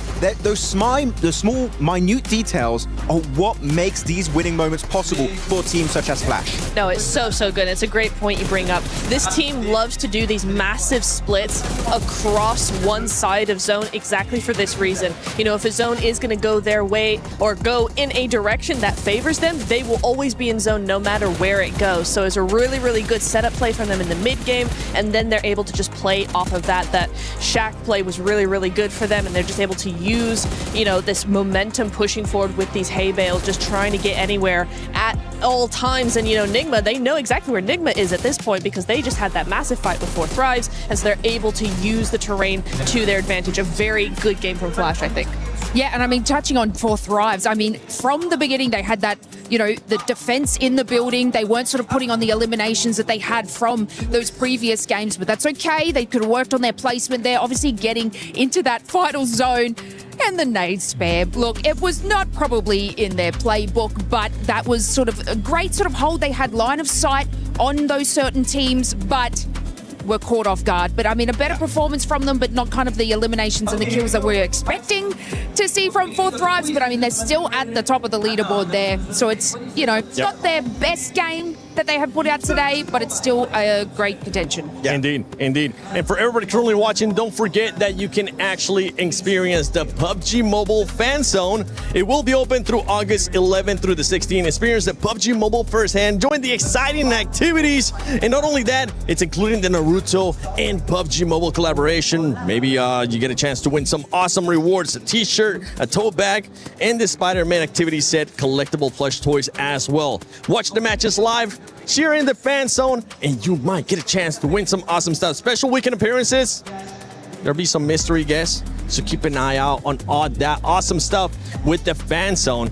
You were trying to say something about 4 Thrives there, Max? I saw you getting prep. No? It was really just a meme of like, I want to put the William Dafoe gif of like he's going, oh, yeah, oh, with all the grenades going there. That was all I had to add. Great analysis from your boy. Wait. Before we go to overall, come back to us real quick. Thank you so much, because right now I want to do something before we see the overall. Furia, before this match, they were in the bottom 3. And I want to start a segment called Maxman Likes to Curse the Team. Help me. Because he was able to pick, who was it, Silence? So Silence is my MVP of the entire tournament. Oh, no. But they did good this game. He just threw the chicken at me. They did Deserved. Good. So it's not Deserved. just yet. Okay? Don't watch yourself. Wait, let's do this. You can actually reverse it. Grab the chicken real quick. Say something bad about Furia. Furia? Alpha 7's better. Damn, okay, you really went deep cut on that one. Let's take a look at the overall so we can see the standings so far after 4 matches. That was actually I don't believe it, but first thing that came to mind, there was nothing worse than that. Right there, Max. Enigma Galaxy, a huge surprise for everybody as they have been showing up today, putting up 40 points total, currently in first place and actually overtaking KRX, Neptura. It's so nice to see from Enigma Galaxy. I was really hoping that we'd see something from them, and 40 points, I think, qualifies as something. One little point I do want to make very clear, though, is like, yes, Enigma was having all of these big splits onto the west side of zone, basically doing something very similar to Team Flash, right, Max? Yeah. You know, doing all of this. But one thing I want to make a point on is we did see them take out the vehicle of 4 Thrives. In response, or not in response, but on the opposite side of that, they were using the welding gun to actually repair their vehicles. And in a field finish, that's so instrumental to have that extra cover. Yeah, if they had a hovercraft, it would have been really a good use of that welding gun. But you know what? They did have the regular vehicles. But here on the second page of the rankings, we need to highlight X-Force Rejects, Thunder Talk Gaming, Al Ula Club Esports. And you know what? Wow. I don't think I'm too disappointed in like the 2 other teams, but the most disappointing one for me in particular is Al Ula. They kind of gave me a bit of hope. I was like, oh my God, Mina, let's go. Al Ula doing so good in the spring season in some of those events. Even globally, we've seen some real sparks from this squad. Claw in particular and Quick were just 2 individual fragging powerhouses. And they kind of slowed down. And right now, 16th position, I feel like they are way better than the bottom 3. We can see a comeback from this team, hopefully, by the end of today on Miramar. I'm actually a bit disappointed by X-Force Rejects. I expected a lot more. Now this is their 3rd global as well. I was talking with the players. They were saying they're having some communication issues. Hopefully that's going to end up changing. It's been 4 matches. One team that I know you're currently disappointed with, Neptura, is none other than Orangutan. And why is that? What? Okay, how do I say this? How do I say this? Wawawiwa. Wawawiwa, it's not very nice. No, honestly, why? Why in a global are we taking a fight, getting a knock, and then going, hey, the guy that's already knocked and can't do anything, let's just focus on him. And then just leaving it all open for the rest of the team to go, actually, while you were focused on a knocked player, we're actually going to be able to come in, backstab you, get rid of you, you have 1 point. Congratulations, it's going to get you real far. Yeah, by the way, she's talking about none other than OG versus Ulf in the last match. That is true. I mean, look, I'm happy with the aggression that they've shown. So from match number 1, whereas prioritizing placement, they took the risk. They took the drive-by risk to be able to capitalize on their eliminations. I wish that they would have done that against Flash on the northern side, and I think they would have won that contention and been able to take their way plus eliminations into the later game. But OG showing that aggression is exactly what I was hoping to see from them. So I was excited to see that. Are getting some points on the board and being able to like at least get something for them, because I know they've got the placement. They can do that, but it was really cool to see them be able to have that aggression as well. Like one thing that is very different when you're playing in your home region and then going into a global event is like those slight timing mistakes or even like slight overcommits, etc. really are going to get punished so quickly and like heavily going into a global event such as PMWC, and we're not even talking about PMGC at the end of this year. That's going to get crazy based on who qualifies. But yeah, I feel like just more confidence and just fixing those slight timing issues could really help them get so many more point averages across the board. For OG, a lot of people don't have them currently in top 5, and it's showing why. But we do have them going to survival, and right now they're hitting those metrics, but hopefully they'll end up improving a lot more. But before we actually go into Game 5, let's send it over to our amazing Blank and Claris. That's right, thank you very much, guys. Of course, we want to reminisce and go back to game number 3. We do. And talk about a theoretical notion. Could Enigma Galaxy have won that game? Talk to me, Black. What do you think? It's some real philosophical notes going on right now. Yeah, I feel like there was a moment where if they didn't push Ulf, potentially there was a big win there. We got to hear from Coops actually in terms of his knowledge about it, how they wanted to go down. He said it all just fell a little bit apart. And I mean, as soon as that smoke train came through, there was a big issue, right, for when GOAT started to push. But I feel like Enigma Galaxy could have absolutely won that game. But so far, they've come very close, twice now, in second place, which is huge. In the last game as well, I just briefly kind of had a small chat with Ralph there, and he was saying that he thought on the left side it was only a solo So actually getting that little bit of an insight as to how they kind of looked at that field position and that field play is quite insightful. But 2 second place, nothing to sniff at. I think that they're kind of on the track here to do very well in this group. They are, sorry. I mean, the bounce back from essentially what is an unheard of position in Rondo, where you go out as a full four-man in the first 2 minutes of the game, to now being up there on the top 5. This is a fantastic result. They've been gambling, they've been taking risks, and now is the time to be greedy, to take those risks, Kalaris. You were casting. Do you think that Coops are being here now properly with the roster? He's been kind of a bit of a game changer. Obviously, it's always nice to see Coops here alongside the roster. He did miss out on 1 or 2 of the internationals. He always knocks it out of the park. He's a good lad. He's a good lad. I think Coops is genuinely a very, very good player. I think he brings the team together. I think Lord bounces off him very well. Satan and Ralph play very well as a two-man, but you do sort of need a player for Lord to bounce off of as well. And I think Coops is that guy. In the past, he used to be the lad as well. For Enigma Galaxy, they were always received as quite a passive team, but I think that Coops applies a bit that more aggression that they need to follow up on, which has got them to these really, really high heights today. All right, well, thank you very much, Blank. I need you to do the bat again as we knock that ball straight on over to the commentator team. Oh, and it's a home run from Blank. A beautiful connection there with a microphone back, caught perfectly by Jukes as we set ourselves back up for another spectacular game of PUBG Mobile. Back in the building, the lights are changing. You know what that means, Jukes? It's PUBG time. That is right, and not just any kind. It's Miramar, baby. Let's get it going. We are headed to the desert. 2 more matches left to go, and at the end of this one, we are halfway done with the group of death, Group A. And just a reminder for anybody that could be just tuning in, I don't know why you weren't here on time, because this has been a wild show so far.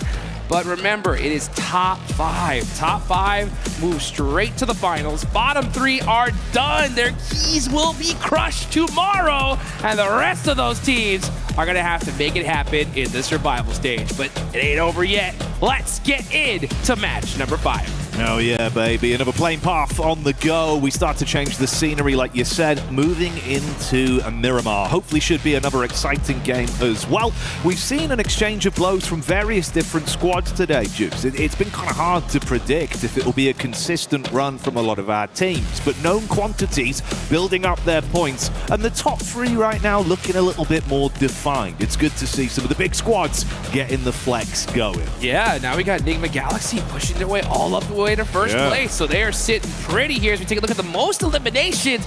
Balak still owns that top spot, 13 eliminations. He's busted out a baker's dozen here, but Coops not far behind him there with 10. And now you look as far as when it comes to that damage, top, he's gonna be on top there with 2,300 with Coops right behind him. Good to see, man.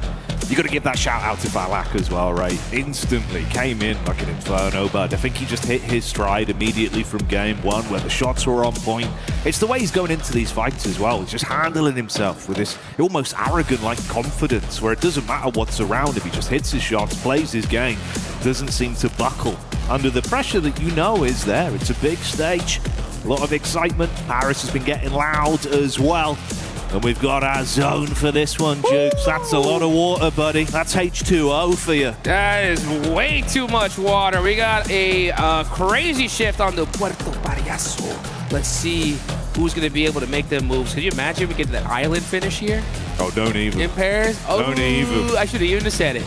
I shouldn't have even said it. Like, drop the Eiffel Tower in, mate. That's all we need. Let's get it on brand, Jukes. That's what I'm talking about. That's that synergy right there. But hey, you know what, teams?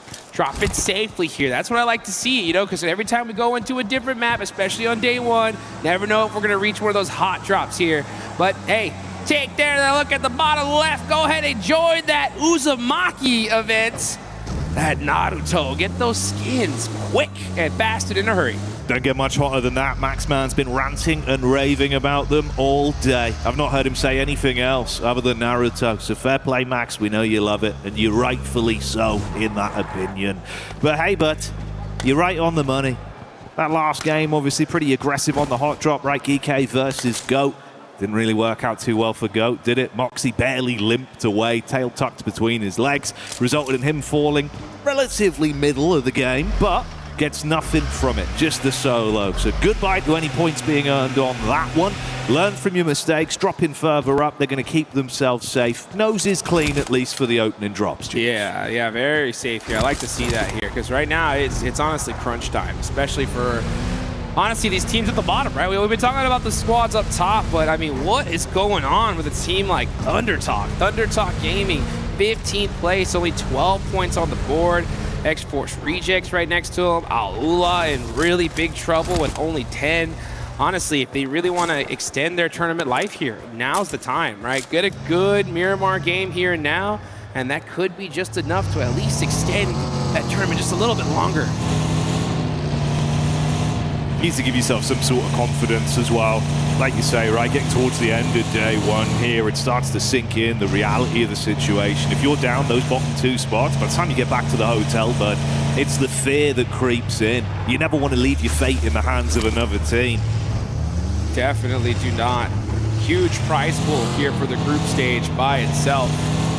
Over $1 million on the line just for this stage. Survival stage is going to have 152,000. But as we get to the finals, that's 1.7 million, man. That's some serious cheddar. And that's what everybody's going to be hunting down right here. Aurora going to be one of those squads for sure. They're sitting pretty in 3rd place. This could be a good game for these top squads, though, to make that gap, right? Just in case tomorrow doesn't go their way fully, at least it'll lock them in position to hopefully make it straight into those finals. That's where you want to be, the best of the competition. The tournament here only going to get more and more enticing. It's like you say, life-changing money in reality that's on the line there, but it's not only the cheddar, you got the bread on either side. That's a sandwich prize pool. Oof. And we are in Paris. They got phenomenal bread here. Hey, but get that up right now, boy. Let's go. Let's go. Turtle. As we're going to look at Ulf on the move here. They're getting into zone very, very quickly, so they're already in the circle. We're starting to see a lot of teams head on over to Los Leones. We got quite a few teams still far out from the zone. One of them I'm going to be looking at is those teams in my hot seat right now. Aula, you're going to be one of them. They're all the way up in La Correria. That's going to be on the complete opposite side of this circle. They got to get moving here pretty quick. For the pedal to the metal, starts to get a bit of movement on the go. The fan favorite right now here in Paris as well, and a team that's so dominant, it's easy to understand why. 4 Thrives looking absolutely delicious out there today, Jukes. It's been big plays from the roster, and of course, the one man in Falak that's been really flying the organization's banner high. Yeah, he's making it happen here, man. Hey, big shout outs to 4 Thrives. I mean, they end up winning PMGO Season 1, something that honestly a lot of people didn't predict. Their fans went wild, brought home a global trophy on the side of Pakistan, but now we're going to see ESPORTS Rejects getting into a battle with Geek, and this is a loss they just can't afford. Well, our opening elim of the game then going the way of Ragnarok as he slams down early and gets that first pick hammered through. So Reject, probably feeling a bit rejected on that one, but got to give up any space they got. Fragment out. It's tough, especially considering that they were already in the circle, so losing a player that early is not good. Unfortunate on the side of ESPORTS Rejects, just everything going wrong. But still 3 players up. They could bounce back. We'll see if they're going to be able to do that, as a lot of the teams that were outside of the circle are finally starting to make that great rotation and find their little place in this zone. But where do you think this next zone is going to go, Jackie? Huh? You think we're going to be heading to that water after all? I wouldn't mind. Let's do it. You know what? Play Why devil's not? advocate, bro. Let's do it. Let's make this as awkward as humanly possible, Jukes. Let's go. I want to see some swimming action here. We've already had a bit of treading water today. We'll see if it happens once again. On your point as well, though, man, it's uncomfortable. A squad like Reject, right? We're talking about squads at the bottom of our overall standing right now. They're down there. They're literally trying to keep their heads above water in a sea of points that are being accumulated by the other squads above them. And losing one player, sure, as much as sometimes you can manage the situation early doors like this when you've had a rough run today, that's the difference of you just bottoming out again, having that extra layer, the upset, the sadness mounting on you, Jukes. It gets a bit uncomfortable, bro. That's for sure. And it's pretty crazy because, yeah, the level of competition here is ridiculous. I'm telling you guys, right before we came up here to start casting these matches, I walked by a lot of these players and I saw their coaches, and pretty heavy conversations. Let's put it that way. You know, I didn't see very much of like, oh, you know, good job, it's okay. No, it was pretty much just like, what are you doing, right? How are we gonna? We cannot afford these mistakes. So the pressure is definitely on here. But we're seeing some great adjustments from some squads, right? Enigma Galaxy lost that game 3 by just so dang close, but ended up having a good bounce back couple of matches, and now they're on top of the leaderboards. But you can't let off the gas pedal just yet. Let's see where that next zone's gonna go, baby. Are we gonna go to the water? No! It goes right back to the mainland. It's gonna be a La Bendita finish. So all these teams on the south side, that's gonna be 4 Thrives. Gonna have to start making their way on up. Yeah, ignore the coast, get back to the mainland, and set your focus on what's yet to come. And like you touched on there, bro, so many small margins that have defined some of our games today. Ammunition economy being a big one there. Big change up from them, though. We heard from the man himself about the setup with the call with the late nades. It was like 12 nades back to back. Crazy. That was horrific to be under. You go from thinking, yeah, we can kind of slow this one down, snake it out a little bit. Boom, boom, boom, boom, boom, boom. That pressure applying. Honestly, you're going to take out 4 Thrives. That's the way to do it, right? Utilize that util as much as you possibly can. Enigma Galaxy, we're not wasting any of it right there.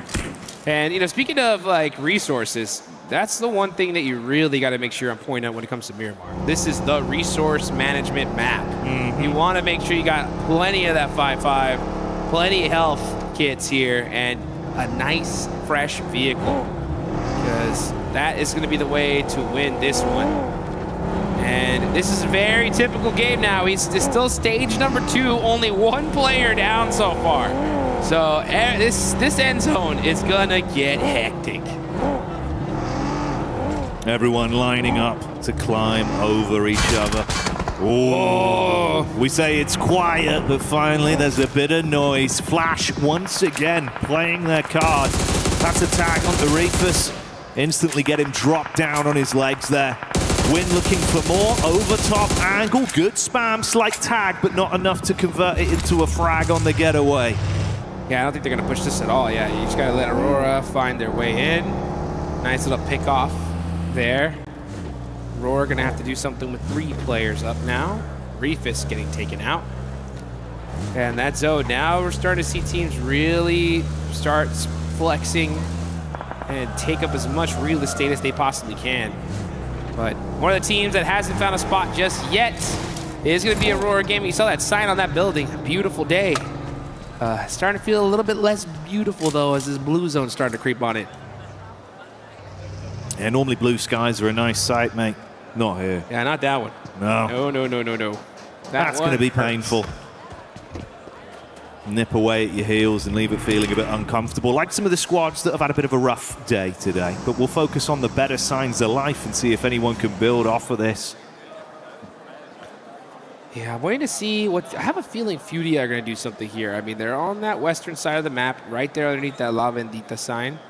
And the zone ends up going in their direction, so another good sign for them. Let's see how they're going to approach this next circle, as we still got a lot of squads. Aurora being one of them, AGAL, even 4 Thrives are going to have to creep their way into this next zone. Going to have to do it pretty carefully. When you get a northern shift like that northern side is usually wide open, so I'm expecting to see some teams kind of hug that circle and trying to find their way up to the top. Bit of info spotted here as well. Coop's getting the read. That's Flash just up on the higher ridge there. Lord repositioning in the buggy. Needs to get into cover. Not quick enough. Shot straight on target, Jukes. And they're going to follow up with this, it seems. Instant engage off the opening pick. They've got an advantage for the fight. 2-2 split either side. Coop's got a bail. Should be a free flush on Lord. Aurora on the road as well. This could get pretty spicy. Woo! Flash, being true to their name, they're not wasting no time. They're moving quick here. And now Win is knocked. Bo's going to be able to try to find an angle to get him rezzed. But Aurora Gaming, oh, look at that. Top and Doc are now down. as Gaming Stars are putting in that work. Both these teams just kind of driving around, trying to find safety anywhere they can get it. Hey, far back as well. That's Scarface from Ulf getting the line up with the bolt action. Quick with the car. Hits that. Snipes one down. And Aurora absolutely wiped off the battleground. Mopped up like a spilled drink, but that was quick. Oh, that was way too quick. Got to pick that up here as Falak now with the shotgun. Trying to get the knock here. Tops is in big trouble. He's down to 1 HP, but Bo's able to get that support. IQ, though, gets his revenge as well, and the instant thirst. Falak is in a safe position for now. T24 going to throw out those smokes and try to pick up their main fragger quick, fast, and in a hurry. It's good to see from IQ. Big brains, but bigger brawn being played with on that one with the quick shots back over to buy time for them to reset off the engagement. Similar scenario for Win here on Flash. See if they can get him recovered and live to fight on from it.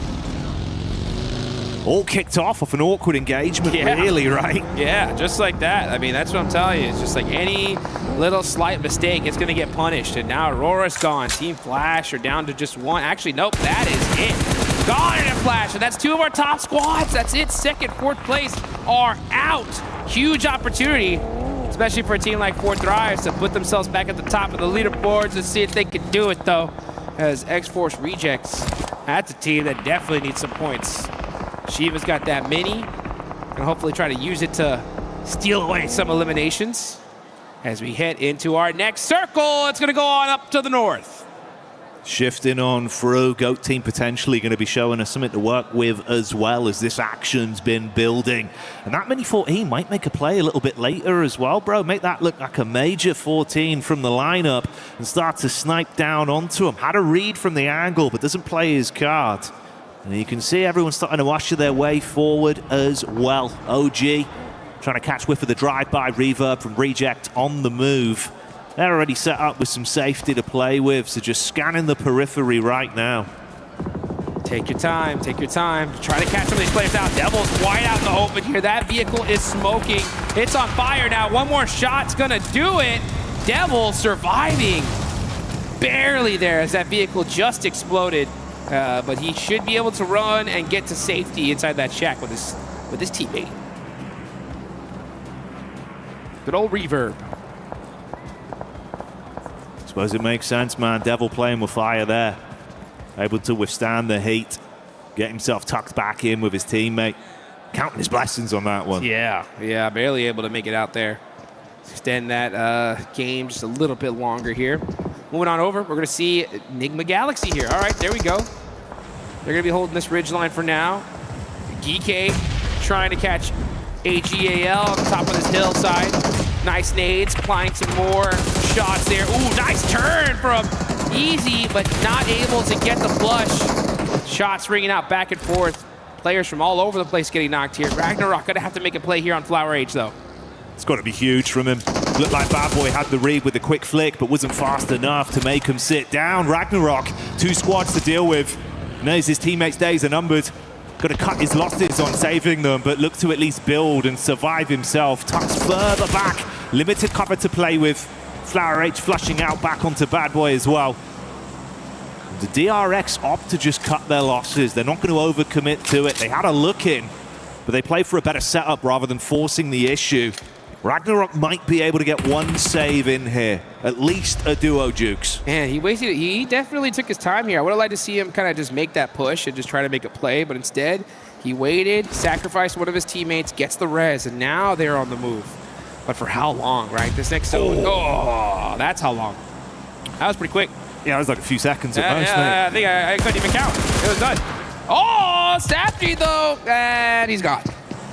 That happened again. It's unlucky. It's unlucky. It is what it is. Way he goes as GK crumble on that one.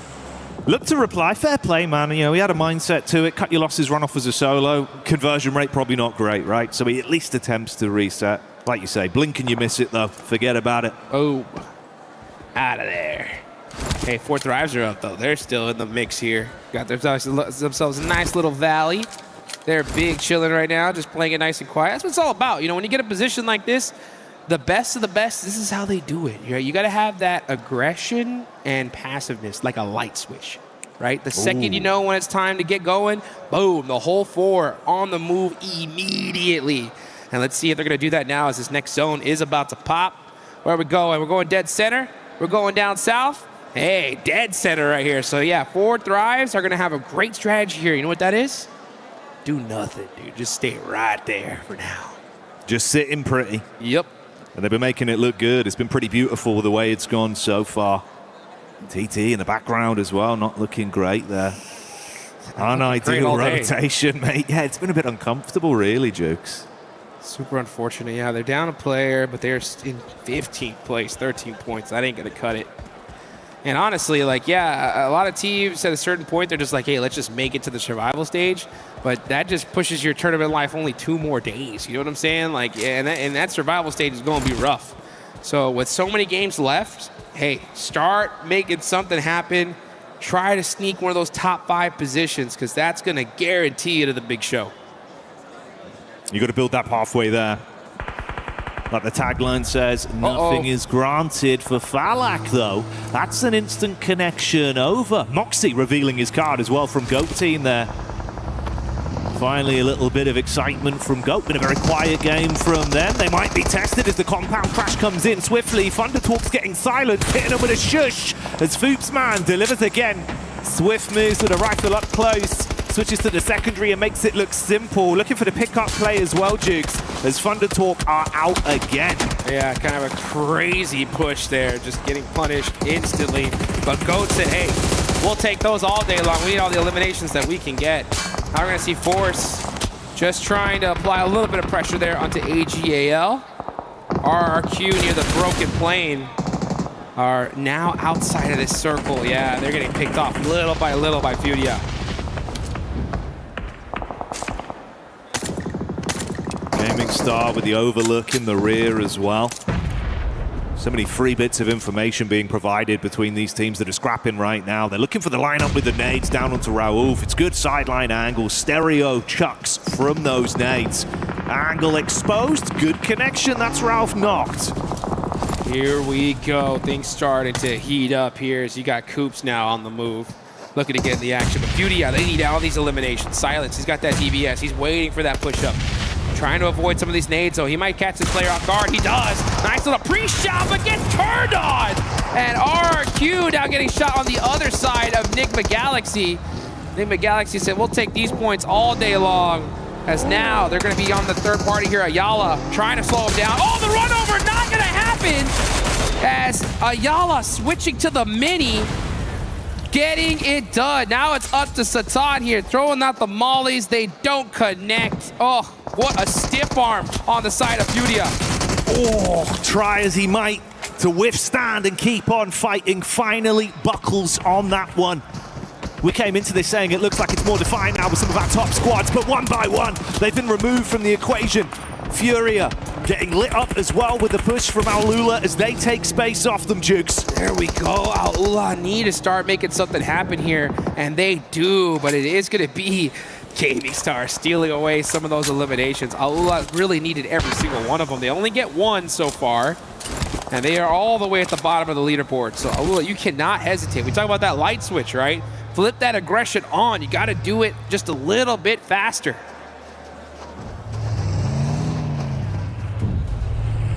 Now, as much as it's been quiet from their POV with Ulf, you've seen them starting to show up in the Elim feed with those shots from distance. They've been pretty good with some of the connections they've had off the DMRs to steal away points in amongst the commotion from other squads. We get their full POV there as they start to advance, get a bit of a read on things. KRX, they've been playing more of a quiet, passive rotate. They've had a lot of opportunities where they could have fought Jukes, but they've been thinking about the end game. Yeah, and they're thinking about those leaderboards right now, right? You got Nigma Galaxy out, you got Team Flash out. Putting some points on the board here is critical, especially when you got 4 Thrives still in the mix here with all 4 up. But yeah, look at that, 4 Thrives. Falak getting a knock onto Aaron with that nade. Definitely want to go take a look at that one there, as the zone is starting to close. Ooh, bounce nade just a little bit too short. So it looks like we'll be able to get that reset. So very fortunate for them. But 4 Thrives now know exactly where they're at. Keeping them guessing at least with the moves. Decent amount of awkward cover to play with, so it's hard to get those clean connections off. If the fight breaks out from the squads in front with OG and 4 Thrives, you could attempt to move up on it. Limited utility, though, it seems, between the players right now. 1 nade in the hands for Scarface. Smoke going to go up so they can close the gap somewhat. Rifles in play, shots on Scarface. Taking a decent amount of damage off it. And he get that one on target. Woo. It's ACOP up top. Smooth shots over. Low on health here, Jukes. Meanwhile, T24 and 4 Thrives as a roster actually shutting down gaming stars that were encroaching in. It's all starting to bubble up, Jukes. Hey, 4 Thrives say, hey, you know what? It's time to pop up and get in the mix here. They're going to get into the action as Orangutan. You're going to need to hit these nades, and they do get one. Let's see what WizGod could do. Gonna have to make some shots outside these windows. Oh, never mind, jumps out the door. Oh, but just a little bit too late, gets turned around. And now Ulfer on the push, trying to soak up as many eliminations as they can. Meanwhile, 4 Thrives, just looking like a lion in the jungle, ready to strike. Clawing through the competition with ease. Once again, Falak comes out swinging. Heavy is the hand of Falak as he starts to slap his way through the competition here. Rotate back over, set their attention on Orangutan and Ulf and see if they can third party onto this awkward encounter. Nades being primed. Top floor control there with a DBS watching the run-up, but it's the nade they didn't expect. Blows them away from the back. 4 Thrives, stealing away those points. A cop, though, does get that knock on the Falak. That's going to buy them a little bit of time here. Huzaifa is right up and goes first with that nade. He gets Scarface looking for a little bit more. The blue zone starting to close in just a minute here, and 4 Thrives are dominating this building. Ulf, OG are completely stuck. Trapped in position and panicking as Huzaifa goes absolutely ballistic on the cleanup. Shuts down Ulf, rips them away from any potential plays and looks to do more single-handedly. This is scary now, Jukes. Orangutan trapped still. Finally on the peek out. That's a knockback. Alula with the third party from the top. Ah, that angle that was so dominant. Quick finally crests that hill and makes 4 Thrives just slow down just a little bit. They still have 2 players up. 8 eliminations, though. That's going to put them into second place. Only a few points away from that top spot. Aula, this is their chance, right, to get out the bottom of the leaderboards and extend their tournament life. They got 4 points. They've had a rough day so far. Now's the time to make it happen. Do not play this passively, Aula. You got to get as many eliminations and win this game here and now. Got to trust in the source, Jukes. They're bringing it. It's been good so far. But how long does it last? OG suffering heavy casualties as well. The shots are on point. Goodbye, good night. ACOP the only one left in the rear. And that's the Foops, man, and GOAT team starting to build on this one as well. You got to be scared of the GOATs, Jukes. They bite. Making it happen. Force getting another shot on the leaderboards there. And that is Orangutan out and eliminated. We got 4 teams remaining here. 4 Thrives, KRX, GOAT, and Alula. Let's see what 4 Thrives could do with their duo. IQ, man, that buggy is in big trouble. So right now, just hugging the circle, driving around, trying to get a little bit more intel, figure out what is going to be the plan here. Oh, running into that tree definitely wasn't a part of the plan, I'll tell you that right now. But he does get away with it. Nades are starting to ring on out. He knows exactly where GOAT is. Yeah, he's got to have to move to safety here because they're going to start shooting that buggy if he ain't careful. This is vintage GOAT with how they're playing it. The 2-2 setup early with Moxie and Force advancing, but they switch it up. Call for the rotate. Killer Joe takes the fight straight to T24 and punishes with 4 Thrives falling to the might of the GOAT once again. Sight dialed in back over to where KRX are set up. 11 elims already, Jukes. Ooh, they're looking good. You know, GOAT wants this win. They want to put themselves in the top 5 right here and now. They might just do it here. Meanwhile, you got KRX. They were sitting, what, in 4th place a little earlier, so they're looking pretty, but not for long. They got no more vehicles. There's nothing but open field right in front of them. Aula, I would like to see them get a little bit more aggressive here. You have the numbers, right? Start spreading your wings a little bit. Don't allow GOAT to catch you on the back foot. A brief moment, a respite falling across the battleground. Trusting Foops for the push-up. Trying to get a read on it. No easy angle for Alula to peek back over onto him as well. Fear of the backline tag. Force good for the lineup. Few bullets on target, Jukes, just damage. Hey, you guys know all about Coops, but what do you know about Foops, man? I'll tell you what. That's a man right there. Let's see what he can do. 477. Trying to catch some hit markers all the way from downtown, and this is what I'm talking about. Alula have been playing it very passively here. That's letting GOAT spread their wings little by little here.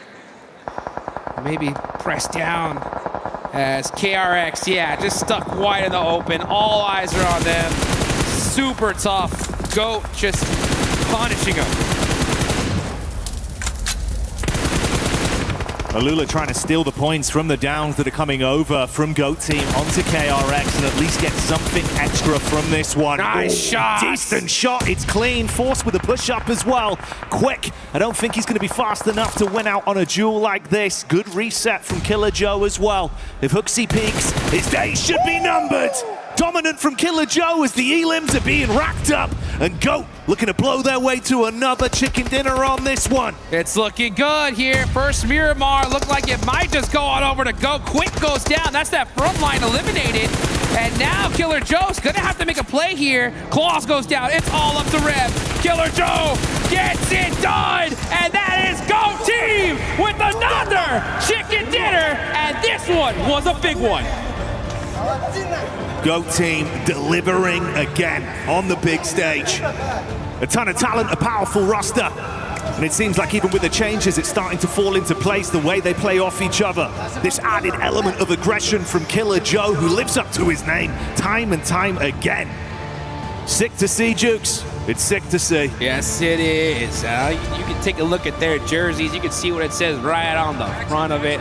The greats of all time. That's what they want to be. That's what they're trying to etch their name in PUBG Mobile history. This is how you do it right here, folks. When you see that opportunity to get that win, you got to do it, and you got to do it with some serious points, and that's how you get it done. They didn't believe me, Jukes. It's a GOAT team going to be coming out swinging.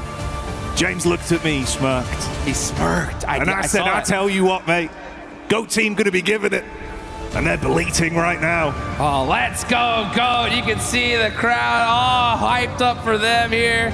And a great game for them. We'll see what Calars is going to look like after that one. I'm pretty sure he's going to be pretty excited here. It's good to see. I think he'll be enjoying it. Yeah, it's so good to see a team like GOAT clutch it up there towards the end. And Alula, right? Getting some points on the board. Good for them. Давайте перед ними. Все, все. Озоны, last. Найс! Хорош. It was nice. That was good. It was. Man, it's fun to see. You know, I was saying earlier, from some of what I've seen from these boys before and the way they've adapted, it feels like, you know what, Jukes, for the strategic side of PUBG Mobile, they're actually bringing it. They've got good defaults, they've got good fallbacks. The splits you see from them are so dynamic, but they've always got quick, clean comps, much like me not speaking correctly. The exact opposite, Jukes. But it's crazy how fast they can rely on that information. And it's good. That's championship mentality, bro. The fundamentals have to be good. I mean, you heard the synergy, right? They all said nice at the same time. That's what I'm talking about. They were thinking, right? They got this victory in the bag, and they got it. That's what I love about how, you know, PUBG Mobile Esports has developed here over the years. So there was a time back in the day where there was a few dominant squads. Everybody else was just not even close up to par. That's changed, right? I mean, any team here could win the whole thing. And GOAT just showed, hey, if you open that door, we're going to walk right through it. But we got some more action coming up in just a little bit.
GOAT showing up with the second chicken dinner of the day.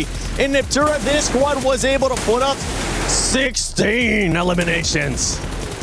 Very, very nice coming in from GOAT there. For the second time, show from them. I'm really enjoying the kind of rapid round plays we're seeing from them. Some really good stuff coming out of the very compact game.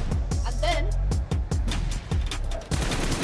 meanwhile, Alula was trying to just fend off right there, Max, but GOAT was just too much on that high ground with those 16 elims. Honestly, this team has been showing up now. Without the hovercraft, which is super hyped to see. But no, what was very fun in particular is that Alula, there's a slight, well, I wouldn't call it a mistake, it's just a strategic play from Alula to just go slightly low on the ground to maybe put more of an emphasis onto KRX. And instantly, GOAT team spot that, like, wait, you give that high ground position away. If we take it for ourselves, we have absolute oversight on the entire flat terrain of that field finish. Boom, let's send it, get the high ground position, leverage it to its full potential to claim that chicken dinner. GOAT team, a team that I was expecting no middle of the pack, maybe not number one team, but man, they impressed me, and I'm so happy to be proven wrong here at PMWC. They might just be number one after that performance in Neptura. really enjoying what we're seeing here, being a leverage team. I think that's a really good word for it. They use everything to their advantage. They wait until they have a great opportunity. They wait until they have an opening on the south side, are willing to make that south rotation all the way around, and just to get that better position, just to have that leverage on all the other teams. It's just like the last game was on a Wrangle they won earlier, right? When you think about it, they see, oh wait, they're fighting Ulf, Nigma Galaxy, they're a little bit busy, they're at their weakest, boom, that's when we send it, try and put them in a really bad position and leverage it to actually get that chicken dinner. So very opportunistic stuff, and here they get 26 points. Wow. This was not a Rondo, this is a Miramar. What's going on? Disgusting numbers out of that squad, and also we see 4 Thrives showing up as well. I was raising some concerns for that squad. Now we're starting to see a little bit more consistent here as we ended up jumping into Miramar. And if we keep going down the list, something I want you to keep an eye on is KRX. That squad was able to get all their points out of just placement, which usually tends to be the opposite, Max. We see teams being able to get all the points from eliminations and then nothing placement. They were like, no, we're going for placements this time. It's forgivable, really. In a game like that, they just had like a very small shed and a few cars to work with. And unfortunately, smokes don't stop bullets. I know it's quite unfortunate. I wish they had cover flares in that finish. It would have been great to see, but no, only smokes to survive when you have two teams in Al-Ula and also at the side of GOAT looking your way. No way, Jose, are you going to survive that one? But I'm still happy that despite no chicken dinners coming away of KRX, they're so relevant at the very tippy top of these leaderboards. So KRX going hard here for that first place. Consistency's the name of the game, and right now, I mean, KRX maintaining a 4th place right there. But look at GOAT. GOAT is currently in 1st place as they have jumped up with those 47 points. It goes to show us what an amazing performance, what an amazing match can do for your squad. It's really, really nice to see that. And the leaderboard is still so close. I mean, yeah, it's only 5 matches in, but still, I think we've seen other tournaments where there's a much bigger discrepancy here amongst the top 5. So to have this so even across the board is really, really nice to see.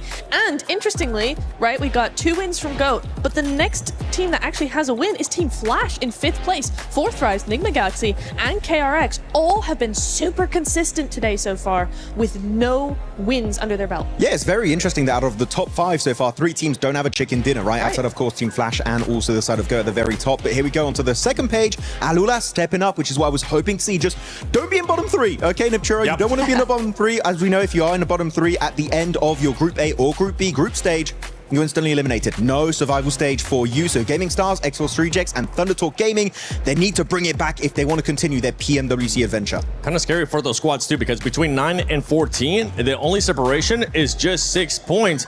And that's just not where you want to be for those squads. But yeah, they need to make sure they finish off the day strong here. And it's that Rebel? I think it is. You know what? Let you guys take over. I'll be right back. Go get him. Go get him. Oh my God, that'll be interesting. We can talk a little bit to Alpha 7. But no, Al-Ula were very impressive this game, right, Neptura? Looking back at how they were playing that third party onto Furia in particular, that's what you want to see from this roster. But we're also seeing Revo is here. What? Hello, guys. The reigning PMGC champion, none other than Alpha 7 Rebel. Rebel, I'm so glad you decided to join. How are you enjoying Paris, bro? Well, it's an amazing city, amazing place. I love to be here. And let's see what gonna happens. Now, I'm sorry for what I'm about to say next, all right? And you know this, I say it with nice intent. What's been going on since PMGC, bro? You guys have kind of been sucking this year. Yeah, we did a bad things, we did a bad tournaments, we did a bad preparation, but now we come with different things, with different game style. So let's see what's gonna happen. I think we are good to this championship, and we're gonna do our best. And if God let us win, we're gonna do it. Okay. Right on. I do have a question for you specifically then, Revo, about you're saying you're trying to work on a few things since your PMMI, you had PMGO Season 1. What specifically would you say was the thing you wanted to work on the most and improve upon heading at PMWC? I think like in PMGO, PMMI, we did like, we was not too much aggressive. We are like just staying in the same place and don't looking for fights or something like that. And now we are doing that. We want to fight, we want to kill everyone.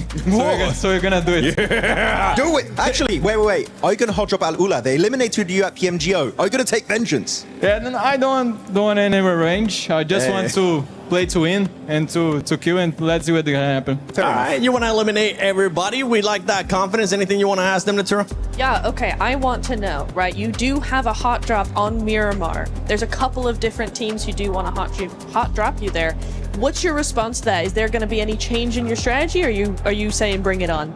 I think if they want to drop on our spots, they can do it. We don't like too much like early fights. We prefer to loot first and then go find some kills. So if they drop, they can stay there. We're gonna stay a bit away and then get them in the middle of the game. You can say it. You can say it, bro. Look at the camera and tell them, bring it. Come to me. There you go. Now, from what we have seen so far today here on Group A, day 1 of PMWC at EWC 26, any team that has surprised you so far? To be honest, Goats, I don't expect them on top 1. I know it's a good team, but they are doing really well. So yeah, I think them, and I'm cheering for Fury also because they are Brazilian, so I hope they win this last match. I mean, there has been a lot of talk that Fury is better than Alpha 7 now. I'm pretty sure you're gonna be wanting to put a stop onto that. And how about another team? Let's talk about 4Thrives real quick, right? A team that was able to win PMGO Season 1. Yeah. What do you think about them so far? Well, they are doing amazing. Falak is a great player, one of the best. So I just cheering for them, hope they qualify. And let's see what's going to happen in the finals, right? Oh, that's right. You want to see them in finals? You want to see them go directly from finals because you don't want to see them in survival? From your Group B, is there any team, besides the hot drops that everybody was talking about, right? Is there any team that might cost you more conflicts, maybe within rotations or the way that they play? I think we need to be careful with all the teams because everyone like deserves to be here. So I think we need to take care of all of them. So yeah, all of them. Ah, you're giving me the PR answer. Okay. I see how it is. That's him saying, you know what, 7, I want to get out of here. Thank you so much, bro. Thank you, guys. Thank you. Bye. See you guys. For you guys, it's time to go into the final match, baby. Oh yes, that's right, 7. This is what we've been waiting for. Last game of day 1. And already we're starting to see a bit of excitement about GOAT team. Even Alpha 7 getting hyped for them. Yeah, you gotta take notice when a team is making it happen. And with a game like that, the whole lobby's got eyes on GOAT. I'll tell you what, guys, before this day started, I saw Jackie in the back with a crystal ball, okay? You know what I'm saying? And he looked inside and he said all he saw was GOAT. And what an accurate prediction, bro. I mean, even Cars was like, all right, yeah, whatever, calm down. But boom, there's no denying him now. There, you got to put him on notice. Hey, let's see what they can do. If they do it again, Jukes, then yeah, I might blow. It's locked in, yeah, for sure. Until we know for sure, I'll just say they're looking good. I like it. I like it. You know, there's a lot of teams looking good right here so far. We've seen Enigma Galaxy, right, making some things happen, especially after a rough couple of tournaments. Yeah, we got to see Coops. I remember I talked to Raouf after PMGO Season 1 when Coops wasn't there, and I was like, hey, whose fault is it? He's like, Coops, 100%, you know what? But hey, maybe it's his time to shine here in the rest of these squads as we get into the final match of day number 1.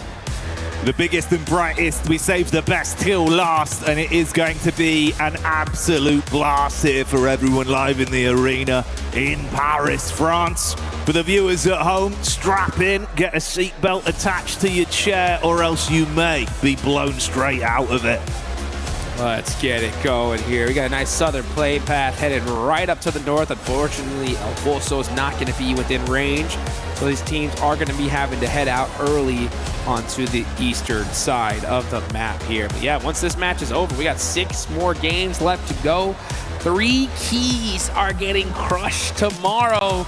And not just keys, dreams as well, right? Of trying to be the Esports World Cup champions. Hopes, dreams, everything you've been working for throughout the season, really, this year as well, Dukes, right? And then imagine you put all those blood, sweat, and tears on the line. You get here to Paris, it goes wrong off the back of 2 days, and you got to stare at Barney crushing your keys. Oh, bud, what a nightmare! He's good at that. He's good at that too.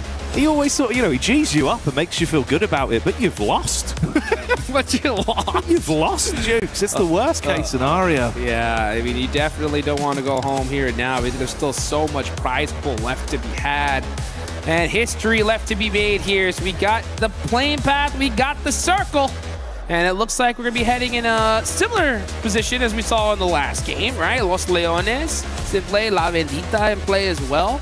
But no hot drops once again. Tomorrow, as we get into the day after tomorrow, is going to be interesting because we heard there from the Rebel that there is a possibility he is going to see some hot drops. But hey, even one of the best is like, let's avoid them, right? I think you guys can drop, take your side of the loot, but let us get out of here. We'll fight you later on.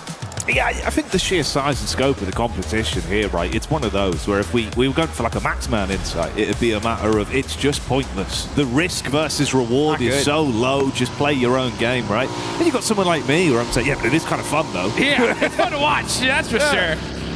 But yeah, you're right. Strategy-wise, you probably avoid that.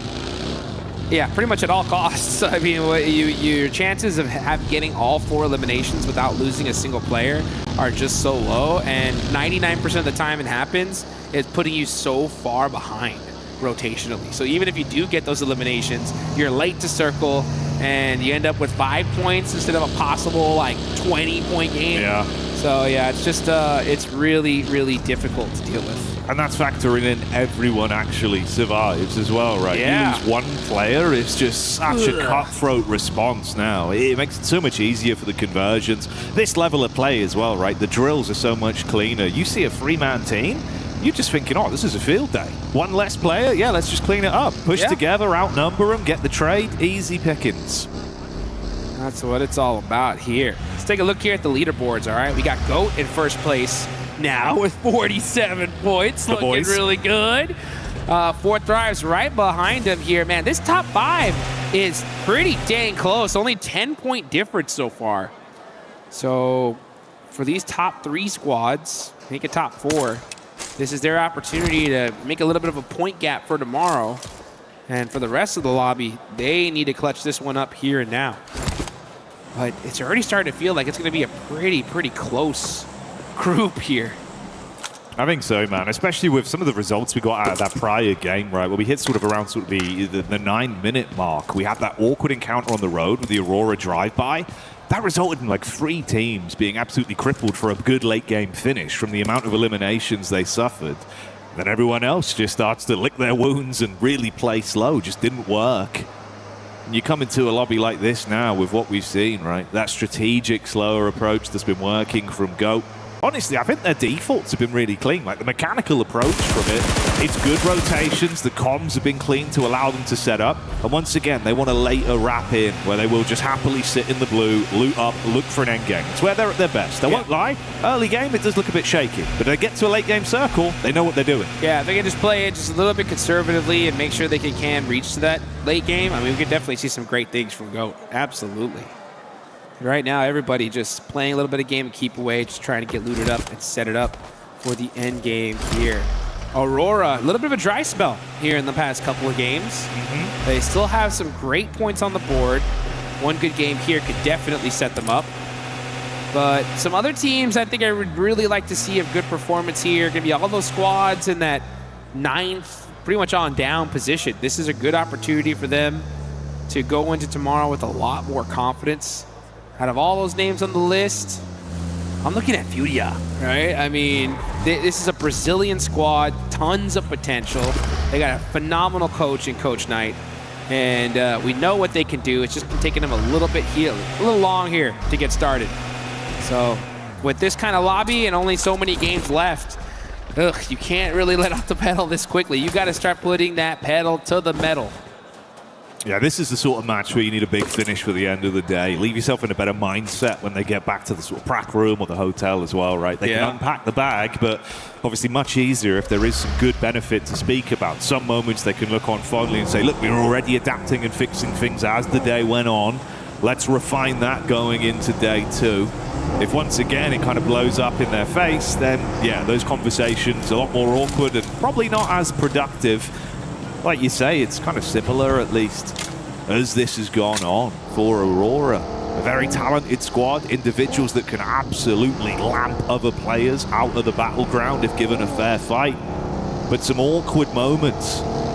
I'm also kind of impressed by the fact that although it's not been the best day overall in terms of the point game for Gaming Star, the way they've been able to just ruin some good squads' lives. Yeah. They're just stealing the odd player here and there. And those eliminations have been really bad for our top teams. It's like they have just been pestering these teams, right? Like you see a squad that just looks so good, like, oh, look, and then just, boom, all of a sudden you see random knock from Gaming Star. Like you see their name always in these critical fights.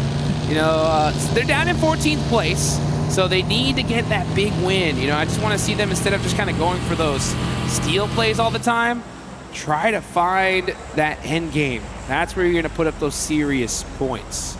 And a team that is definitely serious here in this one is 4Thrives, man. Great start for our PMGO Season 1 champs here. Looking to get another title underneath their belt. And man, I'll tell you what, if 4Thrives win this one, ooh, that's gonna put them in the history books at this point. It'd be unbelievable, dudes. The result would seem so much just for the players, the organization, but the nation as well, with the amount of excitement. Oh yeah. It's the fact even here, live in France, right, we've heard some of that energy building up. Fatlack's popping off. It starts to get loud in here. Oof, man, I'll tell you what, even my DMs are blowing up. Like, hey, have you met 4Thrives yet? Have you seen them yet? You know, and I'm like, yeah, I've seen them, man. I got the jersey, yeah, don't worry. I talked to them. These guys are always such kind folks and a great set of people, great team overall. And I got a lot of high hopes for that squad, as well as so many others, man. I mean, it's great to see, like I mentioned earlier, just how well this whole lobby has developed here over time. But now I think it's time to maybe even add GOAT to that list, because GOAT could be that new rising star team that is looking to etch their name in the history books. Next zone, about to go on up. Very, very quiet start here. You could definitely see that these teams are not going to be dealing with any kind of fatigue here, as they know that they got to play hard up until the last second. And with a Southern shift like this, that's going to make this brutal. We've gone from what will be a very quiet start to, you imagine, quite an explosive back-to-back connection of engagements on the rotation here now then. Looking far worse for wear with some of our teams. 4Thrives already in a good position from where they were pre-zone shift, and they can try and get set up with a good compound to play with. You're going to have Furia and Aurora coming in to link up as well. The mass migration of squads that are all condensing in. And honestly, mate, this works out in a weird way for GOAT, because they love those late wraps into the zone. They're happy to sit in the blue outside of circle for as long as they can. Yeah, I mean, other teams were set up pretty, but now they're having, everybody's going to have to move with this zone. Yeah, Furia, silence! The tire has been popped, and there's nothing you could do. That's 4Thrives. You could hear the crowd start to pop off the second they saw that elimination. But guys, again, that is what you got to do. If you see a buggy, aim for the tires. You hit the right one of those front ones, boom, that vehicle's spinning out. Not the kind of donut you want at an event like this, mate. Big play there to open it up from them. The first elim goes the way of IQ as 4Thrives do open it up with a nice initial pick onto Silence. Oh, dive out through the window. The mantle giving free time to damage here from 4Thrives again, Jukes. Peaks clean as well. Trader blows, looking for the follow-up off the nade. Barely bursts outside the window. Man, these peaks back and forth are insane there for Locke. Getting in some good damage on the Chief, but Chief getting a couple shots in return. It's both these teams just peppering each other little by little. But this is honestly a good place for them where they can both just share it out for a little while, you know? Like, you got a good central position. Take your time. Don't put yourself in a compromising spot to lose a player early. and just wait for that end game. Now, looking at the circle, Jackie, quick question. What do you see, right? Anything interesting? You're looking at these late rotations, mate, from the boys at the back there, coming in, playing a very slow game from what has otherwise been a bit uncomfortable. Yeah, Enigma Galaxy all the way in Montenuevo. Wow, so they are coming in super late here. A little bit of a different strategy than we saw before. Let's see how they're going to be able to handle that one, because this zone is already jam-packed. It is Los Leones. There's a lot of places you can hide, but we might get that nice urban finish. At least that's what it's looking like so far.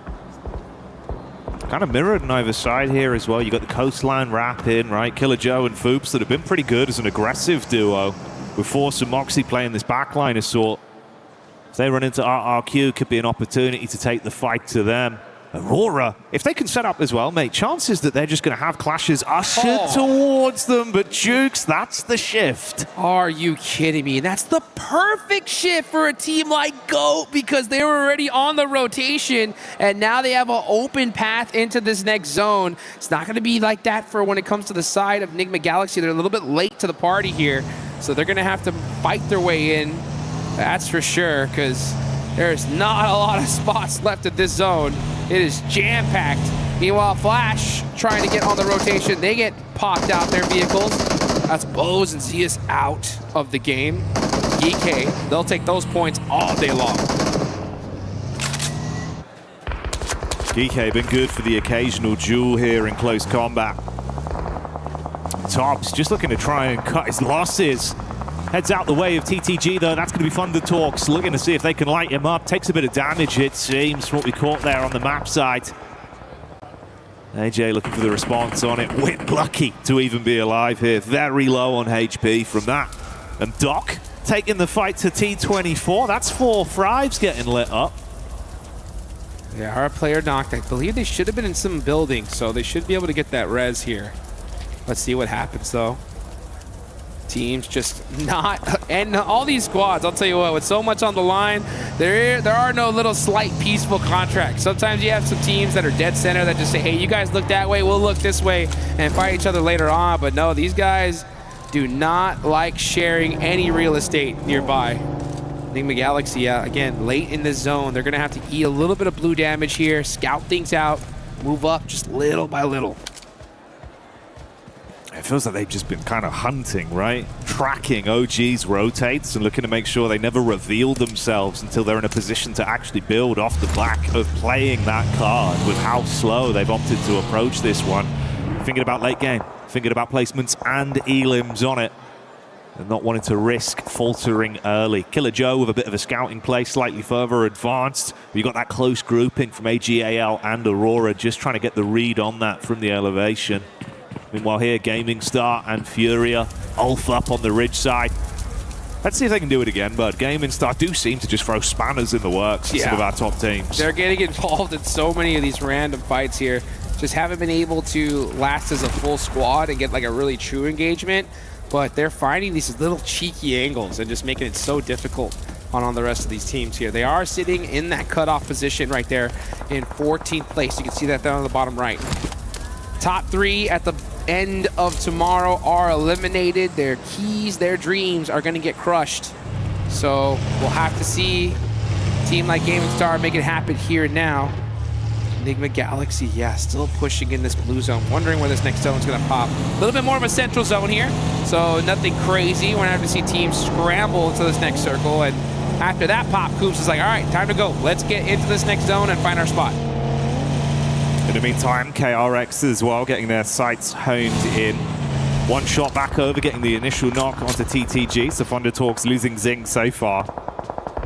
Awake looking on the periphery to see where this is coming from as Hooksy hard commits onto it, gets the flush, and another elim point going their way. They're first on the board for this last game here on day 1 of the competition. Thunder Talk in last place. Just they ended up finding at least a spot of coverage in this zone. They're pretty dead center here, so this is their time to shine here. And there's Gaming Stars, right? Catching Ayala there. Rolex 20 gonna be busting out that nade. Let's see if either of these teams are gonna get one. Oh, yeah, he saw that one coming. Said back it up. And that's exactly what they're gonna do. I'd like to see Gaming Stars maybe group up a little bit more here, as they are very, very split, especially for a team currently in 14th place. Meanwhile, though, Furia, you got Ayala just holding this warehouse all by himself for now.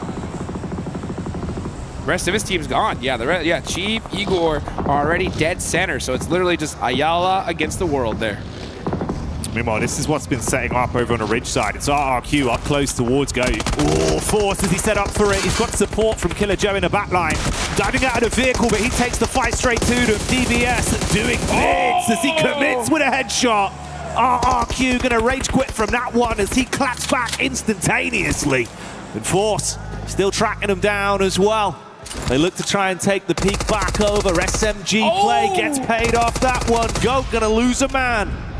He did not expect the push that quickly. The rest of GOAT, unfortunately, not able to support him in time. Now they're hearing this engagement, though. That is a nice nade. That one definitely stung. Moxie said, I got one more for you. I got one more for Force. And now Boopsman is in the mix, looking to punish RRQ for taking out their teammate. But you're going to have to do it the hard way here, because RRQ, they got the smokes up, they got the support, and the same exact play, but shut down from a nade of Killer Joe. Low on HP though, Fuchs can't afford to make another mistake, needs backup from the boys to save their bacon here. Killer Joe looking for the close quarters engagement. That's the spam on the first, take the confirmation with a backup of Moxie, locks inside the smoke, but they deal with it, Jukes. And that is GOAT on the move once again. 4 eliminations here. That's going to put a little bit more points on that leaderboard. Puts them up to 51. They did lose 1 player in the process. But when you're on top of the leaderboards, man, that gives you a lot more breathing room to do what you got to do. But, man, we got pretty much a true Los Leones finish here. This is going to be interesting. We're going into the last second. Urban combat embodied, bud. It's going to be a very different encounter from what we've seen on some of our final fights throughout today. Lula as well. Losing another man there as Gaming Star once again takes shots over, getting the confirmation off with a Mini 14. Bit of a knock back onto him as well. Looks like Maniac should be able to reset that one with Rolex deep in the back line towards the very split setup from Furia. Oh, and he goes down. Oh, yeah. So Gaming Star are going to lose 1. They're going to have 3 on the edge of the circle. GOAT team are going to have to start pushing on in. Everybody else is already in this zone, so don't expect a crazy amount of movement here. I think we're going to see a lot of teams just kind of turtle up for a little bit longer. But yeah, every time you have a Los Leones finish here, there's so much cover that I am not going to be shocked that we see this literally go until the final seconds of that Zone 9.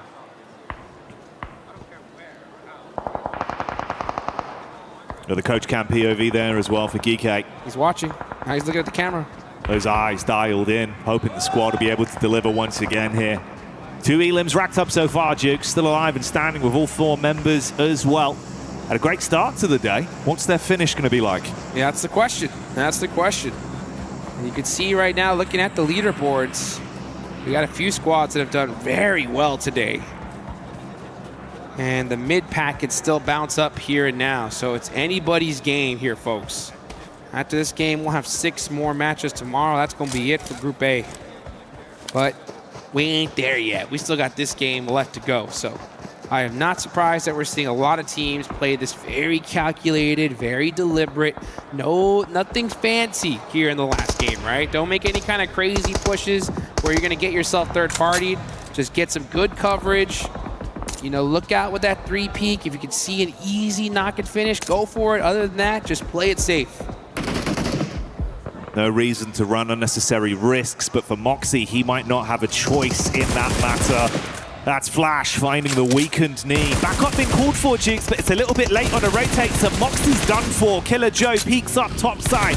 Good shots onto a win, changing his name to defeat off the back of that one with the headshot delivering. And tops all that's left. 1v2 versus the GOAT crew. And he is on the run now. Yeah, he said, you know what, I don't know if I want any of this. He hops in that buggy, and he's going to be looking for some random spot in this next zone to hopefully extend his tournament life just a little bit longer for his team.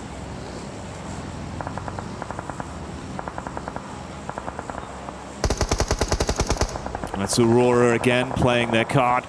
Quick from Alula, getting hit heavy. And Top's actually caught to give away a 3-point over the Enigma there, as they will hit that one on the drive-by.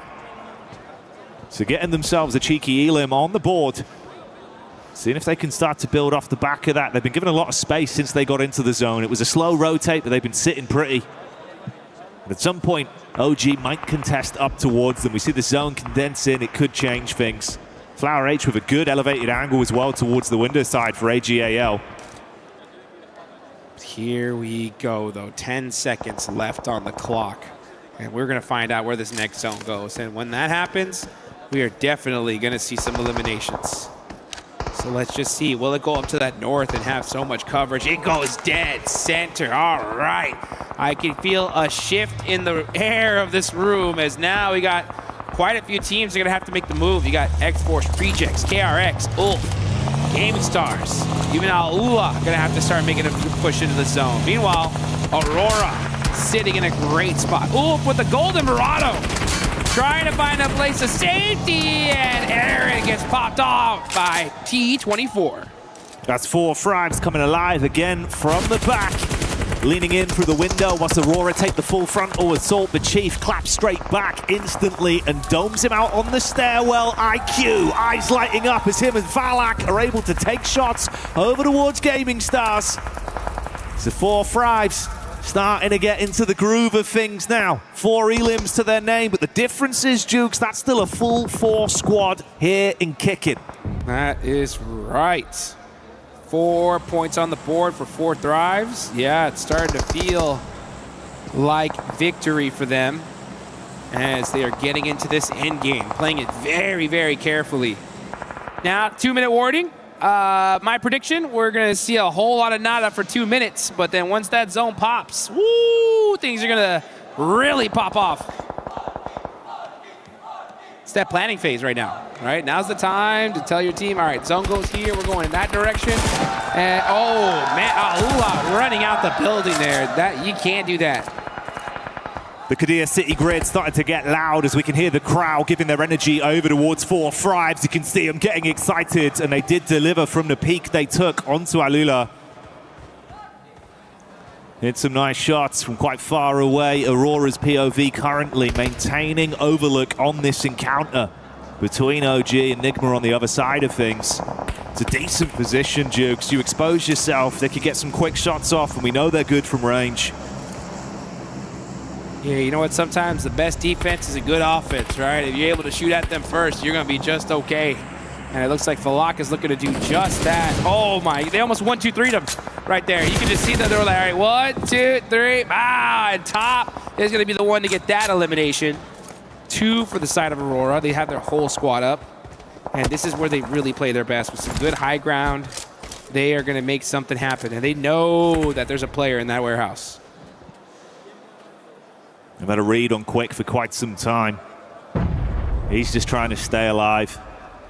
Keep out of trouble for as long as possible. Let the other squads take themselves out of the competition. If he can try and rat a bit of a later game finish on it. Meanwhile, Hooksy taking the shots back over to TTG. Reject Shiva finding an angle onto him though. To KRX. At least suffering casualties. Hang on a minute though. That's Aurora getting spotted out by 4 Thrives. Both those high ground angles in play, and they're starting to engage upon one another. Yeah, they know this next zone is going to make things interesting. So if they can get a couple of knocks to kind of buy them some time here in case that zone hard shifts away, that is going to be huge. So yeah, you can see Aurora Gaming out in the open now, trying to find some angles onto either Quick or 4 Thrives. But with this zone shift, now 4 Thrives and Aurora are no longer in this circle. They got to get moving. The position that's done so much for them has to be conceded, and everyone else is scrapping down on the ground floor. KRX up close on the Reject, kick them out. They're the new landlords of the compound.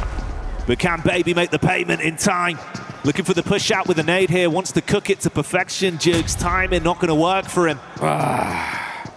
Fortunately didn't calculate that interest just right. And now Benny said, how about some of that? Ooh, that one definitely was a warning sign. Let's see what KRX could do, though. Sitting in 4th place right now, in a good position, looking to definitely add to that. But X-Force Reject, it's Baby all by himself trying to make something happen. Hey, man. This is 4 Fribes as well, dealing with an outside encounter just adjacent to the zone, with Furia taking the fight to them. But Furia being dethroned. 4 Fribes, 7 elims. Woo! They are turning things up here. We saw them start the tournament so strong, and they're looking to end it in the same exact fashion. Aurora looking to make some noise here in this game as well, though. Rocking a big split. Doc up on top of that building is going to have to make something happen. There goes Killer Joe as Enigma Galaxy. They're going to take that. GOAT team are eliminated. They had a good run today, but it's 4 Fribes that are still going, still fighting, and it seems like they're confident to attempt to push up, possibly collapse round onto Reject and KRX here as this one develops, Dukes. Oh, full lock getting shot in the back, though, by Baby. That's going to hurt. T24 now, and going to have to make a play, but Baby gets eliminated. That's now 8 on the side of 4 Thrives. They'll take that all day long. Falak down and out. The 3 fingers and 1 hand remaining here for 4 Fribes. KRX, they've got a read on the situation, but can't force the issue quickly enough to build or capitalize off the weakened players. They heal themselves up. Meanwhile, you can see this close grouping. Aurora, OG, Ulf, and Enigma Galaxy all on top of one another with pot shots being fired out. Here we go. The nades are starting to ring out. Satan's going to try to get this connection here onto OG. Ooh, Satan gets shot in the back. Going to have to go down with his teammate. Coops gets eliminated and thirsted. It's going to be all about the utility here. Oh my gosh, a little bit of a rainbow shot there from Satan. That nade looks good, but Ralph getting knocked at this time is the worst case scenario for NGX. It's a quick flush from OG. Lord looking to prime the nade, 2 seconds left, dashes it out, could be good for the tag, bounces slightly further back, but Lord doesn't get the same safety. Goodbye, Satan, as OG take the fight straight to Enigma and remove them from the battleground. Orangutan making it happen here. Now they're starting to make some noise. Meanwhile, you got Aurora holding on to these silos. Wolf Esports still in the mix with 2 players up. And Doc, what's he gonna do about that? Orangutan's starting to get on fire. Here they go. Thunder Talk, get a knock on the KRX. Shots ringing out absolutely everywhere. They ain't stopping, Jukes. They single-handedly run straight through everything that's put up by DRX. They look to the next team in TTG. They're gone as well. 4 Fribes keep on building. 10 elims in the back pocket. Ulf with a drop down, trying to withstand the might of Ruthless. He's going to deal with him ruthlessly. Cuts through him for another one. That's how you do it there from the top rope. Coming on down, getting that elimination. These guys ain't messing around. Now you got Wolf Esports hiding in the corner, just waiting, hoping that one of these players will run right in front of them. The trap is set. When will it be sprung? But oh, True24 gets the knock on to Doc. That is critical. Right now, 4 Fribes have been the dominant force in this lobby. Watch out. They are running through Miramar. Elimination after elimination. Everyone is feeling the reverbs that are coming off of the pot shots right now from the Fribes roster. And they got their eyes lighting up, looking for more peaks from Geek, hoping they'll take the fight, but it's AGAL with a connection up. T24 hits the deck. And Geek might try and advance from it, Jukes. Let's see if they can. AGAL. No, only 1 elimination here so far. They still have their whole squad up, but now they're starting to push. This is stage 9, folks. This zone is about to go into nothing, and we got a whole bunch of teams still remaining. Who's going to win this one? It's all about who can hit those shots. Who's got that clutch factor? We're about to find out. In the ground floor, Geek set up for the aggression. Top side, T24 low. Looking for the pick-up play to save things here. IQ with a nade in his hand, but Maple's got one of his own. Good chuck on it, could be primed! Oh! That's a big connection from Maple! AGL absolutely giving it right now. And the squad that's been on top might come crumbling down. They're hurt. 4 Thrives is in trouble. It's all up to Zypher by himself. Gonna have to make a play. He gets 1. Can he do the drop down? Can he hit the shots? EK Safji is still alive, and that is it. 4 Thrives go down. Now it's up to Aurora to make something happen. It's Joel all by his lonesome, but Orangutan are looking too strong at this point. They got the firepower right now, Jukes. Response back over's good. Say goodbye to Geek as they go down as well. Ragnarok's timed as well and truly pass. There's the shot over onto Aurora. And easy pickings for them in the final moments. OG, bring it on home with the last chicken dinner of the day, Paris! Let's go! Make some noise for OG as they end the day with that chicken dinner. An incredible game. A display of talent, aggression, and so many sickening plays. We saw 4 Thrives living their movie on the grand stage. It was a blockbuster hit in Paris. But it's OG that see it through as the crowd gets fired up. You've been wonderful today, Paris. Give yourself a pat on the back. Let's get it going here, man. Paris ain't messing around here. Neither is Orangutan. Every single one of these teams are making some noise. That is right. Man, I'll tell you what, tomorrow is gonna be absolutely insane. Guys, mark your calendars here because we're seeing 3 teams go home after that. 5 teams heading straight to the finals, and the rest gonna be sweating bullets, baby, because this lobby is stacked. It's been clinical today, Jukes. And you can see the difference of expression, man. Oh man, Malak just staring into the distance right now, just thinking, I wonder what the finals is gonna be like. These guys are looking good. Man, it's insane. So damn good as well, just hearing everyone's energy getting fired up. Yes, I love this setup. We got the crowd right behind us right here. Everybody's bringing the hype. That's what I love to see. You got the OG cheers as well. Jumping in the crowd, Jukes. They're getting nice and hyped. And to be fair, they deserve it. You close it clutch at the end there, man. Not an easy game at all, guys. I mean, that was not gifted in the slightest. It was a brutal last match. Los Leones finish. 6 teams remaining in Zone 9. Are you kidding me? But, I mean, hey, they had that little ridge line on the south side. They used it to their advantage. But you still got to hit those shots and make those plays. And OG said, hey, you know what? You give us that opportunity, we're going to take it. And they bossed it. They absolutely bossed it. So many moments of excitement there. The ebb and flow of storylines we've had today. Let's have a little bit of a look back at a replay from that one as well, Jukes. Yeah, we can see right now that drop down. Unfortunately, 4 Thrives not able to make that crazy play. It was all up to Zjol right there at the last second. He does get 1 knock, but OG just said, nah, we are not hesitating. We ain't letting this one slip through our fingers. They pull out that win right here towards the end, and right on time, too, considering that, you know, not in the top of the leaderboards, you know, but now they should be feeling a lot more comfortable going into tomorrow. Yeah, dude. I mean, look, there was a couple of uncomfortable results for them, right? Where you were thinking they need a big game. They need something to give them points, give them energy, and give them confidence. And that's what they got off the back of that result. Yep.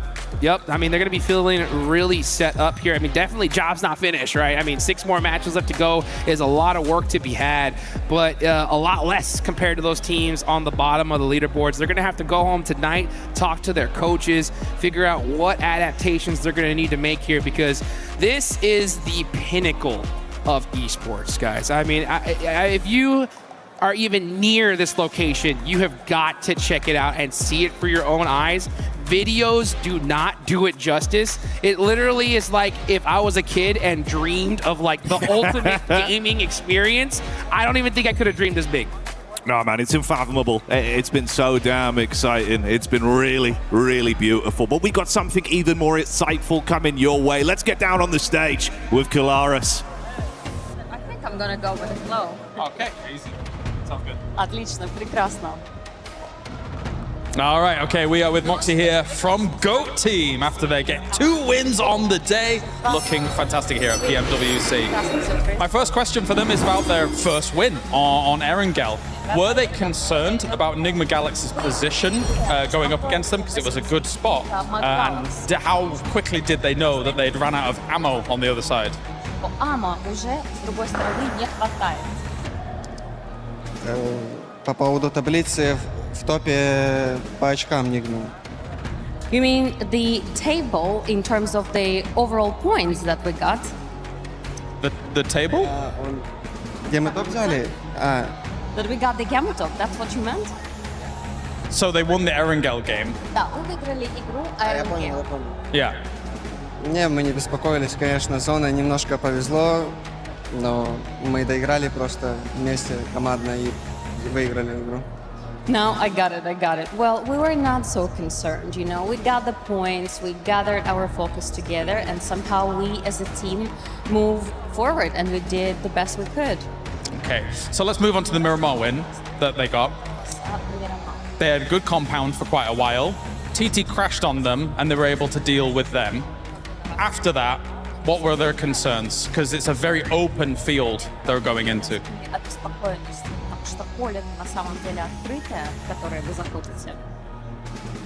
Открытое, но с нашей позиции довольно легко разыгрывается это поле, и мы без всяких проблем просто выехали с кемпа и выиграли игру.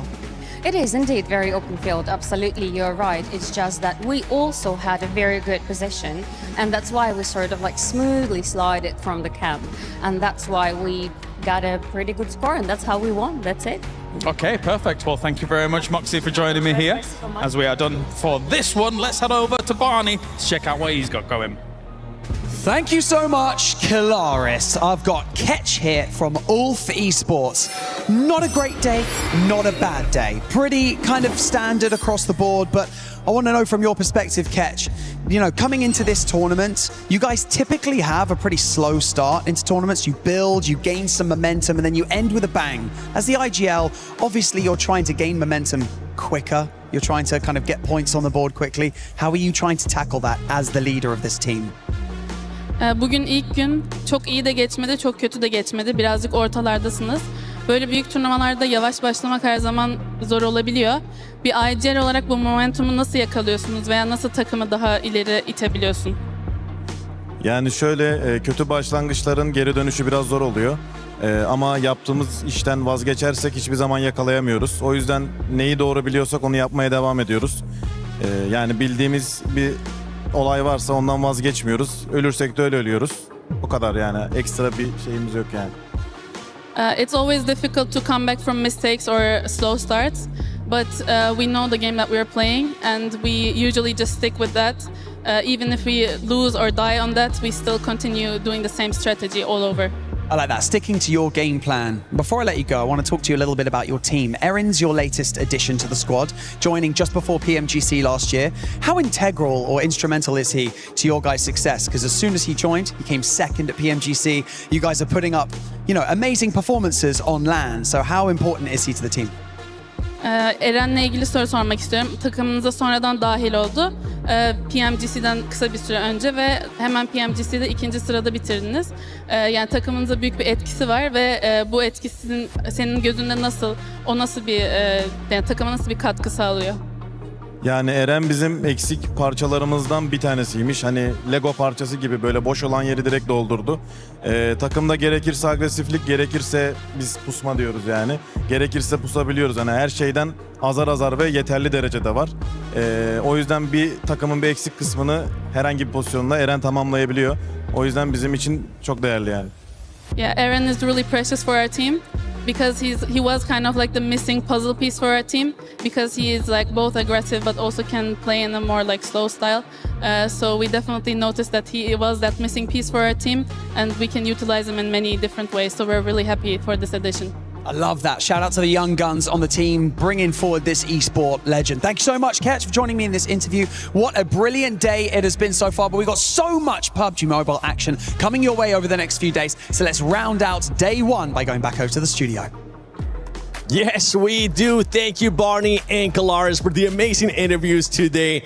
But I got one thing to say, especially after that last match. And it's none other than OG! Because this team, I mean, what a turnaround. I gotta give them props. I was giving them a lot of not nice stuff earlier on, saying that this team was not being aggressive.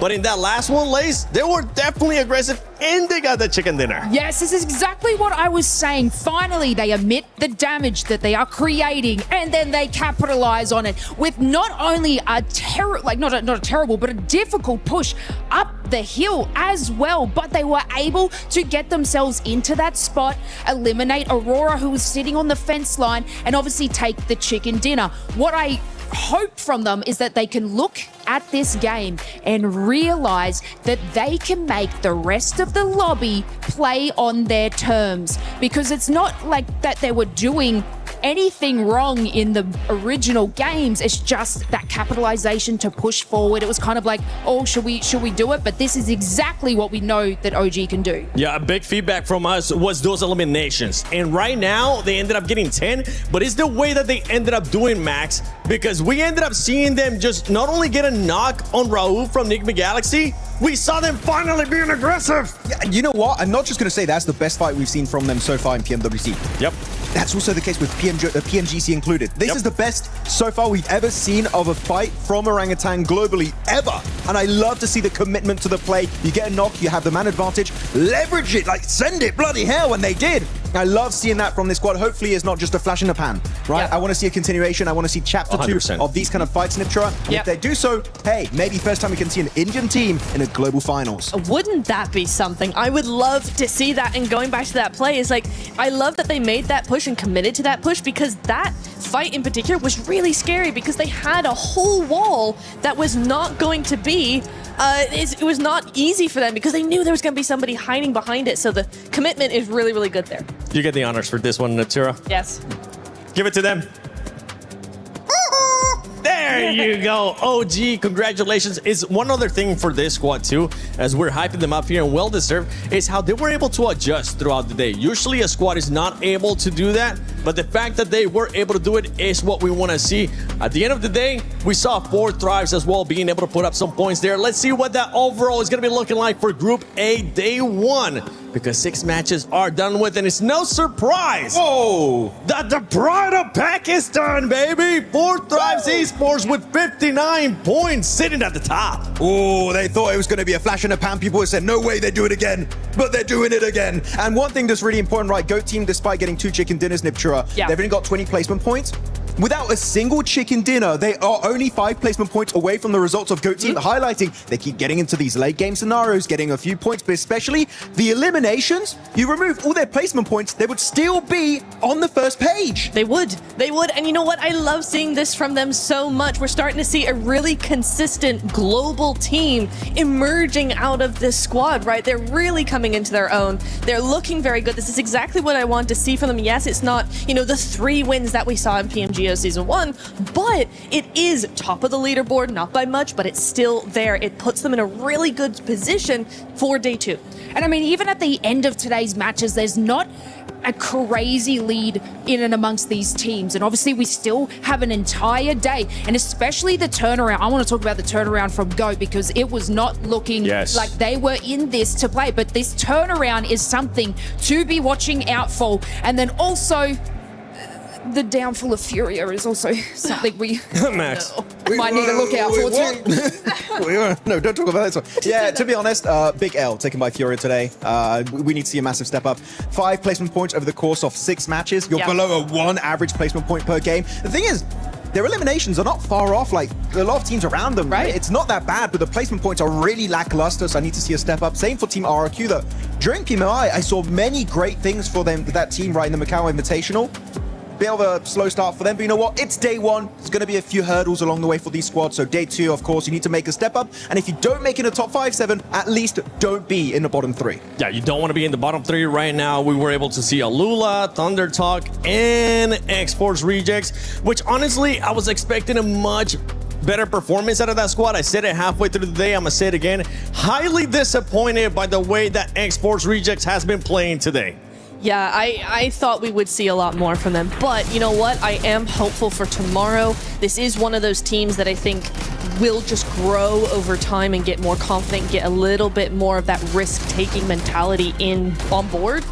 So tomorrow, I'm really looking for high hopes for them. The other thing is RRQ, for me, I was looking to them as one of my favorites of being a really interesting team in that they split a lot, and a lot of teams do not take the type of splits that they do. So I was really looking forward to them being able to take advantage of other teams by doing that, but we haven't seen that at all today, and I think we know why. Yeah, I mean, actually looking at some of the replays, I still cannot believe they said Huzaifa is like, yo, Huzaifa, go get him. And he went for it, kind of worked out. He got, I think, some players of OG and the entirety of Ulf. I was genuinely surprised that worked out, but it goes to show that for 4 Thrives, I know we talked about them a lot today, but every player has that clutch potential, and that is why they are in #1 position.